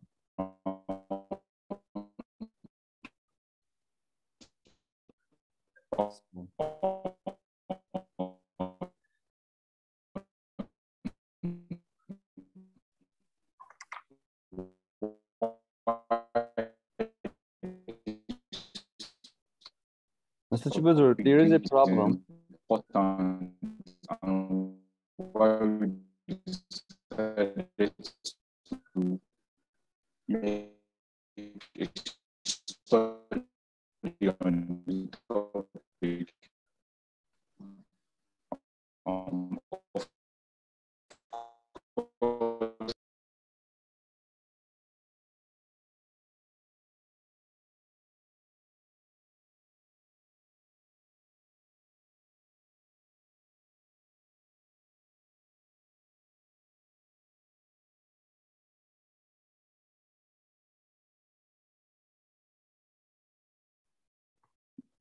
Okay, looks like we have lost connection with Mr. Chibuzi, so there is no other option except going to the third one. We can wait for a couple of minutes. Okay, let me write here and Mehmet Bey, are you there? Could you look after the connection if you can do anything for the connection? If it is from his side, we can wait for 2 minutes.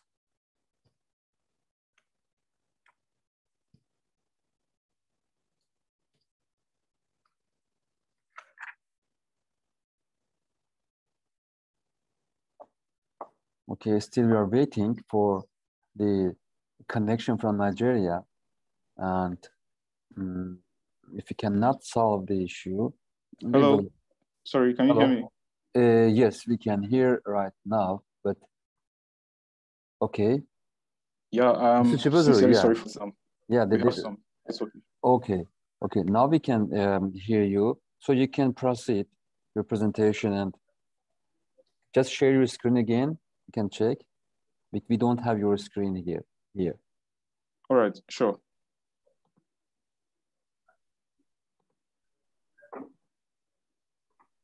Okay, just be consider about the time. We have 8 minutes for your presentation. You lost 4 or 5 minutes. Okay. Okay. Thanks. Okay. No problems. Thank you very much. You're welcome. All right. So, smartphones generate heat and then they dissipate heat when they perform their processes. And these problems are responsible for a large fraction of smartphone failures, as the research has confirmed.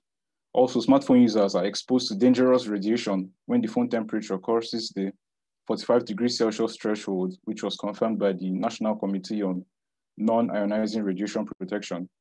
And fundamentally, it must be remembered that smartphones generate heat due to the tasks run by their users. And that is indeed what is driving this study. Now, the major sources of heat within a smartphone are the battery and the components mounted on the circuit board. By these components are referred to the system on chip, the sensors, and of course, the memory devices. Heat is generated through majorly the resistance to the flow of current as governed by the basic equation that power is equal to the square of electric current times the resistance to current flow. The battery also generates heat due to a change in entropy as discovered by Z et al., where this change in entropy or the heat due to entropy change is a product of the battery temperature, the battery current, and the change in open circuit voltage over time. Now, as much as heat is generated, it is also dissipated because the heat does not stay in one location within the smartphone. Heat is transferred by conduction through the surfaces that are in contact within the smartphone. And this is governed by Fourier's law of heat conduction. Q is equal to minus Ka delta T over L. Heat is also transferred by convection from the surface of the smartphone to the surroundings, satisfying Newton's law of cooling. And of course, there are surface-to-surface radiation networks within the smartphone that also cause the transfer of heat. Now, this internally generated heat travels via cooling paths, which are paths through which heat travels within the smartphone to the smartphone surfaces. In the diagrams by the right-hand side, you can see that these paths have been represented with thermal resistance networks. At the top diagram, heat originates at the chip and then travels through the bottom case, adding to the heat that originates at the battery, and it goes through the back cover and then out of the phone. At the one at the bottom, the heat originates at the chip and travels through the phone's display and still arrives outside the phone. Of course, numerous studies have been conducted both to understand the problem of heat generation and dissipation in smartphones. And to address the problem, we have some instances here, studies by Lee et al., where they studied the relationship between mobile phone surface area and heat dissipation using finite element analysis. And they discovered a positive correlation between both parameters. Carroll and Heiser analyzed energy consumption in a smartphone based on different patterns of usage, from business people who spend a lot of time on calls, texts, and emails to casual people who listen to a lot of music on their smartphones. Now, addressing the problem, Gurum et al. Integrated what are known as gap filler pads to establish contact between surfaces not initially in contact and achieve faster heat conduction and transfer heat transfer through conduction. Also, Grimes and Tomizawa with their colleagues have integrated both cooling fans and phase change materials respectively to improve heat dissipation and thermal management. Of course, back to the aim of this project, leading from everything that has been established so far, the aim of this project was to study the effect of running multiple apps at the same time on the thermal response from an encased mobile device. The question really was, is there any effect of, is there any difference between running one app at one time and running several apps at the same time on a smartphone? And the objectives of this project are taking infrared thermal images of these multitasking effects on the surface temperatures of the smartphones, and then comparing the battery and processor temperature variations of two similar smartphone models when one was cased and the other was not cased, in order to determine the effect of smartphone cases on this heat dissipation. Now, of course, the experiments were conducted in a controlled environment shown by the right-hand side, the top figure, which was the experimental chamber. We used two identical phones. One of the phones was encased and the other one was not encased.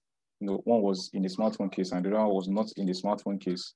We had an infrared camera, which we used to obtain thermal images at the start and end of each test to study the differences in surface temperatures. The internal temperatures of the smartphones were also monitored using the CPU Monitor app, which is an app on the Google Play Store. And 3 sets of tests were conducted for this experiment. We had the single task set where we ran only one app, the double task set where we ran 2 apps, and the triple task set where we ran 3 apps. So each test lasted for 30 minutes. The smartphone case, which was used on the test phone, was made of plastic. So we went with a plastic material for this experiment. Of course, there are other smartphone case materials, which include silicone, carbon fiber, leather, wood, and so on. Now we conducted a survey in our community to determine the particular apps to be run. Essentially, we asked university students which app they use the most, and we came up with this combination of apps. For the single task set, we used offline music playing, that is music playing, local music. For the double task set, we used offline music playing and Instagram, which is a social media app. And for the triple task set, we used internet browsing and social media and YouTube for video streaming. Now, straight to the results, we can look at, first of all, the thermal images from the single task set where we ran only offline music. So at the start of the experiment, this was the thermal image obtained from the smartphones. There are 2 smartphones in the thermal image shown here. The one by the left is the test phone. This is the phone that was encased in a plastic case. And the one by the right is the control phone, the phone that was not encased in any smartphone case. And when we look at the right-hand side, you can see the pictures from the results after 30 minutes of running that app in a controlled environment. We see that there is a larger heat zone on the test phone than the control phone, implying that the plastic case costs a greater surface temperature than the phone without a case. Looking at the double task sets, we can already observe that the heat zones are much larger with the test phone than the control phone. Now, it's worth noting that these different colors on the infrared images indicate the different grades of heat or of temperatures on the surfaces of the smartphones. So from black, which is the lowest temperatures, to white, which is the highest temperatures, and everything in between. So looking at the image after 30 minutes, we see that the double task sets led to a higher heat zone area than the single task set from previously. And of course, the triple task sets where we ran YouTube, Google Chrome, and Instagram, we can see that this has generated the largest heat zone. In fact, when you look at the image by the left, by the right-hand side, the left phone, it seems that almost the entire phone surface is red, meaning that this is the largest heat generation so far. Now, we can also observe the variations in the phone's batteries and processors. These graphs have been plotted as such to enlighten us on the difference between the sets of tasks. So at the bottom, we have the single task set. In the middle, we have the double task set. In the center, we have the triple task set. Now, we can also see from the axis on the left-hand side that the triple task sets recorded the highest temperatures of battery and processors than the double task and the simple task set. Another thing we notice is that the test processor, which is the processor of the test phone, records the highest temperatures consistently, followed by the test battery, and then control processor and control battery. Of course, the maximum temperatures reached by phone batteries and processors is also recorded here. So we can also see that the triple task set, which is a set of 3 tasks run at the same time, produce the highest temperatures of all. So the test processor in the triple task set recorded up to 62 degrees Celsius of processor temperature, which is very, very harmful to those internal components in the smartphone. The closely following that is 53, which was recorded during the double task set for the same test processors. So we can already infer that processors and the chips on the circuit boards of smartphones always generate more heat than smartphone batteries, and smartphone cases cause greater heat generation than using phones without cases. So we can derive a brief set of conclusions from this experiment. First of all, there's a positive correlation between the number of tasks being run and smartphone temperatures, meaning that the more tasks you run at the same time, the higher your temperatures are likely to get. Now, we did not test this multitasking to its limits. We do not exactly know at what number of tasks there will stop being an increase in temperature, because there has to be a limit for the phone not to shut down due to overheating. So that was not in the scope of our experiment, but to be an interesting area for future research. We also see that processor temperatures increase faster than battery temperatures, as was said earlier. The test phone recorded higher temperatures than the control phones, implying that smartphone cases inhibit the dissipation of internal generated heat and keeps the internal components of the smartphone heated up, leading to their detriment. So it has to be a sacrifice of one thing for the other. The person using the smartphone will not feel much heat on his hand when using the plastic case, but the internal components of his phone will be damaging every single day, and they will be getting worse. So thank you very much for listening. I'll take your questions now. Thank you. Oh, thank you very much, Mr. Chipoza. It's very interesting. So you said that by using, first of all, let's ask for questions from audiences, then I will ask questions, although we don't have that much time. So the question is from Mr. Kasım Toprak says, is the high temperature due to lack of cooling or high computation in those phones? Is the high temperature due to lack of cooling or high computation in those phones? This is the question. Okay, so briefly, the high temperatures on the smartphones are due to a lot of reasons. And these 2 reasons that you have mentioned are just 2 of many reasons. Certain smartphones are not designed with optimum cooling systems. Each smartphone has a particular internal design to support heat dissipation and fast cooling. But engineers and scientists keep working on these smartphone internal designs to make sure that they optimize the process by which heat is dissipated.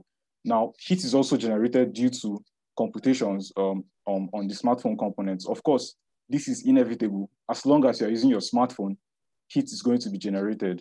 The amount of heat that is generated, the amount of heat that is now dissipated, or the ability of these smartphone components to control the heat that is generated will depend on factors like the type of processor which is being used, and the age, the life cycle of the components of the phone, or the age of the phone. So there are a lot of things that cause heat generation, and we should keep working to optimize the systems for allowing heat dissipation and cooling. Thank you. Yeah, it's very, I think, interesting, because temperature is cooling the battery in the devices, especially when you are getting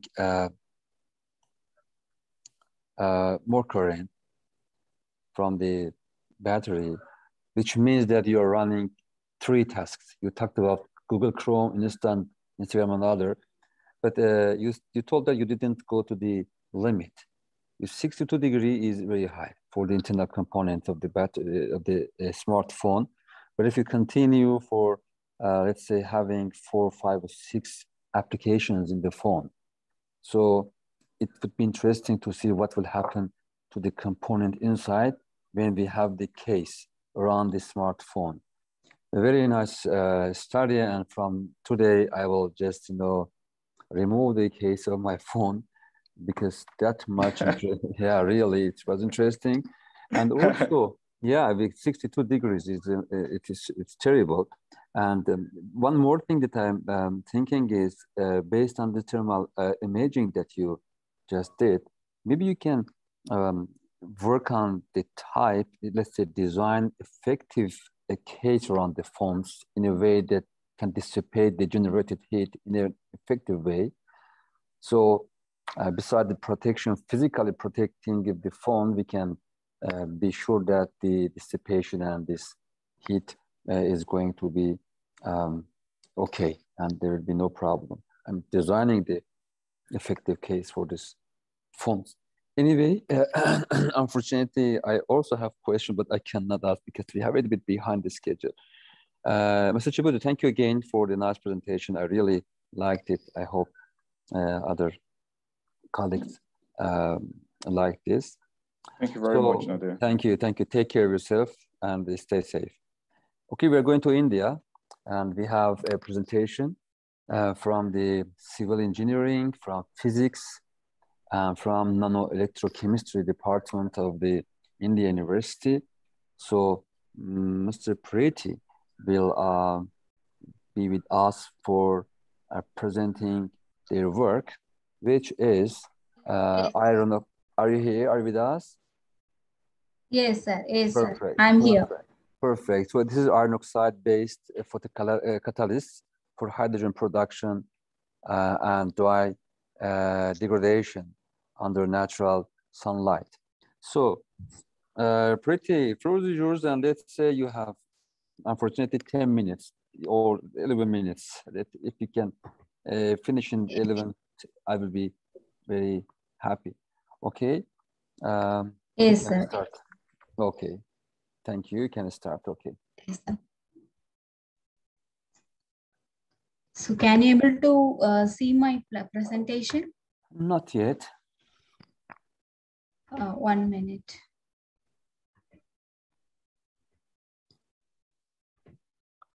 Okay.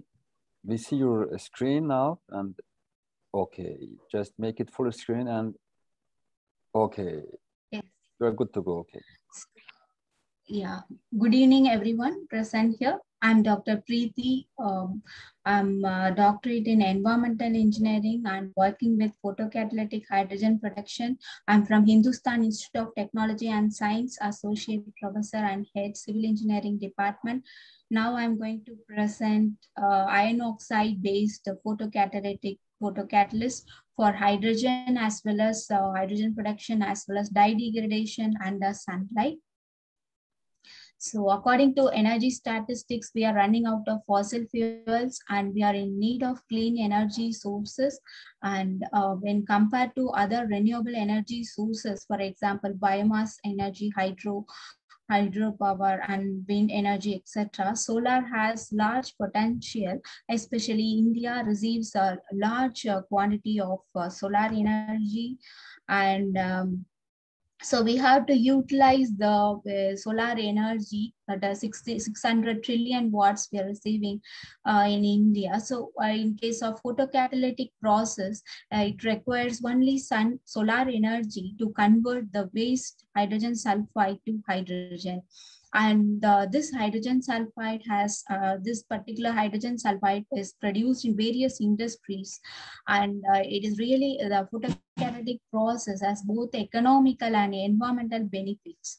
And when compared to other fuels, hydrogen has a large potential, as where great energy content when compared to other fuels.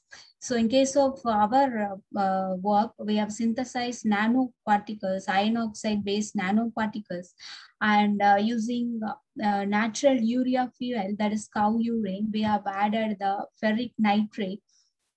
And after mixing and combustion, we got the nanoparticles, iron oxide nanoparticles.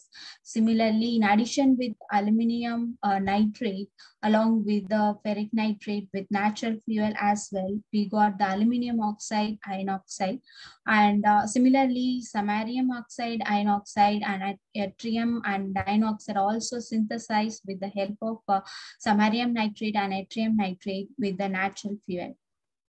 After synthesis, we have done the characterization, and based on the characterization, we can see the peak of iron oxide here, which is matching with the previously reported one spectra, XRD spectra. At the same time, we can see that the aluminum oxide, samarium oxide, yttrium oxide mixed with iron oxide doesn't show the iron oxide peak here. This shows that the other metal oxides are dispersed over the iron oxide, so that the iron oxide is not visible here. So it is well coated over the iron oxide, we can say.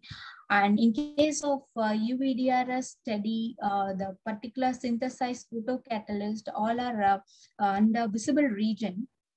And when compared to other oxides, iron oxides prepares, metal oxides prepares, iron oxide has a less band gap energy, as well as it lies in the visible region than aluminium iron oxide, than samarium, and which is greater than also yttrium iron oxide.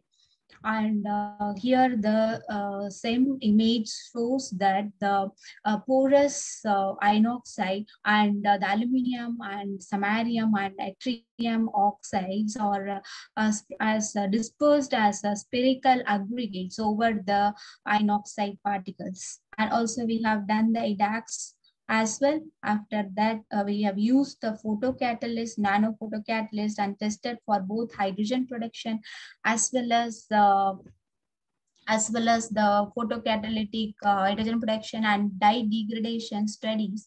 And you can see here the yttrium iron oxide gives maximum hydrogen production.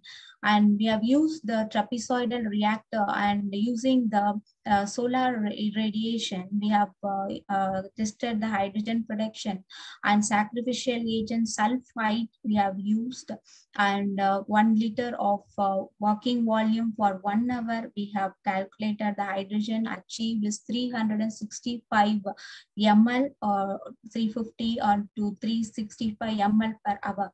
And yttrium gives maximum production in case of photocatalytic hydrogen production. In case of dye degradation, rhodamine B we have used, and here we found that aluminium oxide mixed with iron oxide gives maximum degradation. So this shows that, interestingly, the prepared photocatalyst well reacted with the dye, and it shows a different reaction in case of degradation when compared to hydrogen production. And also done various effect of various parameters, for example, photocatalytic dosage in case of hydrogen production and degradation, dye degradation. After 0.2 gram per liter, the production reduces as well as the degradation also reduces, because this is due to the screening effect, and that protects the entry of photons further and reduces and inhibits the degradation and hydrogen production process. Similarly, we have done various effects like effect of the photolytic solution and also reusability studies. After centrifugation and separation of the catalyst, we have done the reusability studies. Up to 6 runs, the catalyst is found to be stable in case of both hydrogen production and degradation studies. So we can say that in conclusion, the maximum hydrogen production achieved is 365 ml per hour in case of hydrogen production, and degradation, aluminum oxide mixed with iron oxide gives maximum degradation of 92%. And the particular catalyst prepared is stable up to 6 cycles. So the prepared iron oxide based photocatalyst demonstrated a higher ability for both hydrogen production and dye degradation. So these are the references we have used. Thank you. Okay, thank you, Priti. Very nice presentation, Dr. Priti. So we can have questions if there's any about the topic is interesting about hydrogen production. So degradation issue. So if there's any question, you can write in the QA section or you can write in the chat. I will read. And thank you for the time, being on time, because you just finished on time. I appreciate it. Thank you. Yeah, So, thank you. Thank you. Any question? Looks like we don't have any question, and I again thank you for your great presentation, and thank you, hope sir. to see you in the next events. Thank you. Again, we're returning to Turkey. Tokat University is the title for this fourth presentation is paper number 91, which is about the structure property issues in organic solid to solid phase change materials for potential solar applications. So it looks interesting, and I think here Nazan will present the work. Nazan, are you with us here? Yeah, I am his supervisor, okay, and perfect. I will present instead of Nazan. Okay, very nice, yeah. very nice. Thank you. Yes, so, yeah, okay. floor is yours. Okay, thank you, and you can start presentation. Thanks. Okay, thank you very much. Nazan's father had a heart attack in the last days, and he is now well, but I insist on giving this presentation myself.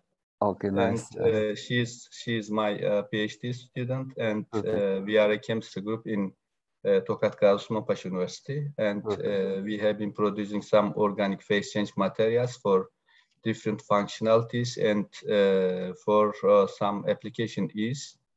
And this is an interesting issue because this is about some structure property relationships of such kind of materials. And yeah, producing some new PCMs, organic PCMs, is to solve some handicaps of present materials or impart some new functionalities to those materials for better application profiles. But here we aim to show some strategic property relationships in some of these materials.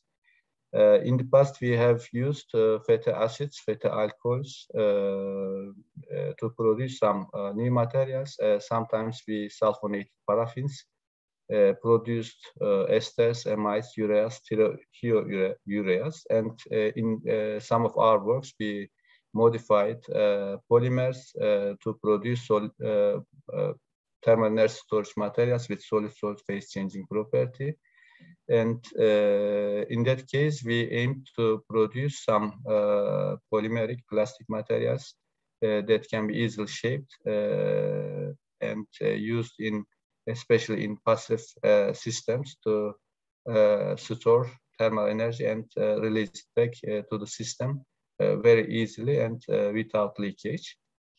In this work, these are not polymers. These are some organic materials. In one of our work, we produced some urea materials and go further to derive from those urea materials. This is a synthetic scheme for the synthesis. In the first line, we showed bis-stearoyl urea compounds. In the second, we neutralized the urea by using four chain groups. This is a two-stage reaction. In the first stage, we produced stearoyl chloride and interacted to urea. This is to to get a completion in the reaction, because the resultant structure properties were very important to us. Actually, in the second step, acyl chlorides are very easily reacted to ureas and produce some amide compounds. The reaction occurs in room temperature actually, but we increase the temperature up to 80 degrees Celsius. This is also for the completion of the reaction. At the end, we produce linear phase change materials, organic linear phase change materials, and these are bidentate materials. And also we produce some three-dimensional compounds. These are tetrasteroyl urea compounds. We expect the second one crystallize. We expect the first one to better crystallize than second one, because the second one were 4-dentate and the crystallizing ability should be less than the first one. And because that we get some precautions to get complete neutralization, we produce the materials at the highest purity. And of course, we made some filtration and washings to produce pure materials. These are the details of the synthesis of two materials. We proved the synthesis by using spectroscopic techniques. Nuclear magnetic resonance spectroscopy is a very suitable instrument to get the complete structure if you expect some. And Fourier transform spectroscopy is to complete the analysis to prove the synthesis. And Fourier transform infrared spectroscopy is also a suitable instrument to prove the structural stability at the end of thermal cycling, accelerated thermal cycling. It's of course that we determine the properties, thermal energy storage properties of the materials by using DSC. And we are using the DSC in somehow different ways to produce T-history graphs and total enthalpy curves in our laboratory. And to determine thermal cycling ability of the materials, we have used a thermal cycling instrument generally used by biochemists. We adjust the instrument to make 50 times heating cooling. And we repeat this program for 20 times to reach up to 1000 times accelerated thermal cycling. And at the end, we test the materials by Fourier transform spectroscopy and again DSC analysis to prove its reliability at the end of several time usage.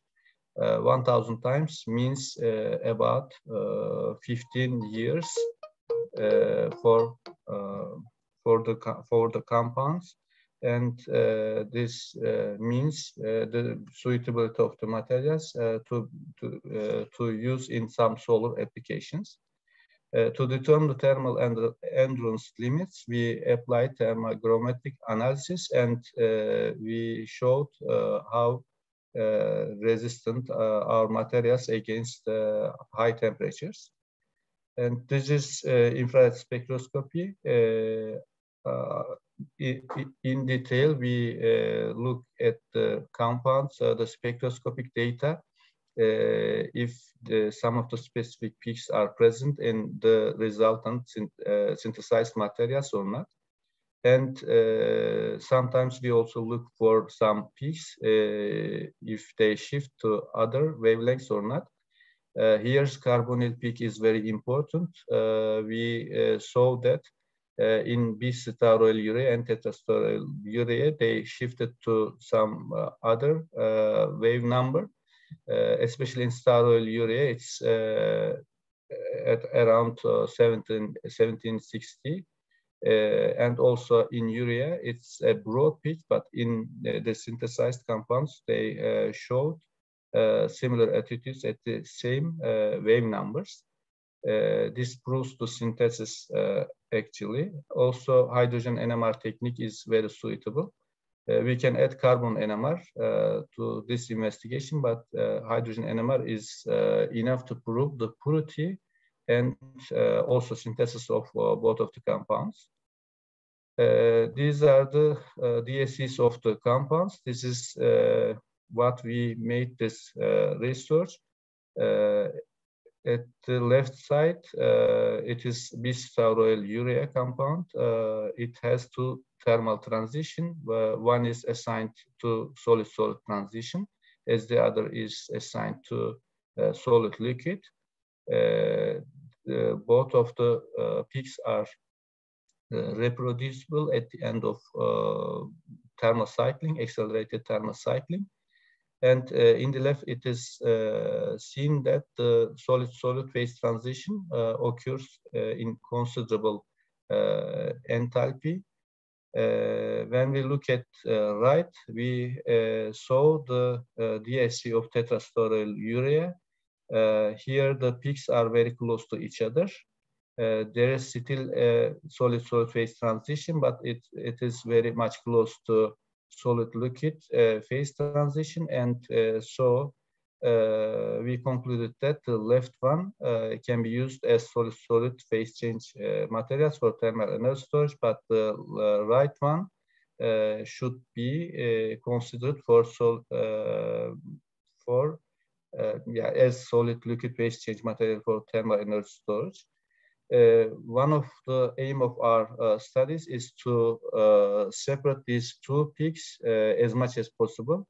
In the left, the first phase transition is very much suitable to solar applications, and the right peak, solid-liquid phase transition peak, is considerably higher, occurs at higher temperature, and that can be proposed as solid-solid phase transition material. And here we can see the enthalpy values in the B-dentate material. The phase transition, solid-solid phase transition, is much higher than the solid-liquid phase transition. The first one is to energy storage, and the second is to production. And when we look at the tetradentate compound, we saw that the solid-liquid phase transition enthalpy is much higher than solid-solid phase transition enthalpy. Also, as I said before, the temperatures are very much close to each other in tetradentate compound, and we don't propose it as solid-solid phase transition material for thermal energy storage applications. This is these are the DSC results for thermal cycling, and the blue one is for stearic acid. It is seen here that the thermal energy storage temperature obtained in bidentate compound is much less than stearic acid, and we can also propose it as another material for thermal energy storage, which is much suitable for solar applications. And in the right, we saw that the tetradentate compound showed phase transitions less than stearic acid. The phase transition temperatures are again suitable in this case, but the material should be used as solid liquid phase transition temperature instead of solid-solid. Here in this table, the data shows that the temperatures and enthalpies after thermal cycling are much consistent to each other. We assign this similarity to surface energy. Surface energy produced more compact structures at the end of the thermal cycling. In the first thermal cyclings, some changes in the structure occurs, but after some thermal cycling, the changes complete, and the phase change temperatures are much close to each other. Temperatures and enthalpies are much close to each other. Then we determine the endurance limits, thermal endurance limits of the materials by using thermogravimetric analysis. And we saw that both of the compound degraded almost at the same temperature in just one step. And this shows that the similar compounds boils almost at the same temperature. we assign this one-step degradation to boiling because there is no residue, almost no residue at the end of this degradation step for both compounds. And the data shows that the endurance limits are more than ambient temperatures for solar applications. And then we can propose both compounds as thermal energy storage materials for different applications. And the concluding remarks are that some new materials were successfully produced in this work. If they are bidentate, they can be used as solid-solid phase change materials. And Euro-based molecules can hold the structure in solid. This means that there are two different kinds of crystallites in the structure. And the urea system is responsible for melting, as the paraffinic side chains are responsible for solid-solid phase transition. The compounds had considerable amount of thermal energy storage density, and so they can be used, they can be proposed according to their phase change temperatures, especially for solar applications. Tetrabranch structure was expected to distort secondary crystallites, and so the second melting transition occurs in some different way, and this was also this result was expected at the start of the work, and experimental findings agreed with these expectations. According to spectroscopic data, the tetra chain structure compounds were effective on phase change characteristics, and the structure affected the properties very much. And accelerated thermal cycling showed that compounds are structurally stable, and they can be confined to them. Thermogrammetric analysis showed that they are also dependable. They are very stable up to very high temperatures than possible ambient temperatures. And prepared compounds has sufficient density of energy storage.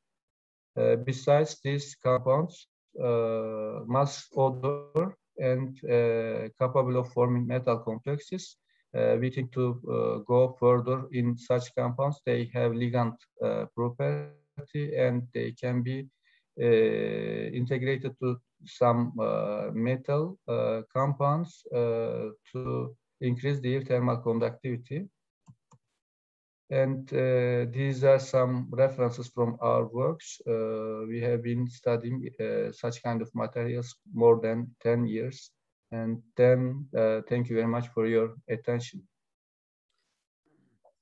Thank you, Professor Dr. Alkan, for the nice presentation. It was very interesting. And we can have questions if there's any regarding the topic.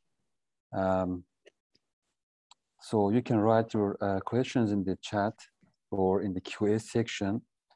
This was very interesting study about the PCM. Although the solid to solid, latent heat is about 8-9 times lower than the liquid to solid PCMs, but because we have about 240-230 kilojoule per kilogram. In your study, you talked about 27 kilojoule per kilogram, almost the latent heat of the PCM. So one quick question I may ask about the this chemical stability of this PCM that you developed. Did you check the chemical stability of this material? Yeah, we didn't search about chemical study much, but we know that amide compounds are some nylons. They are used in industry at very large amounts, and they may also be reactive to acids and bases. But we think that in the application area, they won't face with much to acids and bases as nylons, as other polyamides. Perfect. Thank you, Professor Alkan. And if there is any question, we can have maybe one. If not, okay. I don't see, but again, thank you. Here is my email. Yeah, okay. They can ask, write my email.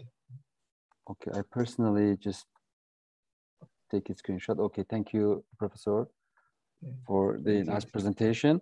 And we have two more before finishing the session. From here, we can see that the first one is from the Osmaniye, Turkey. Mr. Aksoy will present. The title is about the interfacial thermal resistance between water and metals using molecular dynamic simulation. And the other study, again, which is from the Izmir Teknik University and US. From here, I'm going to express our best gratitude to Professor Bayazitoğlu for their contribution for these researches. So let's start with the first one, which Mr. Aksoy will present. Are you with us, Aksoy? Yes, I am here. Perfect. So would you please start your presentation? You have, again, let's say 12 minutes for presentation. The floor is yours and you can start. Thank you. So you can see my screen right now. Yeah, if you make it full screen, it would be great. Yeah, sure. Okay, thanks. So you can see the whole screen right now, right? Yes, yes, correct. All right. Thank you for the beautiful introduction. So, and welcome my presentation. Today's topic is to investigate interfacial thermal resistance between water and metals.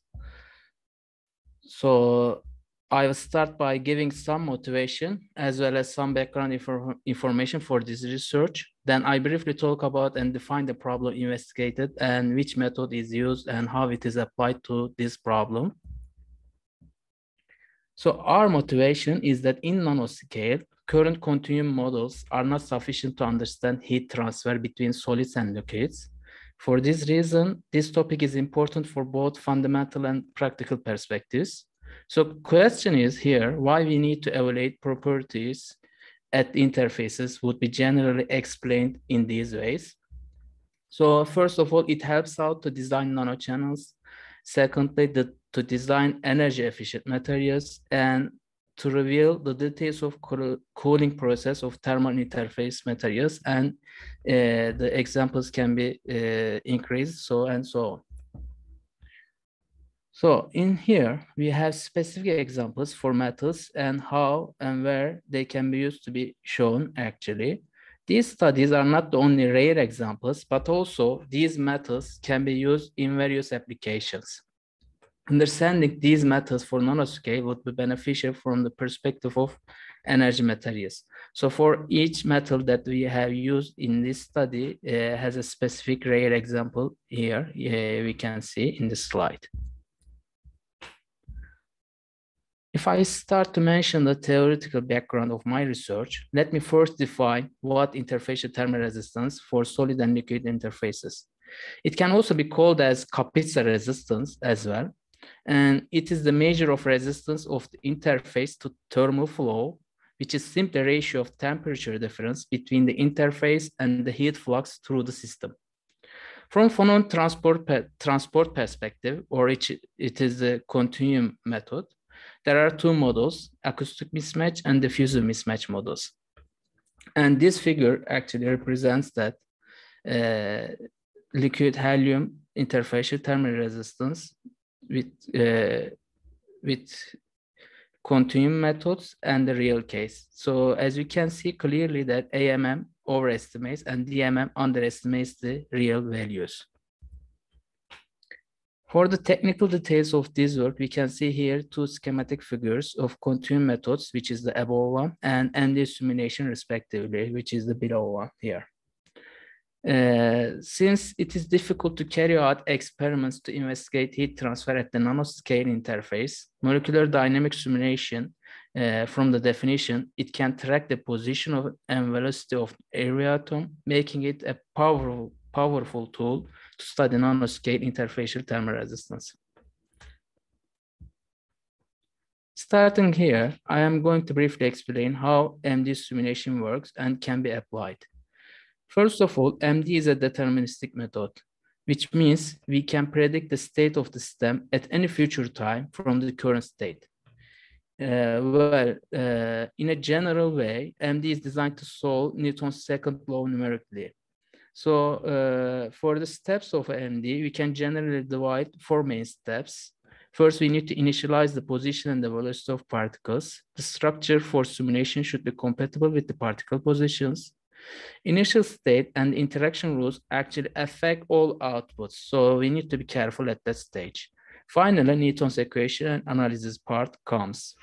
These are the basic steps for MD simulation. So next two slides actually include the second number, step number 2 in this slide, which I mean the interaction potential. Because interaction potential, that is the most important step. Actually, I would like to say that everything for MD simulation depends on the interaction potential.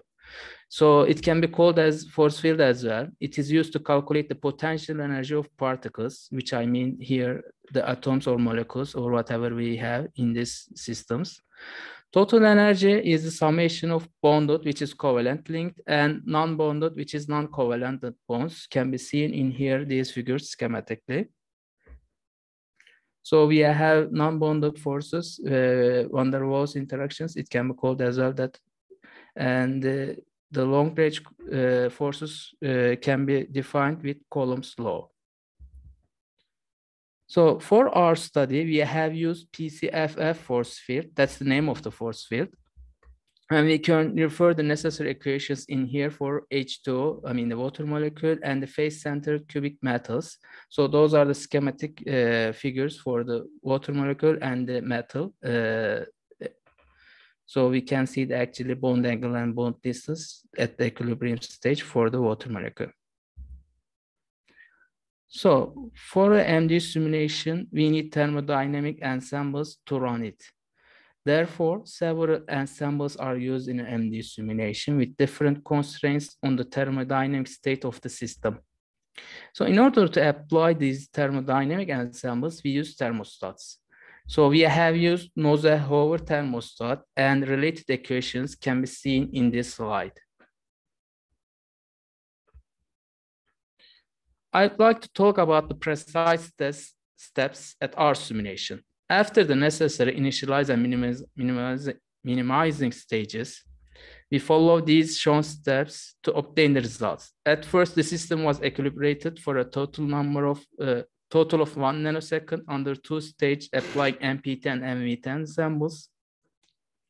So we kept the pressure and temperature constant respectively at this stage. After that, we monitor the change of temperature and heat flux through the system with time, while energy kept constant. This is the last stage actually.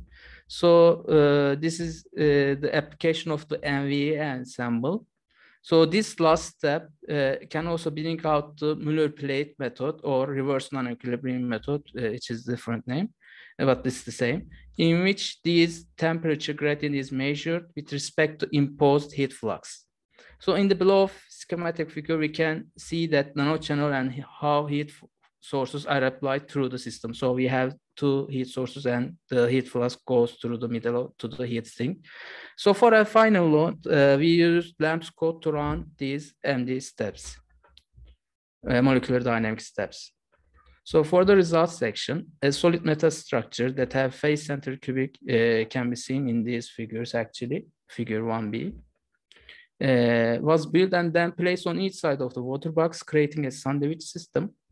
Even though heat flux is constant across the nanochannel for each temperature, the existence of discrete delta temperature is caused to have different capacitor resistance values at left and the right side of the nanochannel or at the interfaces. So we can see here two figures, which one shows the total energy with respect to simulation time. The other one shows the average heat fluxes. So we can say that they are constant at one point. But as I stated earlier, even though the heat flux is constant, we have different discrete delta temperatures. So that's the reason we have different capacitor resistance for each temperature range and can be seen here clearly for gold and silver metals. So as we can see, gold has higher than the silver capacitor resistance for similar conditions. Also, we can deduce that capacitor resistance of gold is almost twofold than the silver metal. So at the bottom of the line, we can bottom of this slide, we can see the actually standard errors for gold and silver and how they are really low. So from these figures, we can see temperature jumps for two metals actually. As you can see, there are 7 temperature cases, sorry, for 7 cases. But we have 2 embedded figures to show in detail how temperature jumps increases with the temperature increase for 300 and 600 kelvins.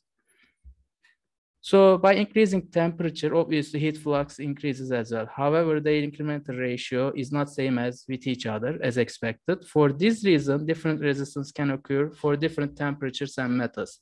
So for this time, for the last part of the discussion, we did that a comparison with temperature, heat flux, and the capacitor resistance by conducting ordinary least square regression method, which we have this 1D equation in here, and we have 3 coefficients. In order to find these 3 coefficients, we have used these graphs, which shows the capacitor resistance with respect to temperature for these 4 metals.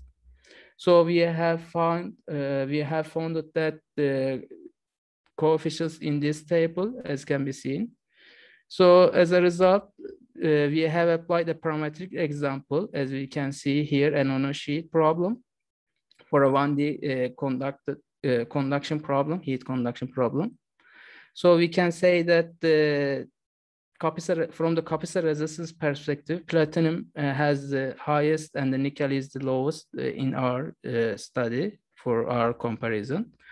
As final concluding remark, we envision that efforts on metal and water interfaces would establish a library of data to predict the interfacial thermal resistance between other metals and water. So thank you for your attention. And if you have any questions, I'd like to happy to answer them. Thank you. Okay, thank you very much, Mr. Aksoy. It was very interesting, fundamental research.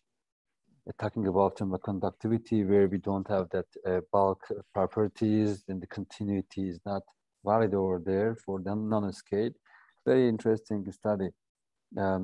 So we can have questions if you have spare time for questions, if you have any.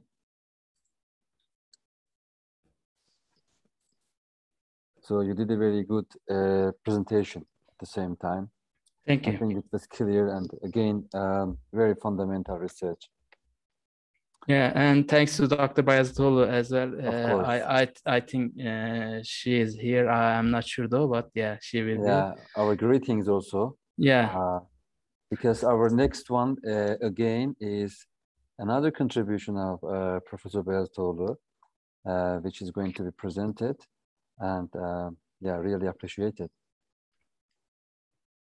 Okay, Murat, it looks like we don't have questions. Okay, I will stop the sharing. So thank you very much. Thank you very much. Take care.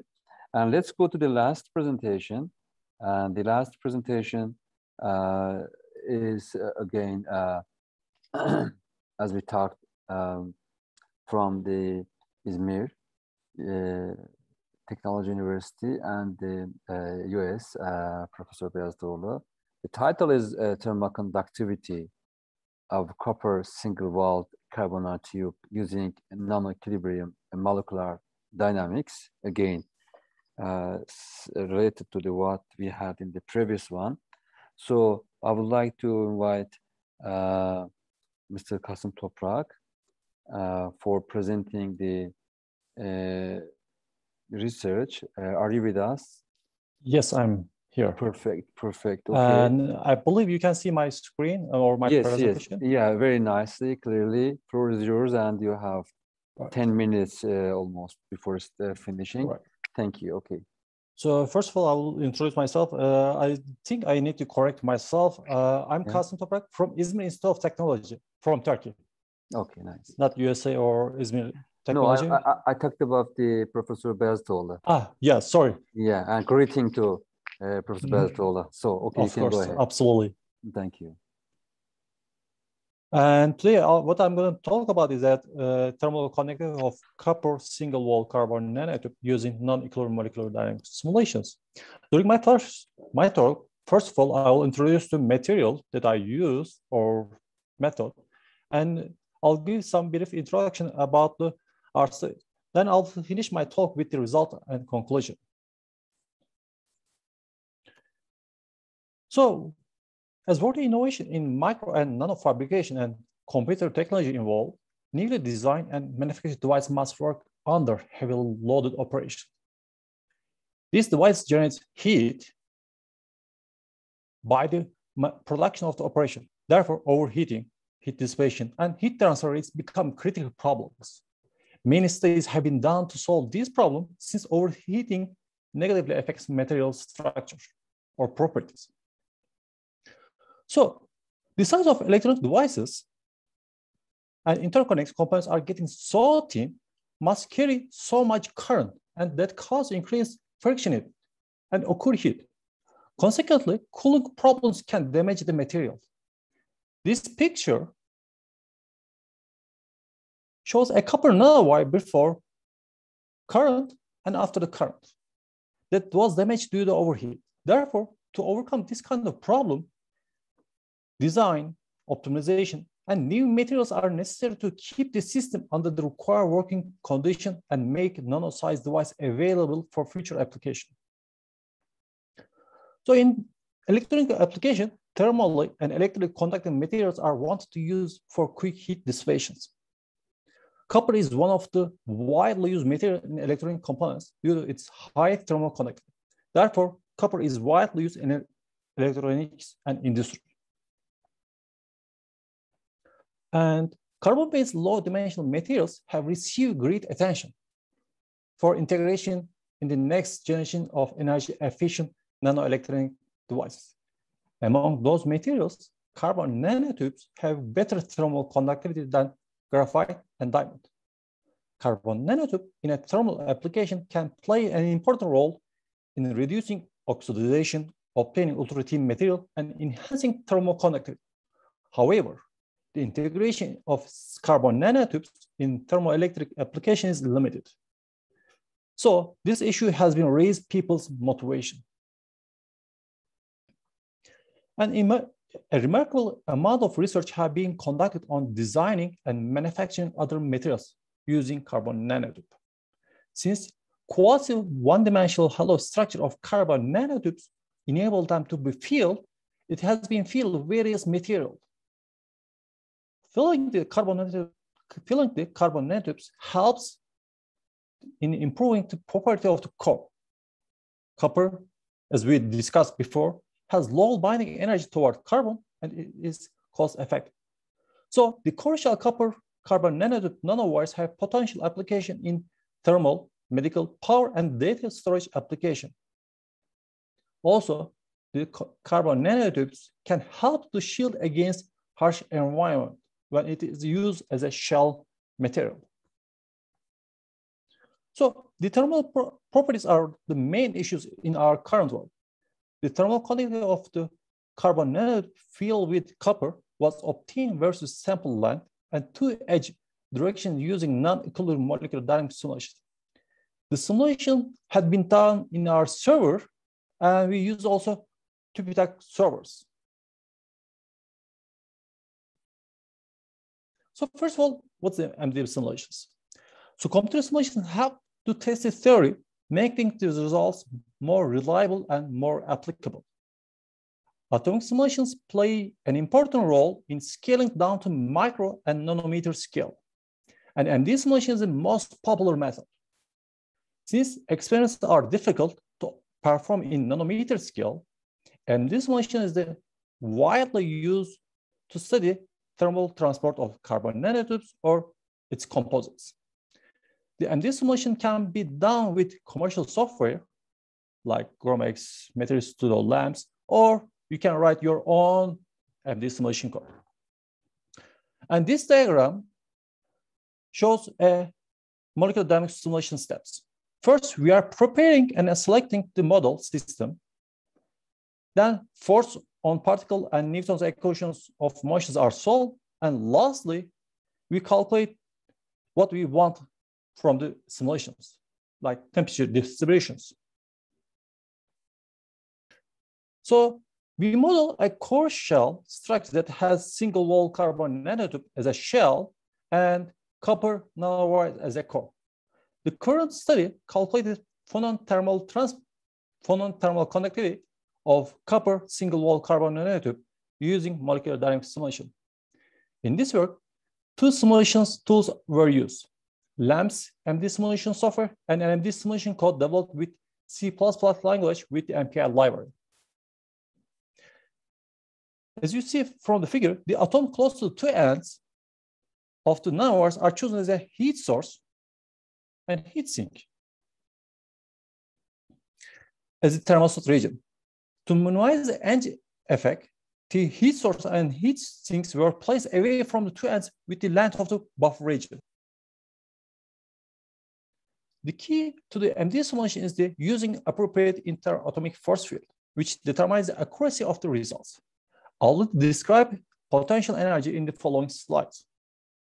So the first one is from the interatomic potential from the C++ code. The velocity-violet algorithm was implemented for integrating Newton equation of motion with the time step of 0.5 femtoseconds. In our MD simulation code, the types of bond order potential was used to depict the interaction between carbon atoms in single wall carbon nanotubes. It describes the interaction between the atom based on their bond and angular forces. The copper-copper interaction in copper structure were calculated based on the Sutton-Chan-Medipalli potential. It depends on all neighbors of each atom, therefore it differs from pair potential. Lennard-Jones potential determines the non-bonding interaction between copper-carbon interactions that have been already proven successful in investigating copper-carbon interactions. And lastly, Nuss-Hoover thermostat was implemented to control temperature. It has high sensitivity to control temperature, gives good results in nanoscale. In the second part, I will describe the LAMPS potential. The carbon interaction were computed by the adaptive intermolecular reactive empirical bond order, which is a Ribot potential. A Ribot potential can be represented by a sum over pairwise interaction, including covalent bonding, Ribot interaction, Lennard-Jones terms, and torsion interactions. The embedded atom method potential was used to describe the copper atoms interactions. The copper-carbon interactions were described by the Lennard-Jones interactions. And Langevin thermostat maintains the temperature through a modification of Newton's equation of motion. The keyword tally in Langevin enables the calculation of the cumulative energy added or subtracted to the atoms as they are thermostated in the lamps. And the thermochemical of these simulations were calculated based on the added or subtracted energy on the thermostated region. After these energies were obtained, Fourier law and temperature gradients were used to estimate the temperature gradient. And the non-empirical molecular dynamic simulation method is based on the temperature difference between two ends of the structure. The current MD simulation consists of three parts. The first part is an energy minimization where you apply the 300 Kelvin temperature. And the second stage is where you apply the heat source and heat sinks. However, we collect our data in the third part of the stage. As you see from those temperature gradient. So, results. The temperature of the thermostat region were kept at the required temperature by removing or adding the kinetic energies to atoms. The tube length, which is L, affects the amount of energies changes in the thermostat. During this simulation, the length was kept from 10 to the 143 nanometer, while the thermostat region, which is these regions and buffer regions, are kept at the 2 nanometers. Results show that the amount of energy changes in the thermostat region, which is these regions, decreases and converges with the lower decrement rates as the length of the nanocubule increases. It indicates that the tube length influences the accumulated energy because of phonon-free FET. Ballistic phonon transport strongly influences thermal transport at the shorter lengths. The next one is we examine the length of the thermostat and buffer regions effect on the thermal conductivity. The thermal conductivity increases with the both thermostat and buffer regions. However, the thermal conductivity starts to converge a constant value as the length of buffer region increases. It's because both edge effect and phonon scattering effect vanishes with increasing the length. And this figure shows a thermal conductivity with the length. Each thermostat and buffer region length kept at 2 nanometer, and the length varied from about like 10 nanometer to until 100 nanometer. The thermal conductivity results of empty single wall carbon nanotube show that, which is these results, and it is increasing with length. Furthermore, when the thermal conductivity values from ARIBO and terms of potential are compared, the result of ARIBO, which is the black line, lower than the from thermostat potential, and it agrees with the literature. A bare copper nanowire structure that has ultra-thin diameter couldn't be simulated because it didn't keep its cylindrical shape during the simulation. As a result, the unique structure of the single-wall carbon nanotube shell enables the copper core to keep its cylindrical shape. The MD simulation result of copper single-wall carbon nanotube structure showed that the thermal conductivity of core shell structure increases with its length. It's, however, lower compared to MT1. Even though single-wall carbon shell also enables to increase the thermal conductivity of copper core as the length increases. And the last one, we also examine the filling ratio effect on the thermal conductivity. Since empty single-wall carbon nanotube has a higher thermal conductivity value, there is a sharp decrease initially as it was filled. Later, the thermal conductivity decreases gradually. During this simulation, the hot bath temperature at 320 Kelvin is applied on the left side, which is this one, and 280 Kelvin was applied to right-hand side. This is the heat flux from left to right side. On the other hand, the hot and cold baths are switched for a 51.5 nanometer structure to obtain the thermal rectification. And it was obtained as a 2.57%, which is agrees with the literature studies. And as a conclusion, thermal conductivity of copper single-wall carbon nanotube is not as high as the bare single-wall carbon nanotube because of interaction between the copper and carbon atoms, and the filling or copper filling ratio in the copper single-wall carbon nanotubes affects the thermal conductivity, and it decreases as the single-wall carbon nanotube is filled. And thank you for your listening. I'm happy to answer your question. And I would like to thank Dr. Bayasolu for great effort for me and helping me a lot every time. Thank you, Dr. Toprak, for the nice presentation. Again, another fundamental research is especially for thermoconductivity. This is the problem we normally have in thermal management systems.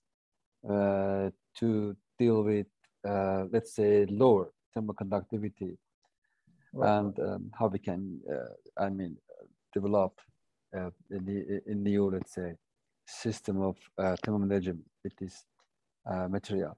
Very nice, but unfortunately, we don't have that much time because the next session will start after 10 minutes. We had a wonderful session.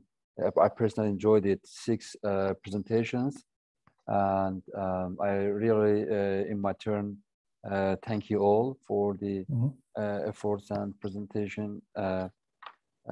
So I'm going to stop here, and just again to mention that after 10 minutes, we will have 3 sessions parallel, keynote, invited, and the general sessions.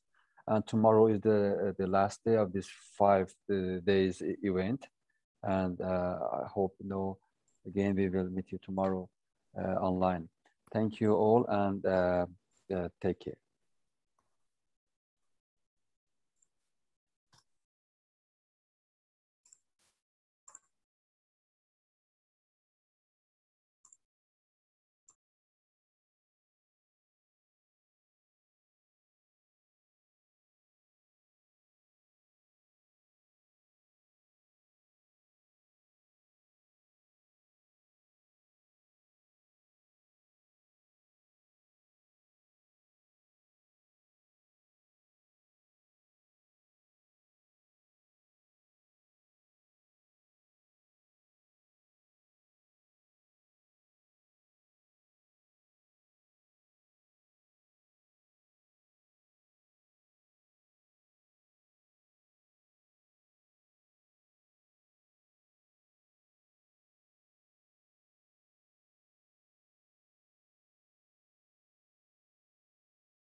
Faruk, I don't hear your.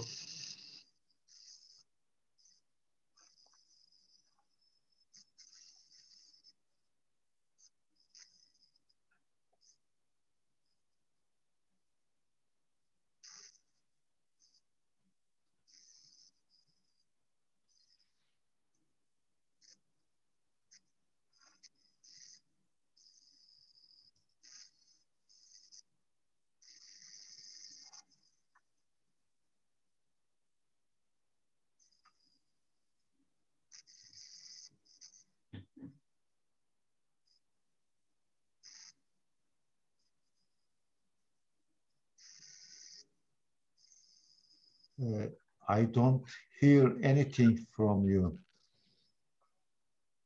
Faruk, I don't hear. Can you hear me? Now, yes. Hayati, it's okay. But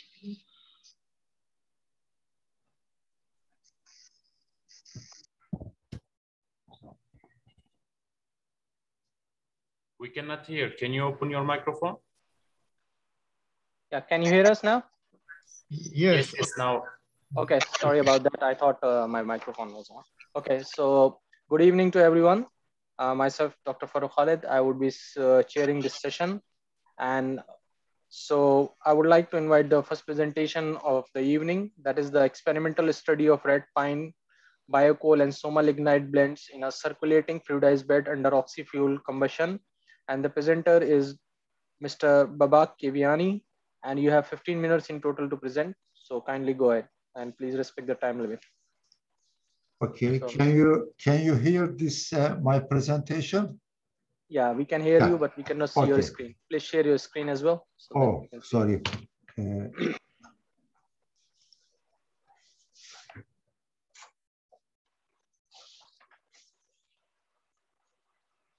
Share screen? Yeah. Yeah, we can see it now. Okay, now perfect. Can you hear my presentation? Okay. Yes, we can see it. Good afternoon, all. Okay. Good afternoon, all. Thank you very much for chairman. My name is Hayati Olgun, and this work was going to be presented by Dr. Babak Keviani, who is a research assistant in Kırşehir Ahi Evran University, but he was in Iran now. He hasn't able to connect to internet in his home. Therefore, I will present our work by myself. And we are 3 authors, and Professor Aysel Atımtay, who is a retired but still active professor in Middle East Technical University. We prepared together of this paper. And my presentation outline, I will start with short introduction and motivation of work, and follow it materials and method. In this slide, I will explain our experimental system and test matrix and experimental procedure, and then follow it results and discussion section, conclusion, and I will conclude with reference and acknowledgement. Yeah, as we know that Turkey is Mr. not Olgun, can you make it full mode in the presentation mode? Please make it in the presentation mode. Yeah, perfect. Mode. Okay. Turkey is not a self-sufficient country in energy side. We are dependent on foreign energy, especially oil and imported coal and the gas at the rate of 74%. Coal, as you know, is one of the largest fossil energy research in Turkey, and most of the power plant is coal-based in Turkey, and the installed capacity is around 20 gigawatt, approximately 21% of installed capacity is coal-based power plant. And our reserve is approximately 14 million tons, but their calorific value is very low and change between 1,000 to 4,000 kilocalorie per kilogram. And 90% of our reserve is below 3,000 kilocalorie per kilogram, is very low. That means high ash, high sulfur, and high moisture inside it. And as we know that coal-fired power plants are major emission sources, especially carbon dioxide, kükürt dioxide, and particulates in the world. In the biomass potential in Turkey is approximately 70 million tons of oil equivalent, but annual sustainable forest residues is approximately 5 to 7 million tons. As we know, most of the coal-based power plant is combust coal alone, but combustion of low-calorie, high-ash, and high-sulfur coal with biomass can be called co-firing. Co-firing may be more environmentally friendly solution in existing or new coal power plant because biomass generally has a very low sulfur and low ash content. Therefore, SOx and particulate emission can be lowered from coal power plants by co-firing. What about our motivation of this work? We use the biomass with coal in power plant. There is some limitation, although biomass has a reduced emission because the fuel properties of the coal and biomass are different from each other.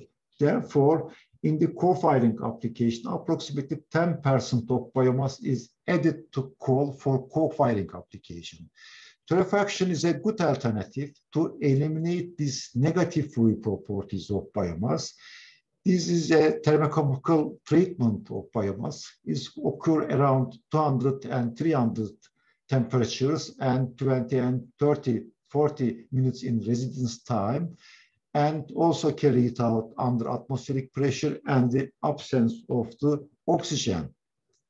Also, oxy-fuel combustion is an emerging carbon capture and storage technology for new and existing power plant. In previous studies, there are a lot of works has been carried out with co-firing, coal alone, and also oxy-fuel combustion process. But there are very limited pilot plant studies on the use of biocoal and coal mixture as in oxy-enriched combustion process. This is our innovative way of our studies. And the purpose of this study is to use torrefied biomass, we call as a biocoal, with a coal for co-combustion under air and oxy-enriched atmosphere in order to investigate the flue gas emission and also combustion efficiencies. In this study, we obtained the biomass from red pine chips, comes from General Directorate of Forestry and also Kastamonu Integrated Wood Industry. We use this biomass as a fuel. And also lignite come from Somali regions provided by Turkish Coal Enterprise. And we produce biocoal from torrefaction. Torrefaction system is located in Ege University in solar energy department in the lab scale torrefaction system under inert atmosphere at 340 minute residence time. And detailed information about the torrefaction system and our results is given our previous studies. But I want to show very shortly in our system. There was a screw type of torrefaction system. There were 4 screws. One is feeding to biomass to the dryer screw, and second screw is biomass drying, and third screw is a torrefaction screw, and the last screw is the cooling of the biocoal to the ambient temperatures.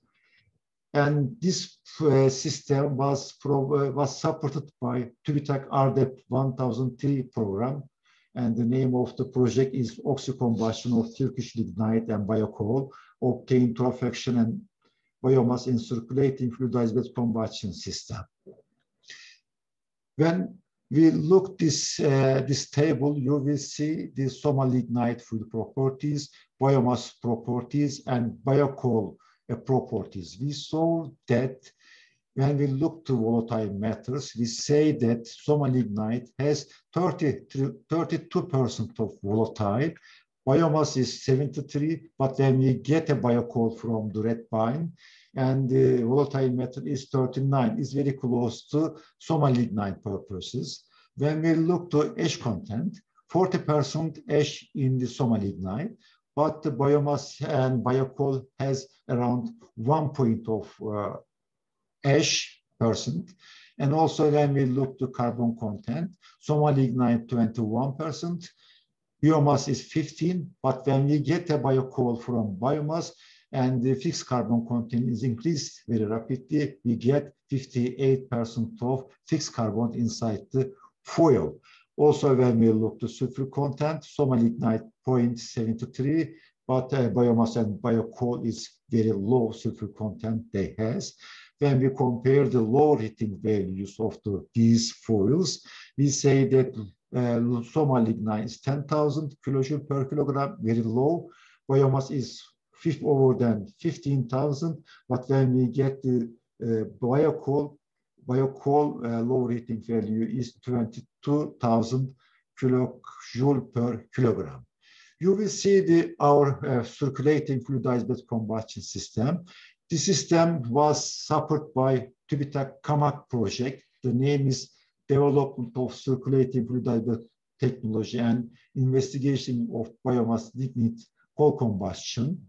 And mainly, this system is revised with the second TÜBİTAK RDEP project. Just we insert a flue gas recirculation system and also oxygen inlet to the primary air injection system. Mainly system, there is a two fuel feeders. One is a coal and other is a biomass. And the riser is the diameter is 10 centimeter and 6 meter height from the distributed plated. And the reactor cooler, there was a 1 and 2 cyclone. One cyclone is connected to downcomer. Downcomer is connected to the riser. Therefore, the system works as circulating fluidized bed combustion. And also second cyclones, we collect the ash from here. And the gas is cooled with the cooling system, just sucks with the idle fan and sent to the chimney. This is aerators. Primary air has 6 air heater is heated the riser with the air heating system. Also secondary air injection system. There is a 2 air heater here. When we look to test matrix of oxy-energy combustion, we use soma-lignite alone. Also we use biocoal additive to do soma-lignite. 10%, 20%, and 30% of biocoal is added to the soma-lignite. Also, oxygen ratio in air is changed from 21 to 28 on 4 different oxygen level is tested in our experimental studies. Higher oxygen concentration gives higher temperature in the riser. Therefore, is a big problem when the higher temperature occur in the riser, bed agglomeration start. Therefore, there was one limit for the oxygen concentration. This is the operating procedure. Takes approximately 14 and 18 hours long for one experimental studies. First, we sent the bed material in the riser over the distributed plates and heated the bed with using the hot air coming from the primary air inlet. And then when we get the approximately 300 degrees in the bed materials, we start to send fuel inside the bed. Therefore, in that time, ignition is starting in this temperature. When we get the desired temperature, because temperature is getting increased when we get the 800, 850 degrees temperature, we say that steady state combustion is occur. We measure the temperature, pressure, and emissions. When we complete the experiments, we stop the fuel feeding and start to cool down our riser up to ambient temperature. This is the working procedure of our system. When we look to results, you will see the riser here. There were 8 pressure and temperature point along the riser, and also there were 4 pressure and temperature measurement point in the down chamber. This part is we say a bed side. The bed temperature was measured by 3 thermocouples, which are located 32 millimeter, 44 millimeter, and 322 millimeter above the distributed plate. And the bed temperature was taken as the average of these 3 thermocouples. You will see the results, average bed temperature and oxygen ratio in the air. First, soma lignite was combusted alone in air and in the oxygen-enriched atmosphere to see its combustion behavior. As the oxygen concentration in the combustion air increased from 21 to 28, the average bed temperature is also increased. With an oxygen concentration of 21%, soma lignite alone, the average bed temperature was 760 degrees. It increased in 28 percentages of the oxygen in the air up to 875 degrees. By adding to biocoal to the soma lignite, here I will give only 50% of soma and 50% of biocoal here. Lower heating bed temperature. Dr. Ayat, you have lost 3 minutes to wind up your presentation. Okay. Yeah, you will see the oxygen ratio is increased. Also, average bed temperature is increased.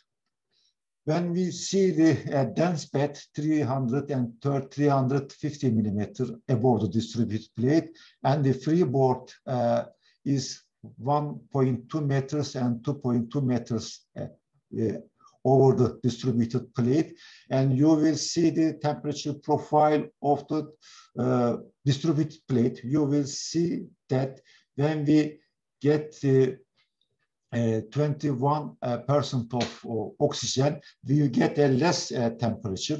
When we get 28 of oxygen concentration, and the temperature over the riser is higher. When we look to 50% of soma and 50% of biocoal, you will see the same trends.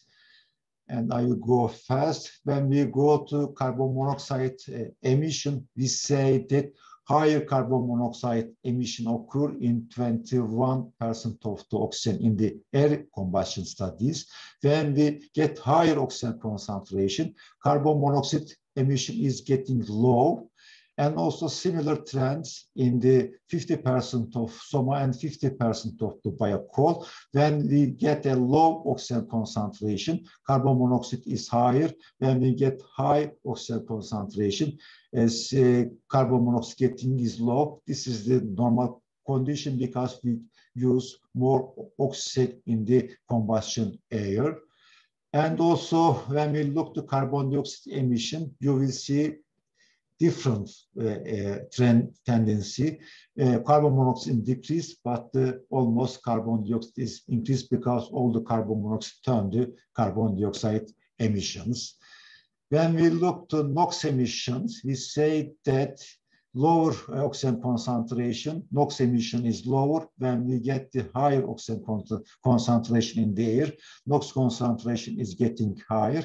Same tendency in the 50% of soma and 50% of coal mix combustion studies. NOx is always getting higher when you get higher oxygen ratio in the air. And we haven't measured the CO2 emission because we don't have any sulfur in the, very, very low sulfur in the fuel. Therefore, we haven't measured the sulfur dioxide emissions. When we look to combustion efficiency, the efficiency calculation procedure is based on only flue gas composition and assumes that there are no carbon lost in bottom ash and fly ash, and all the carbon content in the fat is converted to complete the carbon monoxide and carbon dioxide. You will see the combustion efficiencies here. And then we obtained higher combustion efficiency in the 30% of biocoal addition studies. When we compare the two different lignites, Soma lignite and Orhan lignite on the combustion efficiency side, we say that Orhaneli has a higher volatile, higher fixed carbon content when you compare the Soma lignite, but the sulfur is very high, approximately 2.28. When we compare the combustion efficiency for both Orhaneli and Soma, we obtained higher efficiency with the Orhaneli alone combustion studies.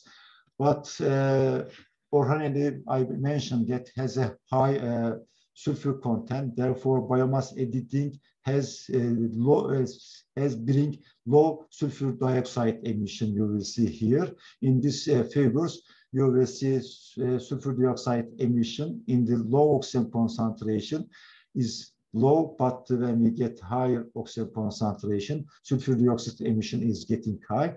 But when we add 50% of the biocoal, and the sulfur dioxide emission is getting low.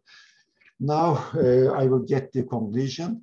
Oxygen enrichment decreased the carbon monoxide formation and increased carbon dioxide concentration in all cases of combustion, either coal alone or with coal, biocoal to do better combustion. As the share of the biocoal in the fuel mixture increased, emission of carbon monoxide for the Soma lignite decreased. The highest carbon monoxide emission was obtained with Soma lignite alone, while the carbon monoxide emission decreased as the biocoal additive increases. In addition, the decreased carbon monoxide emission, the combustion efficiency increased with biocoal addition. The addition of biocoal to Soma lignite increased the synergistic effect on combustion. Higher biocoal share in the fuel blend caused lower kükürt dioxide emission, primarily due to low sulfur content of biocoal. When Orhaneli and Soma lignites are compared, more NOx formation takes place in Orhaneli case than Soma case, with increase of oxygen in the combustion air. With the addition of biocoal to the lignite, NOx formation increased in both cases. However, we can conclude that we say that co-combustion of Soma lignite with biocoal is a very good option to give support to a low quality of coal. These are our reference. With thanks to TÜBİTAK, they support us for two different projects. Thank you for your listening. If you have any question, you can ask now or later. Thank you very much, Mr. Chairman. Thank you very much, Doctor, for such a nice comprehensive presentation on talking about fine and other type of combustion. So you talk in detail. So I couldn't see any questions. So with this, I would like to thank you once again and would like to move to the next presentation of the day. That is the presentation number 114, and it will be presented by Professor Dr. Ziya Sogud. Yes, I am here. The topic of the presentation would be development of environmental sustainability indicators based on the efficiency of integrated buildings. Professor Doctor, the floor is yours. Please go ahead. We cannot see. Yeah, okay. Now we can see your screen. Perfect. Okay. Thank you, Dr. Faruk. Dear participant, welcome our presentation. I am lecturer in the Piri Reis University. My studies area of thermodynamic analysis and the mostly study on the energy efficiency and environmental process for many energy technology applications. First of all, I would like to thank the organization committee for this opportunity.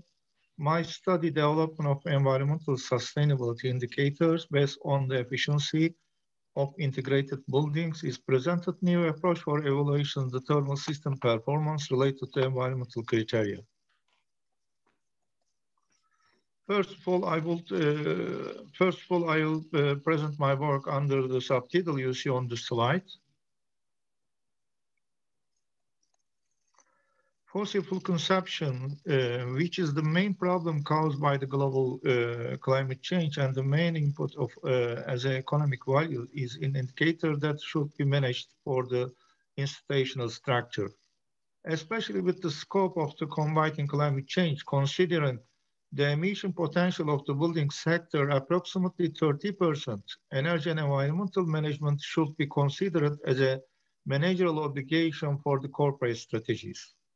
The first step in the combating climate change was the United Nations Rio Conference held in 1992.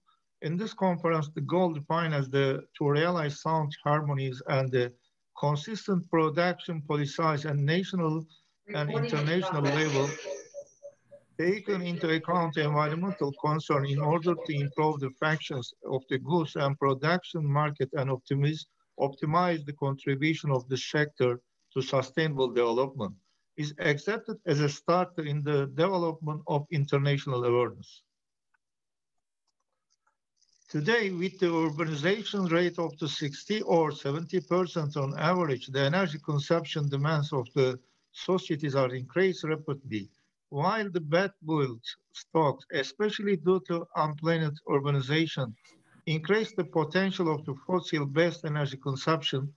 The irreversibility losses of inefficiency technologies are developing as an environmental problem.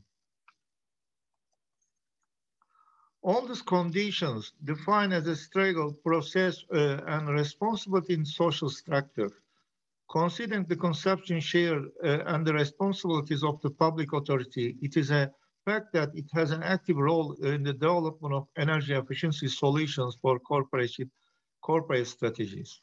Today, approximately 60% of the building stock consists of the building before 2000. Public buildings are mostly structured to be seen with this definition in energy efficiency management process. The structural problem of these buildings are an important cause of their direct consumption potential. However, especially in design problems of the mechanic system, should be seen as one of the important points of the loss potentials. Operating capabilities in existing buildings are also another problem are to be considered in energy consumption. The public authority has implemented some holistic projects that will be improve the energy efficiency and management, especially in recent years.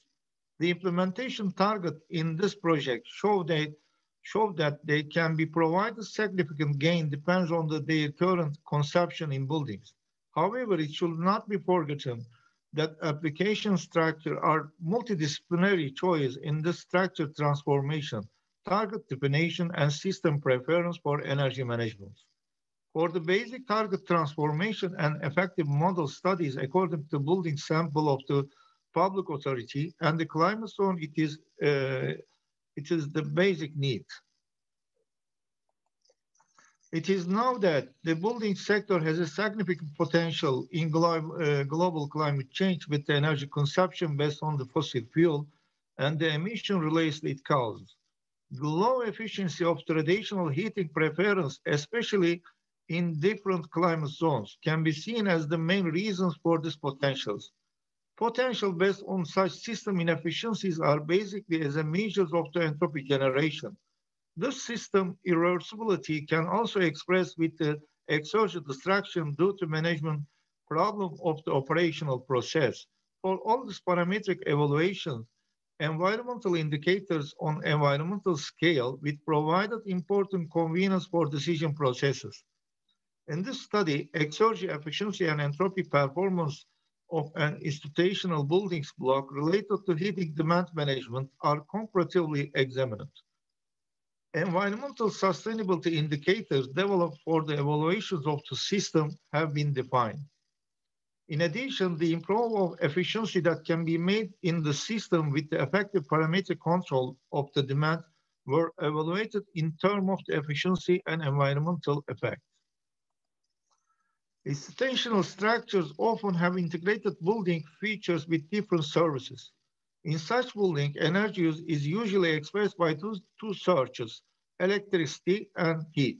It is seen that similar system preferences are made for these buildings as a type project applications. There are important problems in system and operational process of the buildings.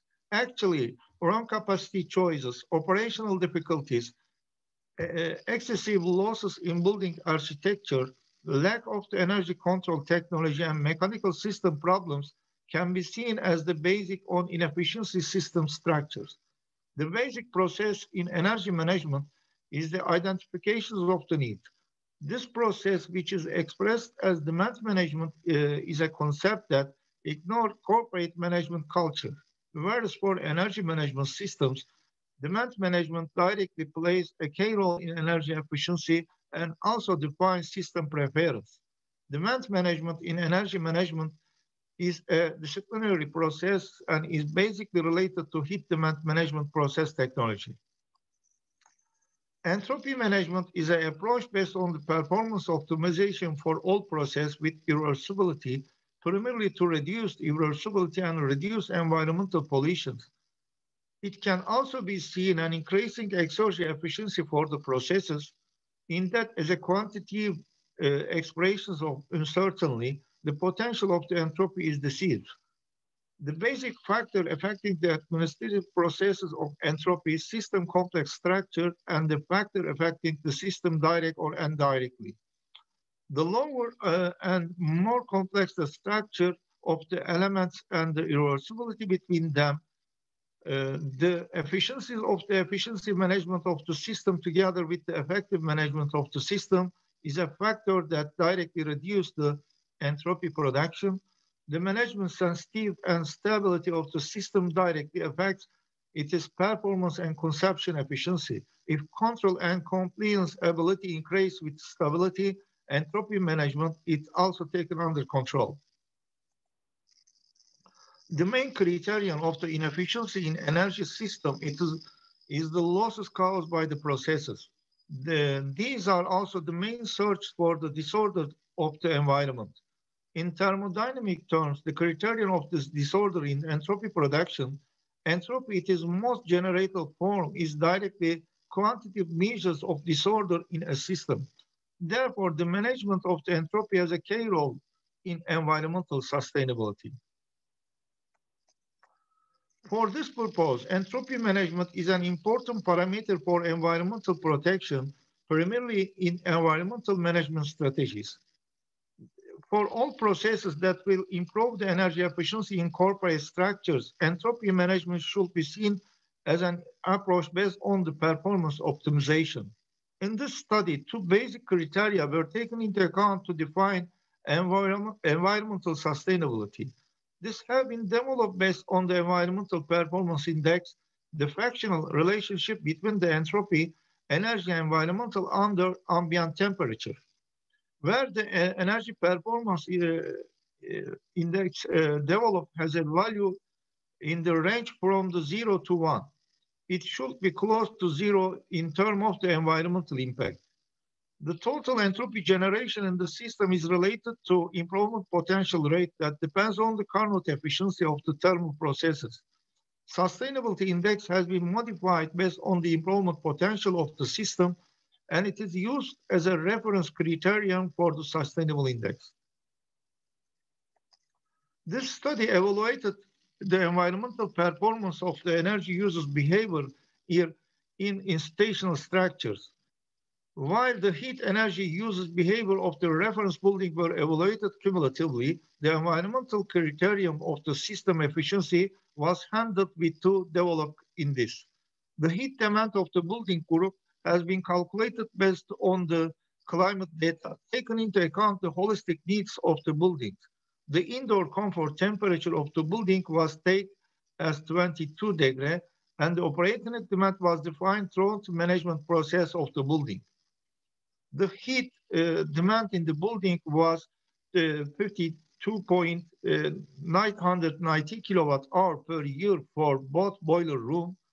In this structure distributions, 68.92% consumption is consumed in this in the first boiler. The expected rate according to total consumption was 59.99% in the first boiler and 55.95% in the second boiler. In this consumption distribution, the energy and exergy performance were examined and the results for two processes were found separately. Mostly boiler efficiency and system efficiency are two basic concepts that are often confused. In this structure, the consumption efficiency according to the load of the buildings was found 57.23% in terms of the system efficiency, while the performance based on the exergy efficiency was 50.88%. For this structure, environmental performance is a form of the directly related to entropy generation. The entropy of the improvement potential produced in both boiler systems are examined and the distribution are given in this figure. Depending on the total potential, the entropy potential produced the integrated analysis of institutional structure. It is represent a potential of the 70.06 kilowatt over Kelvin in the total as a result of the exergy destruction of approximately 40%. In addition, the effect of the improvement potential of the on entropy represents an average of the 80.8% in total.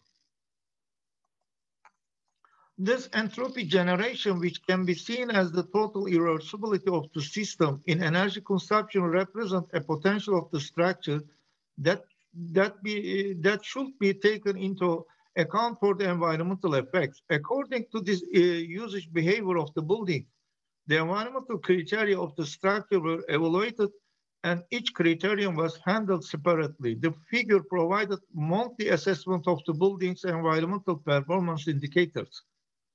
Energy performance indicators for both boiler systems are discussed. According to this performance distribution, the performance for boiler 1 was found to be 0.42. However, the reference criterion was calculated as 0.28. In this potential, the total exergy destruction was calculated as 41.07% and improvement potential effect was found 5.87%. The performance is important in terms of the overall sustainability index. For this purpose, the sustainability index and distributions for both boiler systems were examined. The improvement potential of the structure according to operational parameter, while a potential of the 5.87% for boiler 1, this value indicated of the potential of 9.41% for boiler 2. While the sustainability index was 0.36 for boiler 1, this value was 0.38 for boiler 2. As an institutional target, it shows saving of the 40.33% for boiler 1 and this target 20.31% for boiler 2. This is seen as an achievable target in energy management strategies of the enterprises. As a matter of fact, about 33% improvement opportunity were found in the cumulative total. This study includes an evaluation based on the two impact indicators which are provided action for decision processes considering the improvement of the energy management environmental sustainability for strategies of the corporated structure. While the main objective of the energy management provided continuous improvement in energy efficiency in the strategies, they should also improve the economic and environmental sustainability. The energy efficiency potential of the reference structure was calculated and the environmental impact indicator depends on the effect conditions of this inefficiency were defined. The energy and exergy efficiency of this structure were found to be 57.23% and 55.02% respectively. And this performance, the improvement potential due to environmental sustainability was found to be 40.33% for boiler 1 and 20.31% for boiler 2. Accordingly, for example, energy management team, this value can be taken directly as the target efficiency value for the structure. Thank you for your listening.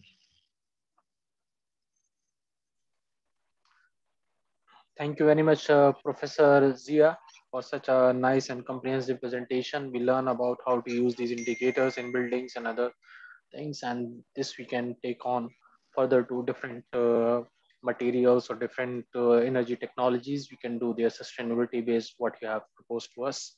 So once again, thank you. As I can see, there is no question for you. So everything was clear. Thank you very much. So with this, now I would like to move to the third presentation of the day, and that is about the thermo-environmental performance assessment of a medium-scale aero turbojet engine. And the presenter would be Halil Yelchin Akandis. So you have 15 minutes in total to present, Halil. And please go ahead. Yeah.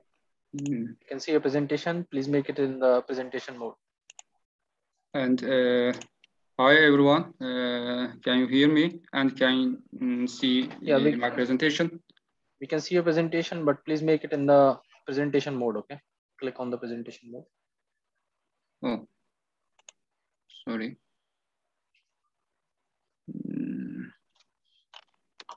Yeah, press F5.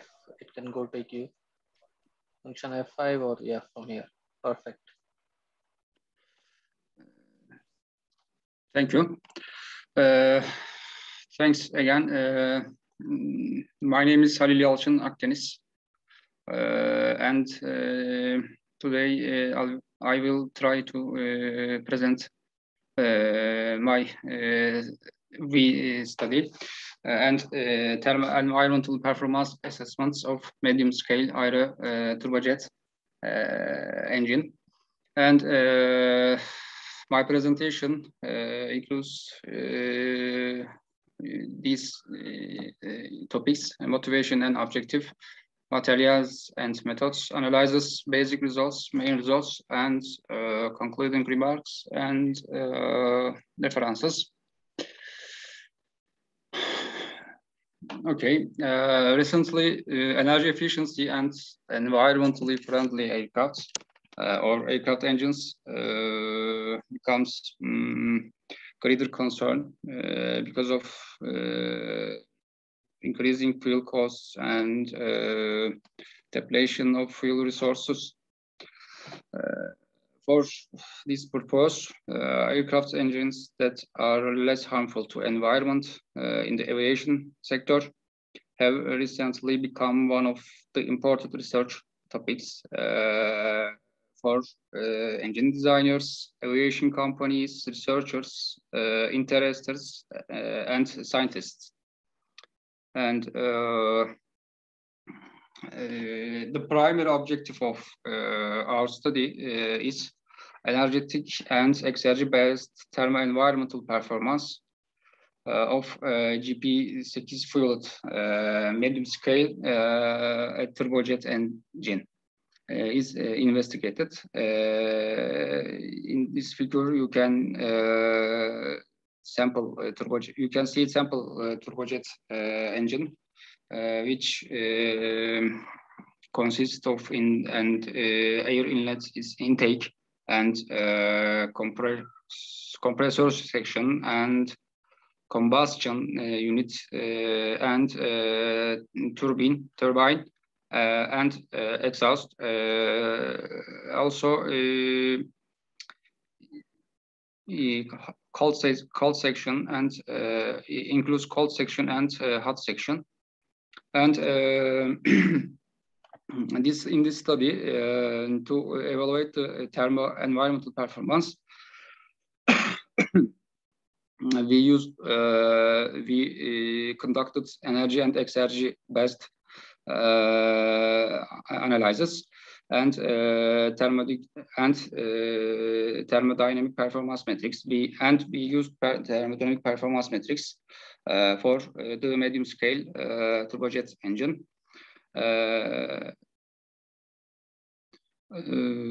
Exergy biased analysis, which is second law, or which also cover second law of thermodynamics.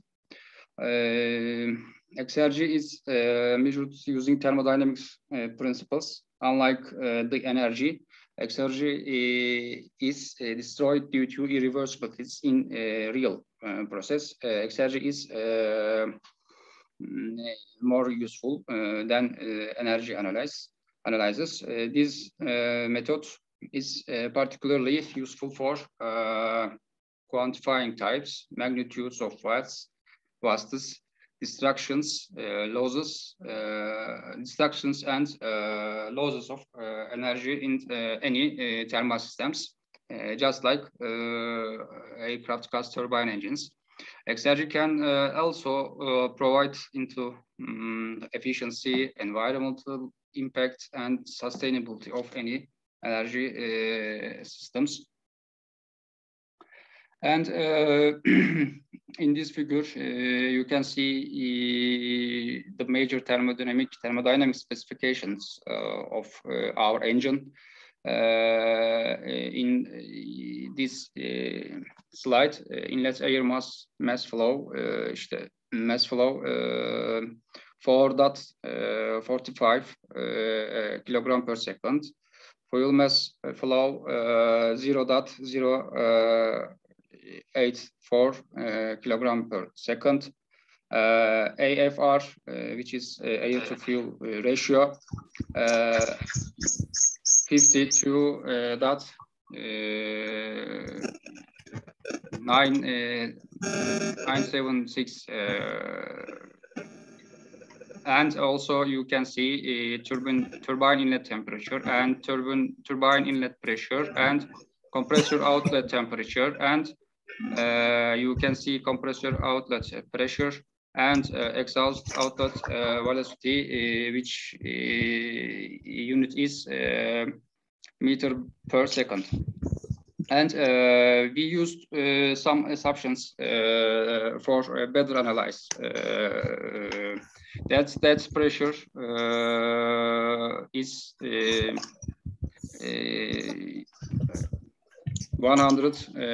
approximately 101 kilopascal. That's the temperature is assumed approximately 299. 288, and our fuel is GP8, and you can see chemical formula in this slide, and LHV lower heating value is GP8, and 43,124. And combustion balance function based on the air to fuel ratio of the engine is you can see in next slide. And another assumption is completed combustion reaction. And the combustion balance equation can be created. We created combustion balance equation in this slide, as you can see. And after combustion reaction, we created a CP value based on temperature and in the combustion unit. And we used emission index. We used emission index calculation in this slide, and we look when we look at the basic results, and in this slide, the specific fuel consumption is approximately 0.12 gram per kilonewton second, and combustion emissions after the combustion process, the variation of combustion emissions, which are CO2, H2O, O2, and N2 are found as approximately 6% and approximately 4% and approximately 17% and approximately 74%, and also which is also seen in detail in this slide, and this full and emission index for NOx is calculated as 0.579 gram NOx per kilogram fuel, and we calculated thermal limit ratio of the overall engine as a 3.76, and also we calculated the enthalpy ratio as a 4.53, and the specific power and specific thrust are calculated as 145 approximately, and 0.549 kilonewton per kilogram saniye, and the exergy efficiency also calculated as approximately 70%, and fuel exergy waste ratio is computed as approximately 83%, and furthermore, environmental effect factor is another performance metrics which is used in this study, and it is calculated as 4.88, and another performance metrics is exergetic sustainability of overall system, and we calculated as 0.205, and last environmental performance metrics, and which is the ecological effect factor of overall engine or overall system, is calculated as is calculated as 5.88, and you can see overall results in our study, which means the environmental effect factor, as you can see, and thermal limit ratio, and enthalpy ratio, and environmental effect factor, exergetic sustainability index, and ecological effect factor, and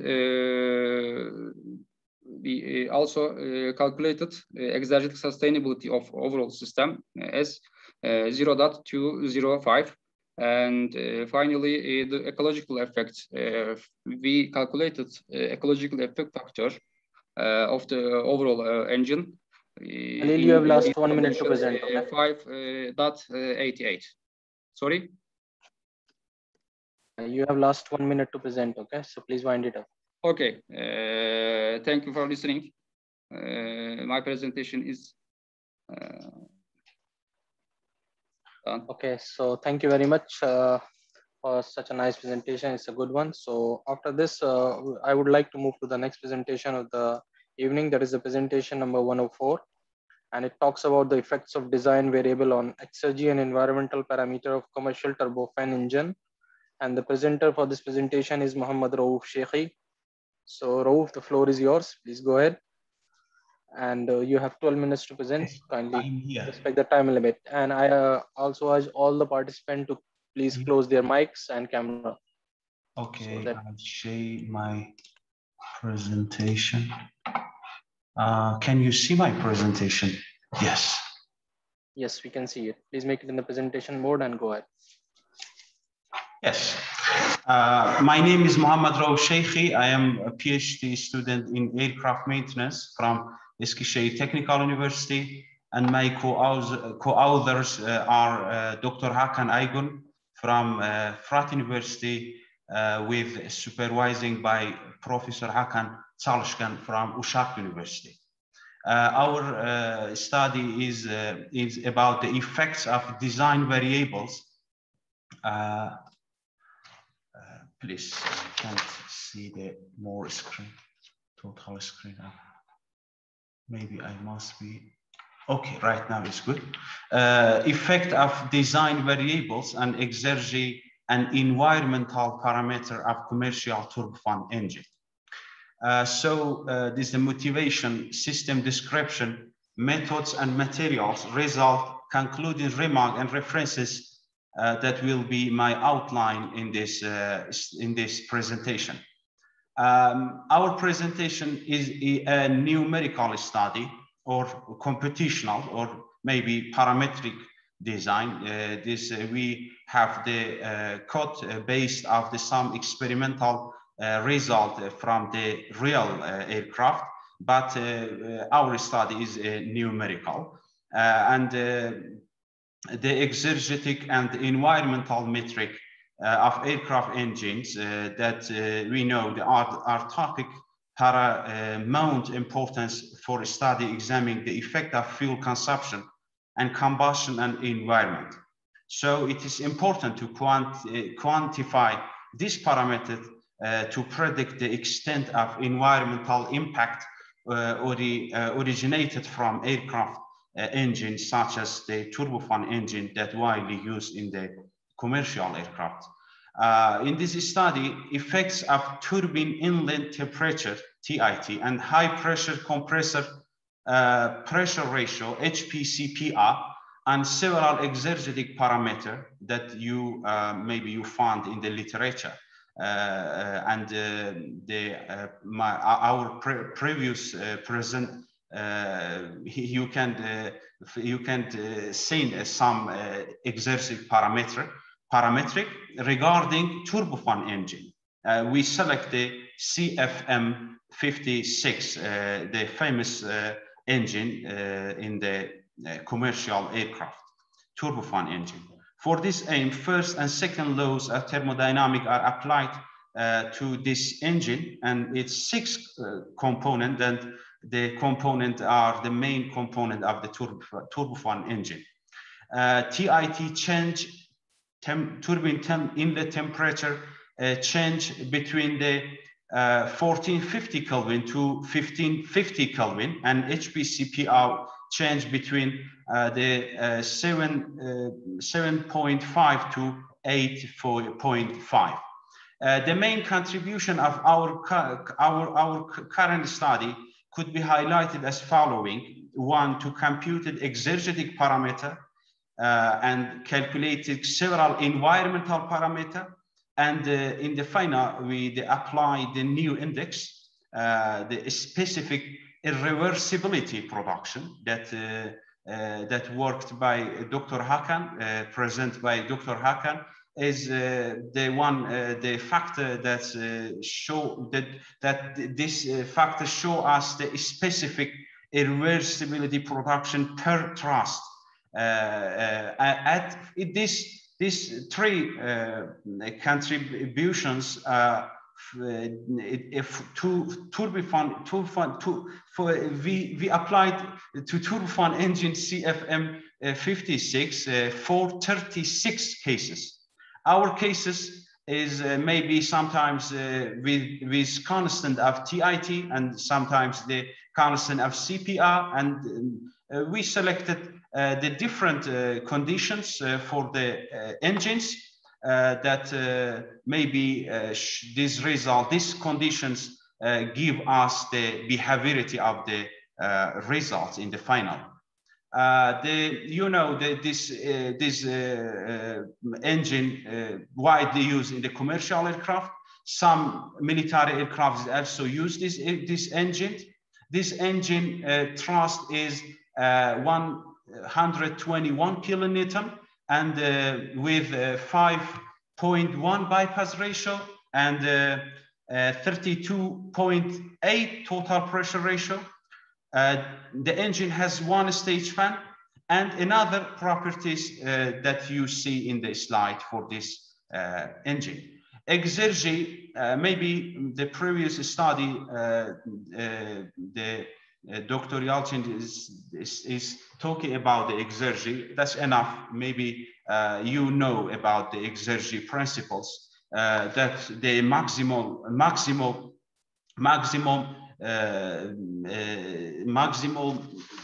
work obtaining, theoretical work obtaining from the overall system, consisting of the system and environmental, as the system comes to the equilibrium with the environment. So the exergy is related with the energy, environment, and sustainable development. It's a good scale to compare the result and efficiency of the system. Our approach methodology is some exergic parameter and some environmental parameter. Our exergetic parameter is one exergy efficiency is defined as a ratio of total exergy output to total exergy input, and also the second one is exergetic improvement potential. That's the total potential that we can give the system could be performed by the system. And the third one is waste exergy ratio. How much wasted exergy occurs at any component per unit total wasted exergy, and also fuel exergy wasted ratio, and that means that how much fuel exergy is converted to wasted energy. And the improved exergy efficiency is also important for us. It expresses that how much exergy efficiency will increase if an exergetic improvement at any component is achieved. So another environmental parametric is ecological effect factor. That's, environmental effect factor and exergetic sustainability index. And the fourth one is sustainability efficiency factor. And the most important for this study maybe is the specific irreversibility production. It is firstly proposed by the present study, proposed and worked by Dr. Hakan, and is gauge how much exergy destruction is produced per unit thrust as megawatt per kilonewton. Maybe we have the big turbofan engine. In the final you can give the bigger exergy capacity, and the small turbofan engine we have the small exergy capacity, but we can't say big turbofan engine more inefficient than a small engine. We must be produced the one scale as this factor, specific reversible production that show us for the one specific amount for comparing the engines together. So in the present study, when we are in the result, turbofan engine is investigated with exergetic approach with several important metrics. To clarify, this section could be divided into two sections. Firstly, component-based exergy and environmental evaluation of turbofan engine. Secondly, exergy and environmental approach ranges of design parameters such as the different TIT and different HPCPR, and the obtained result are compared with the baseline. We must be considered the one baseline for comparing our result. Our baselines for the exergetic parametrics are you can see in the table.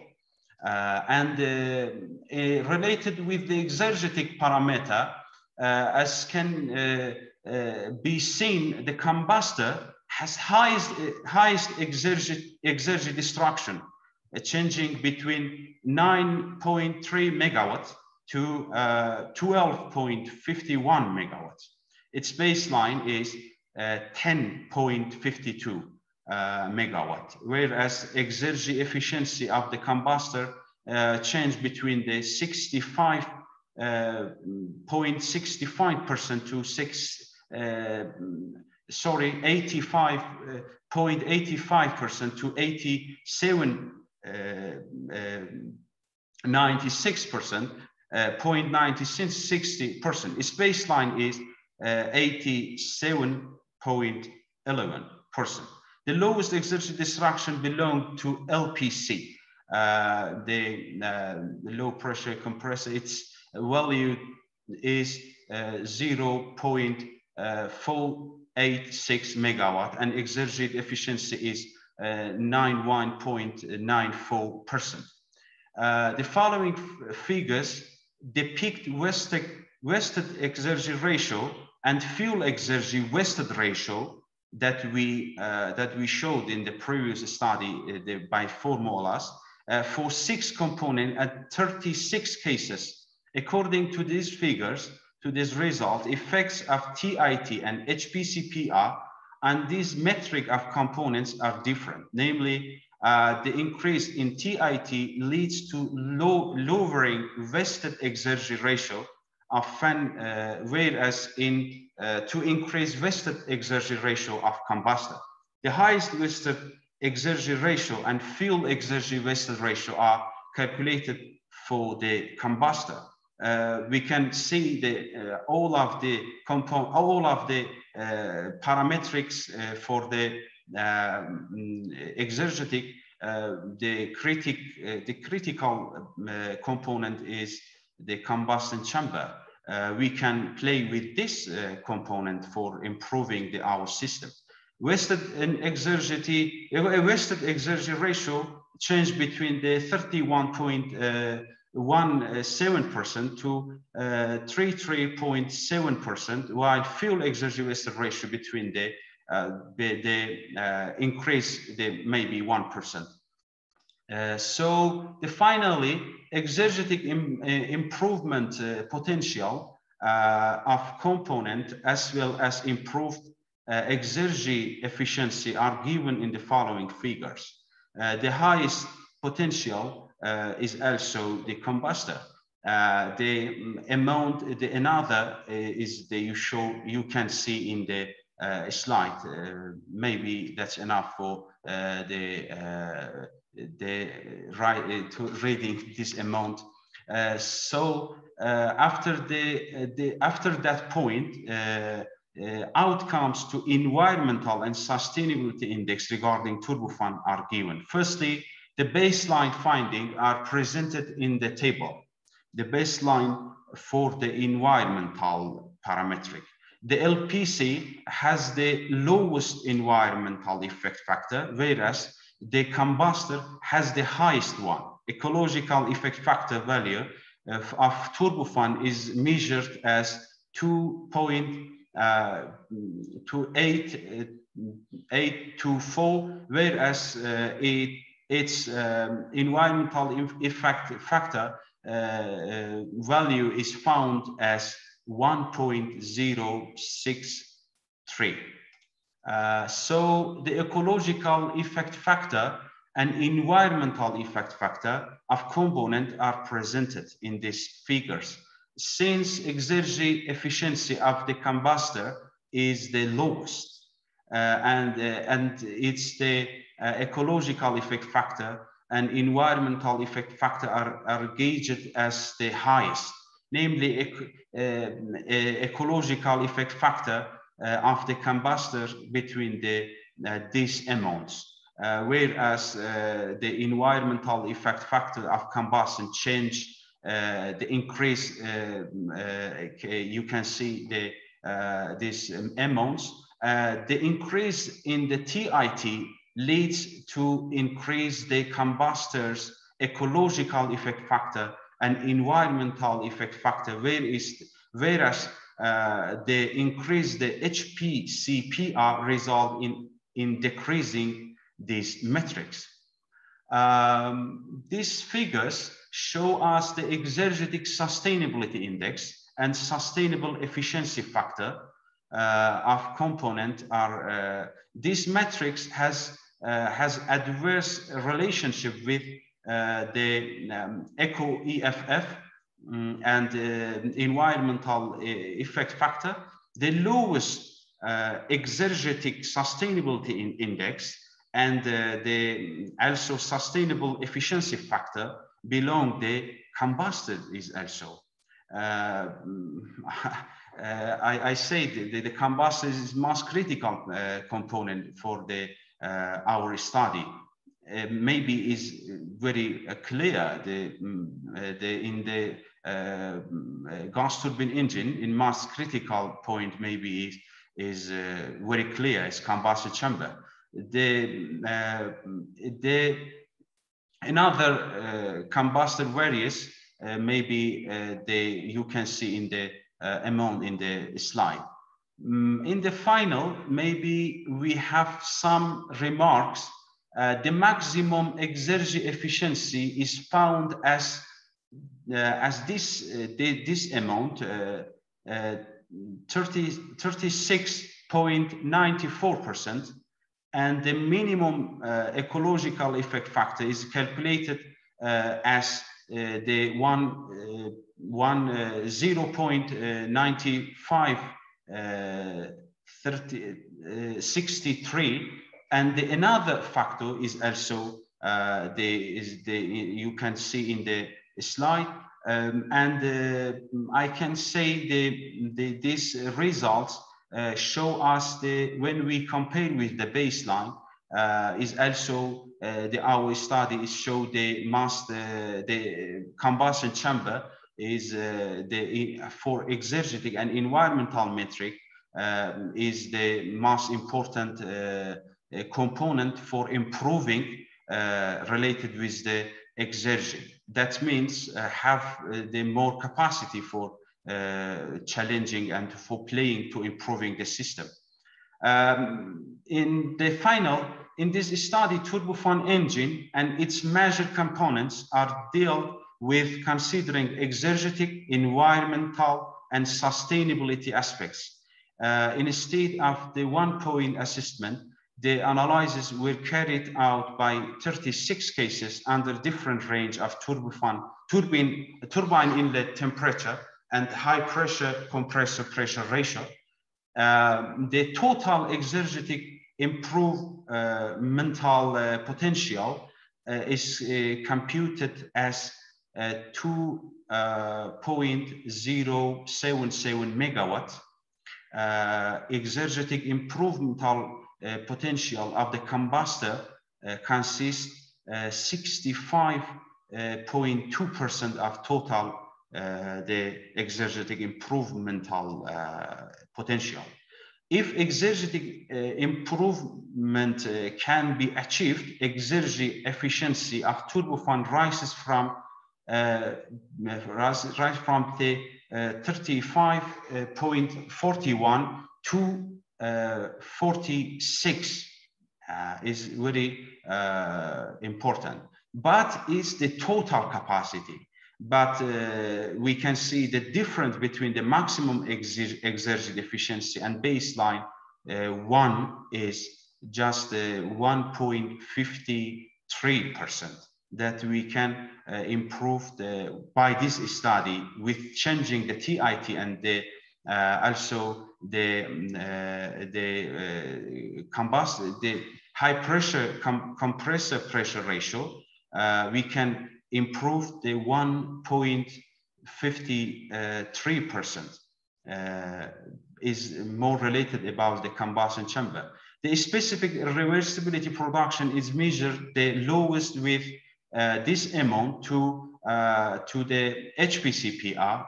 That this amount is 0.1676 megawatt per kilonewton, and the 1525 Kelvin of TIT compared with baseline value, the difference is the 0.002628 megawatt per kilonewton. In the final, generally, the increase in both TIT and HPCPR leads to increased exergy efficiency, exergetic sustainable index, and sustainable efficiency factor parameters. When considering the figures that I showed in the previous slide, optimum value giving maximum exergy efficiency can be detected exergetic and environmental parameters. These are our references. Thank you, Professor Mohammed. Rauf, I'm sorry for interrupting you, but as you can see that you have already exceeded your time. Could you please? Okay, it's my presentation is finished. Thank you for your listening. You are welcome. Please go.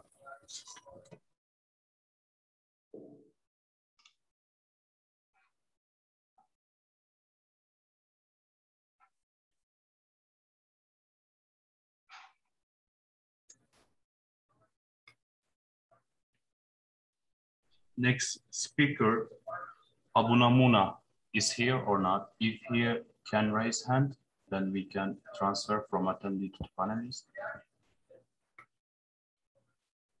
Also, due to the technical problem, now our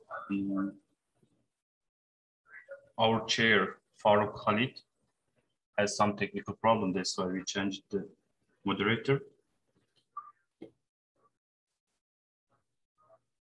He's here.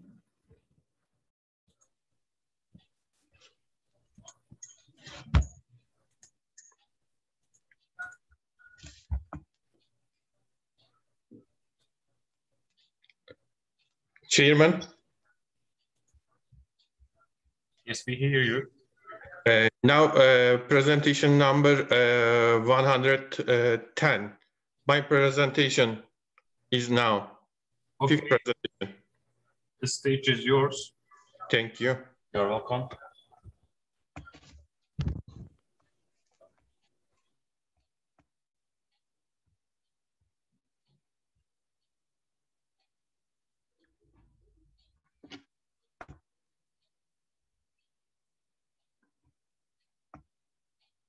It's okay. Okay, we can see you. You can make it full screen, then you can start. Okay. My presentation title is A Methodology for Thermodynamic Performance Comparison of the Crop Production. I am Mustafa Tolgabalta from Uşak University. My presentation outline is objective introduction, thermodynamic evaluation, results and discussion, and I finished up with conclusion section. Global energy demand increases day by day with the growth in population, urbanization, and also industrialization, lead to high and continuous increase in energy demand, which is resulted with an increase in greenhouse gas emissions. Global consumption of the non-renewable resources is resulting in critical environmental issues such as greenhouse effect, climate change, ozone depletion, global warming. In this context, these environmental issues and these global problems have to be solved immediately. Energy-intensive processes should be taken into account for decreasing the accelerate into global warming. In addition to these environmental issues, there are other critical concerns such as energy, economic, political. especially due to the increase and volatility in oil prices and also effect of the environmental issues. New and more efficient energy conversion systems are required in the near future. Therefore, it's crucial to find alternative emerging energy solutions that can help solve these problems as soon as possible. The objective of the study is to produce crop more environmental benignly, economically, efficiently, sustainable, and sufficiently. Climate change has accelerated rapidly, so we urgently need clean, domestic, renewable, efficiently energy options for energy-intensive processes. Today, the development of renewable energy option is top priority to ensure sustainable energy outlook for future generations. Crop production in agriculture is one of the energy-intensive processes that have to be focused for this issue. The effect of crop productions on the release gases to the atmosphere is about 10 to 12%. 14% of total global carbon dioxide is caused by the crop production. Energy management is one of the key issues for decreasing the energy demand and also greenhouse gas emissions in agriculture, as well as various sectors to achieve sustainable future. One of the main principles for sustainability is energy utilization in an efficient way. This principle is also valid in agriculture. Energy utilization in an efficient way in agriculture is one of the main factors for ensuring the sustainable future. In agriculture, energy utilization is examined in two categories, such as direct and indirect energy utilization. Utilization of fuel and electricity are called as direct energy usage. On the other hand, usage of fertilizers and chemicals are indirect energy usage. In this regard, sustainable energy applications in crop production is an important topic that can reduce the energy consumption. There is a great attention to how can grow more crop per area with low cost. One of the solutions to these problems is applying new technological and innovative applications. In literature, many scientists and researchers have conducted on optimize the inputs of agricultural crops thermodynamically. Thermodynamic evaluation increasing the efficiency in crop production is key challenges to ensure the sustainable agriculture.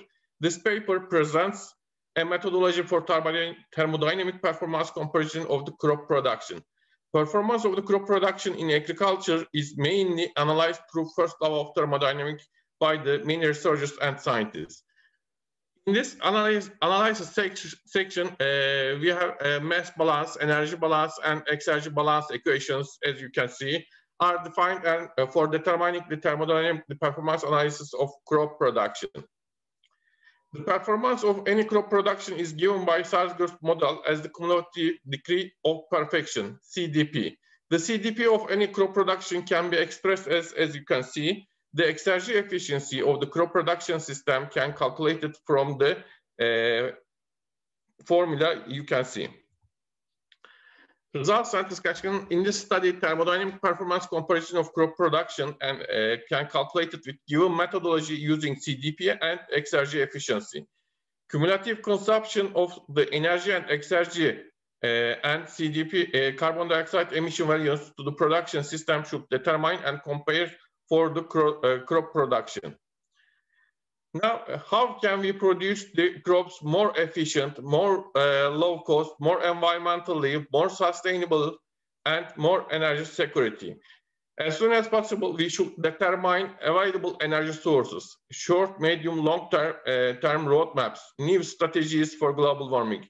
Resources should use saving the resources efficiently, renewables priority. Strategies and policies should be determined. One of the solutions to these given problems is transition to low carbon or zero carbon economy. Some concluding remarks may be drawn from this study as this methodology can help reduce the energy and exergy utilization of the crop production, the utilization of energy and exergy in an efficient way in agriculture is one of the main factors for ensuring the sustainable agriculture. CDP and exergy efficiency of the crop production are increased with the reducing the exergy utilization. The utilization of renewable energy resources in agriculture sector are increased day by day. Carbon dioxide emission values are also very important values for comparison purposes. These are my references. As a result, effective, efficient, and also environmentally friendly renewable-based systems will play utmost important role to ensure sustainable urban environment. An effective solution to address the challenge of these environmental and economic problems is transition to the carbon-free economy. Being independent of fossil fuels imports is a beautiful vision which could be realized in the work during the next decades. This methodology offers a good potential and promises growth for sustainable crop production. Thank you for your attention.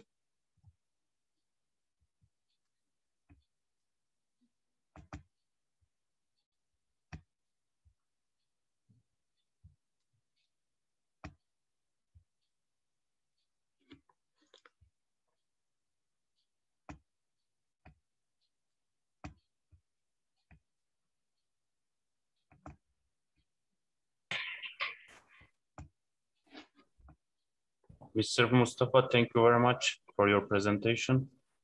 Thank you. Is there any question? I check now. I don't see question and mark. Any questions? And the next presentation is of Ofasa Abunama. Ofasa, are you here? Yes, I'm here. So we can see your camera, on camera too. Do you have presentation? Yes. All right. So the stage is yours. Okay. Thank you very much. You are welcome.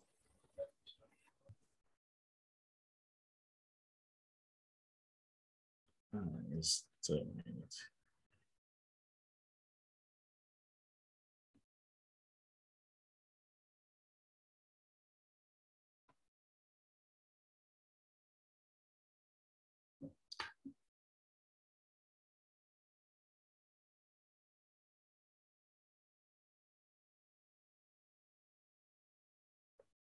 Please, could you confirm if my slide is seen?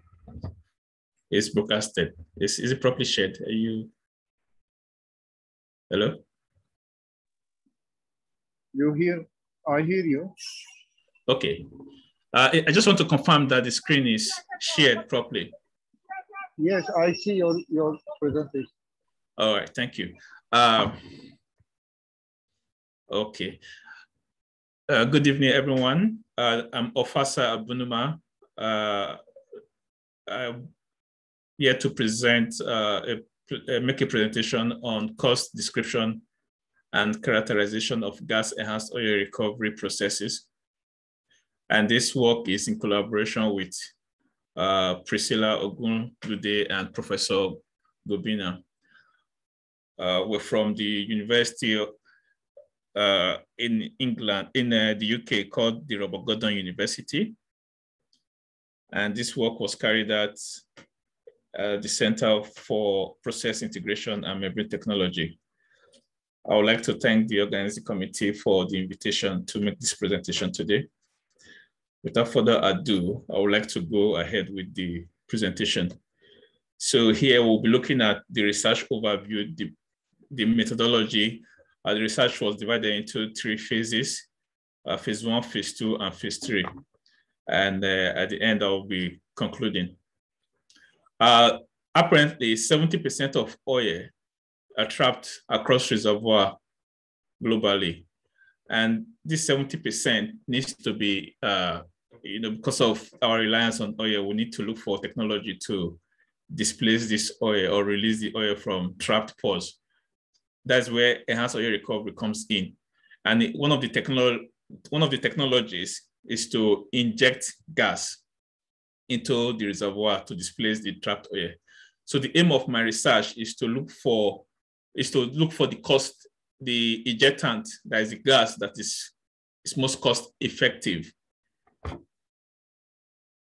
So the first stage, we looked at factors that affect the implementation of EORO project? And we saw that the oil price is a key factor. EORO project is usually driven by technology, revenue, and cost. Now, the revenue is understood to be driven by the oil price, because if the oil price is higher, then there's going to be more equity to the shareholders. However, cost is also a major factor, and we usually have control over our cost.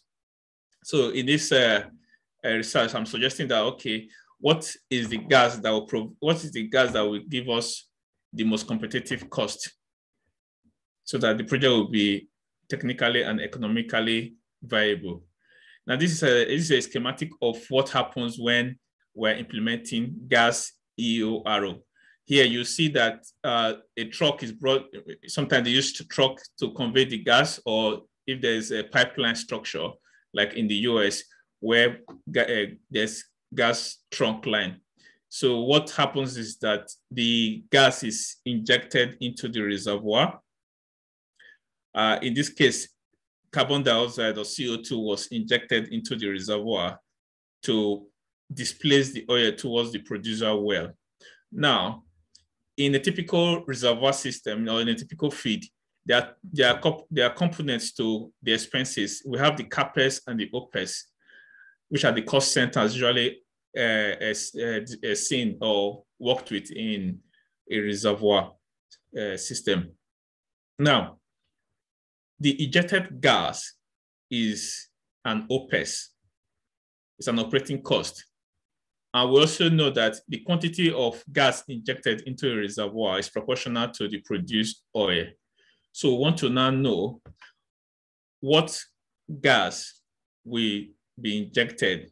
If we're going to have, say, 1 barrel of oil from injecting gas, which of the gas is going to be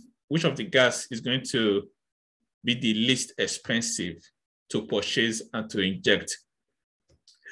So in this work, the research was divided into stages. The first stage, which is we look at cost theories, the principle, and identify cost centers. We now look at all the data available in the industry on oil production from EORO projects to see the cost pattern, if there's any cost pattern that could be identified. So in that process, we did what we call data mining of feed data.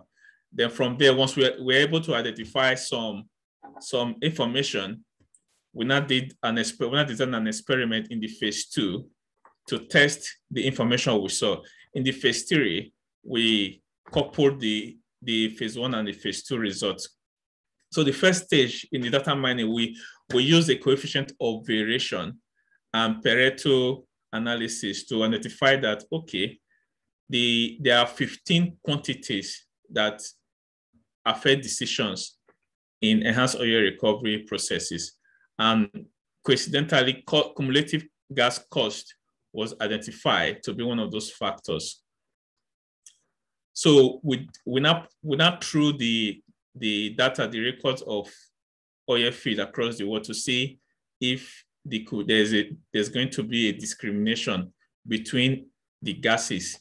So if you look at figure 5, this graph is showing CO2 when reservoirs. These are reservoirs, number of reservoirs. Each of the markers or the dots are reservoirs. So methane, when methane was injected, this is the blue marker here. The purple marker here shows the cost of injecting, the average cost of injecting methane in a reservoir. Here shows the average cost of injecting nitrogen, and this shows air, and this shows CO2. Now, if you see, CO2 is the least, offers the least cost, right?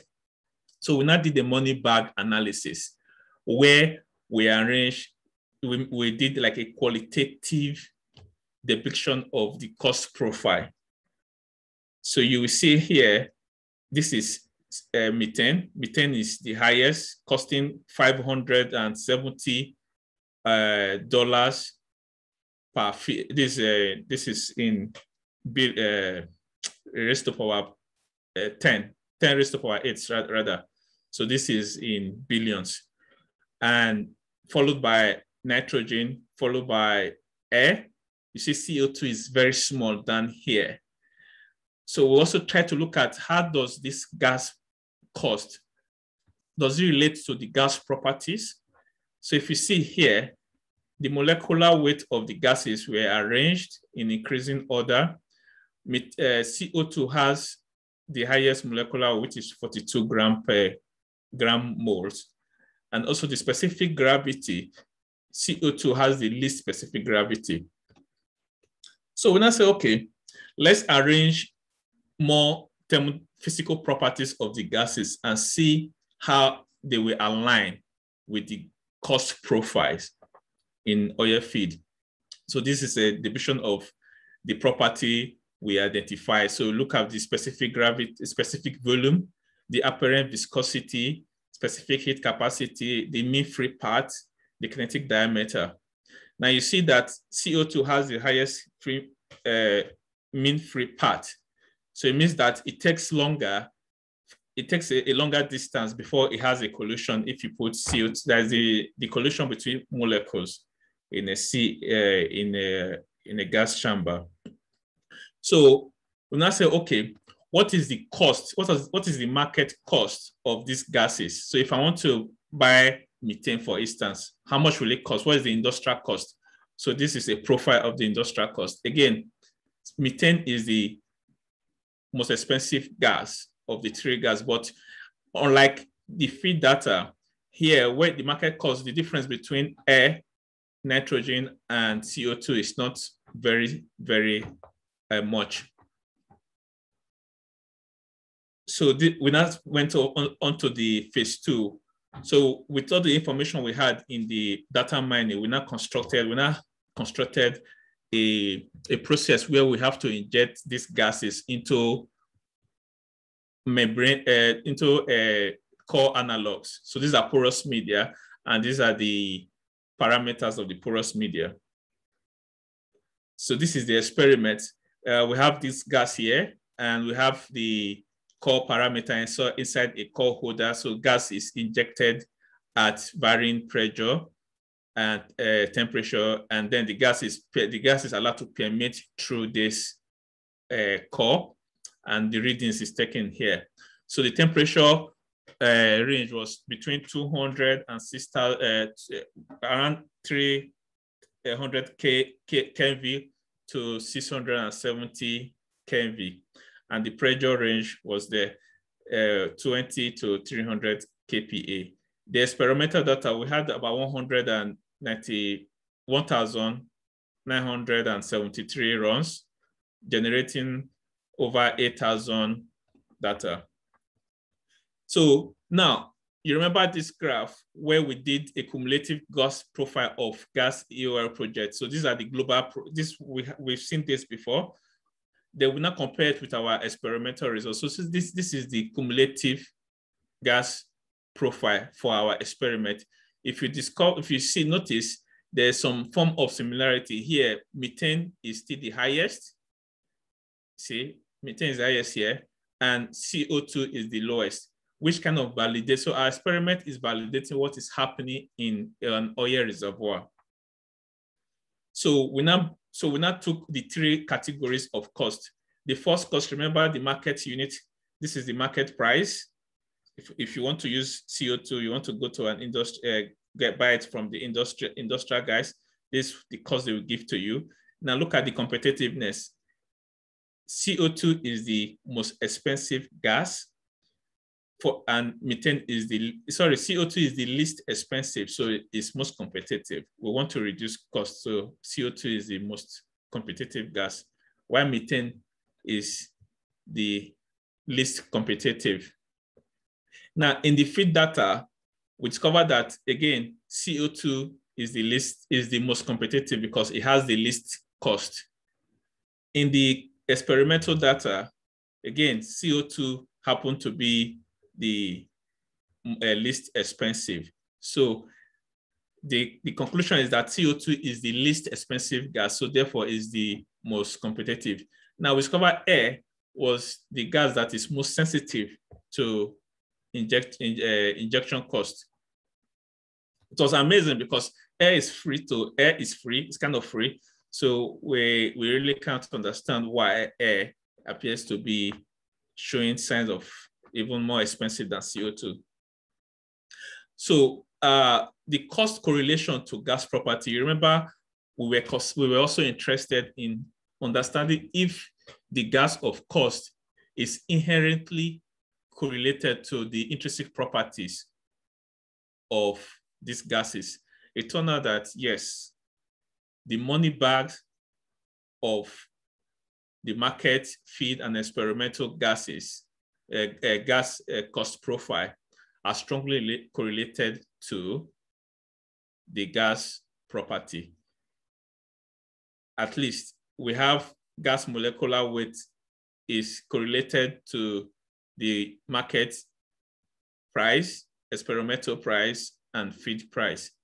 However, there were some properties that are poorly correlated to the market, to the categories of cost, gas cost. For instance, the specific capacity, even though it's correlated to the market price and the experimental gas cost, it does not correlate with the feed cost. We also discovered that some of the correlations are negative inverse correlations. For instance, the absolute viscosity is inversely correlated to the market price, the experimental cost price, and the feed cost. So in conclusion, we concluded that given a reservoir suitable for all four gases, so if you have a reservoir that is suitable for, technically suitable for methane, for CO2, for air, for nitrogen, and you are asked to choose one of the gases, CO2 will be the most competitive to choose because it offers the most competitive ejectant cost. What are the contributions to knowledge? Well, we've been able to identify that EOR processes can be categorized by cost. So you can actually say the cost of ejectants should be something to consider. And also, we've been able to add another thing to knowledge, which is gas costs and properties are correlated. This has also informed us to do more extensive study to see whether the cost, the market cost of gases is due to their inherent properties. In practice, we also know that we can directly apply our work to practice because now engineers can apply this to selecting EORO gas and modeling EORO OPS. We recommend that two-phase study be carried out in the future. Thank you for listening.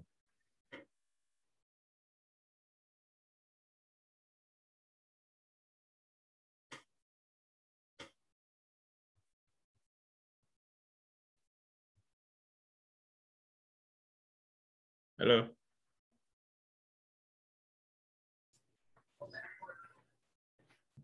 Thank you very much for your nice presentation. And today it was the last session, presentation. And when I checked Q&A, there was no question. So is there someone to ask something about his presentation?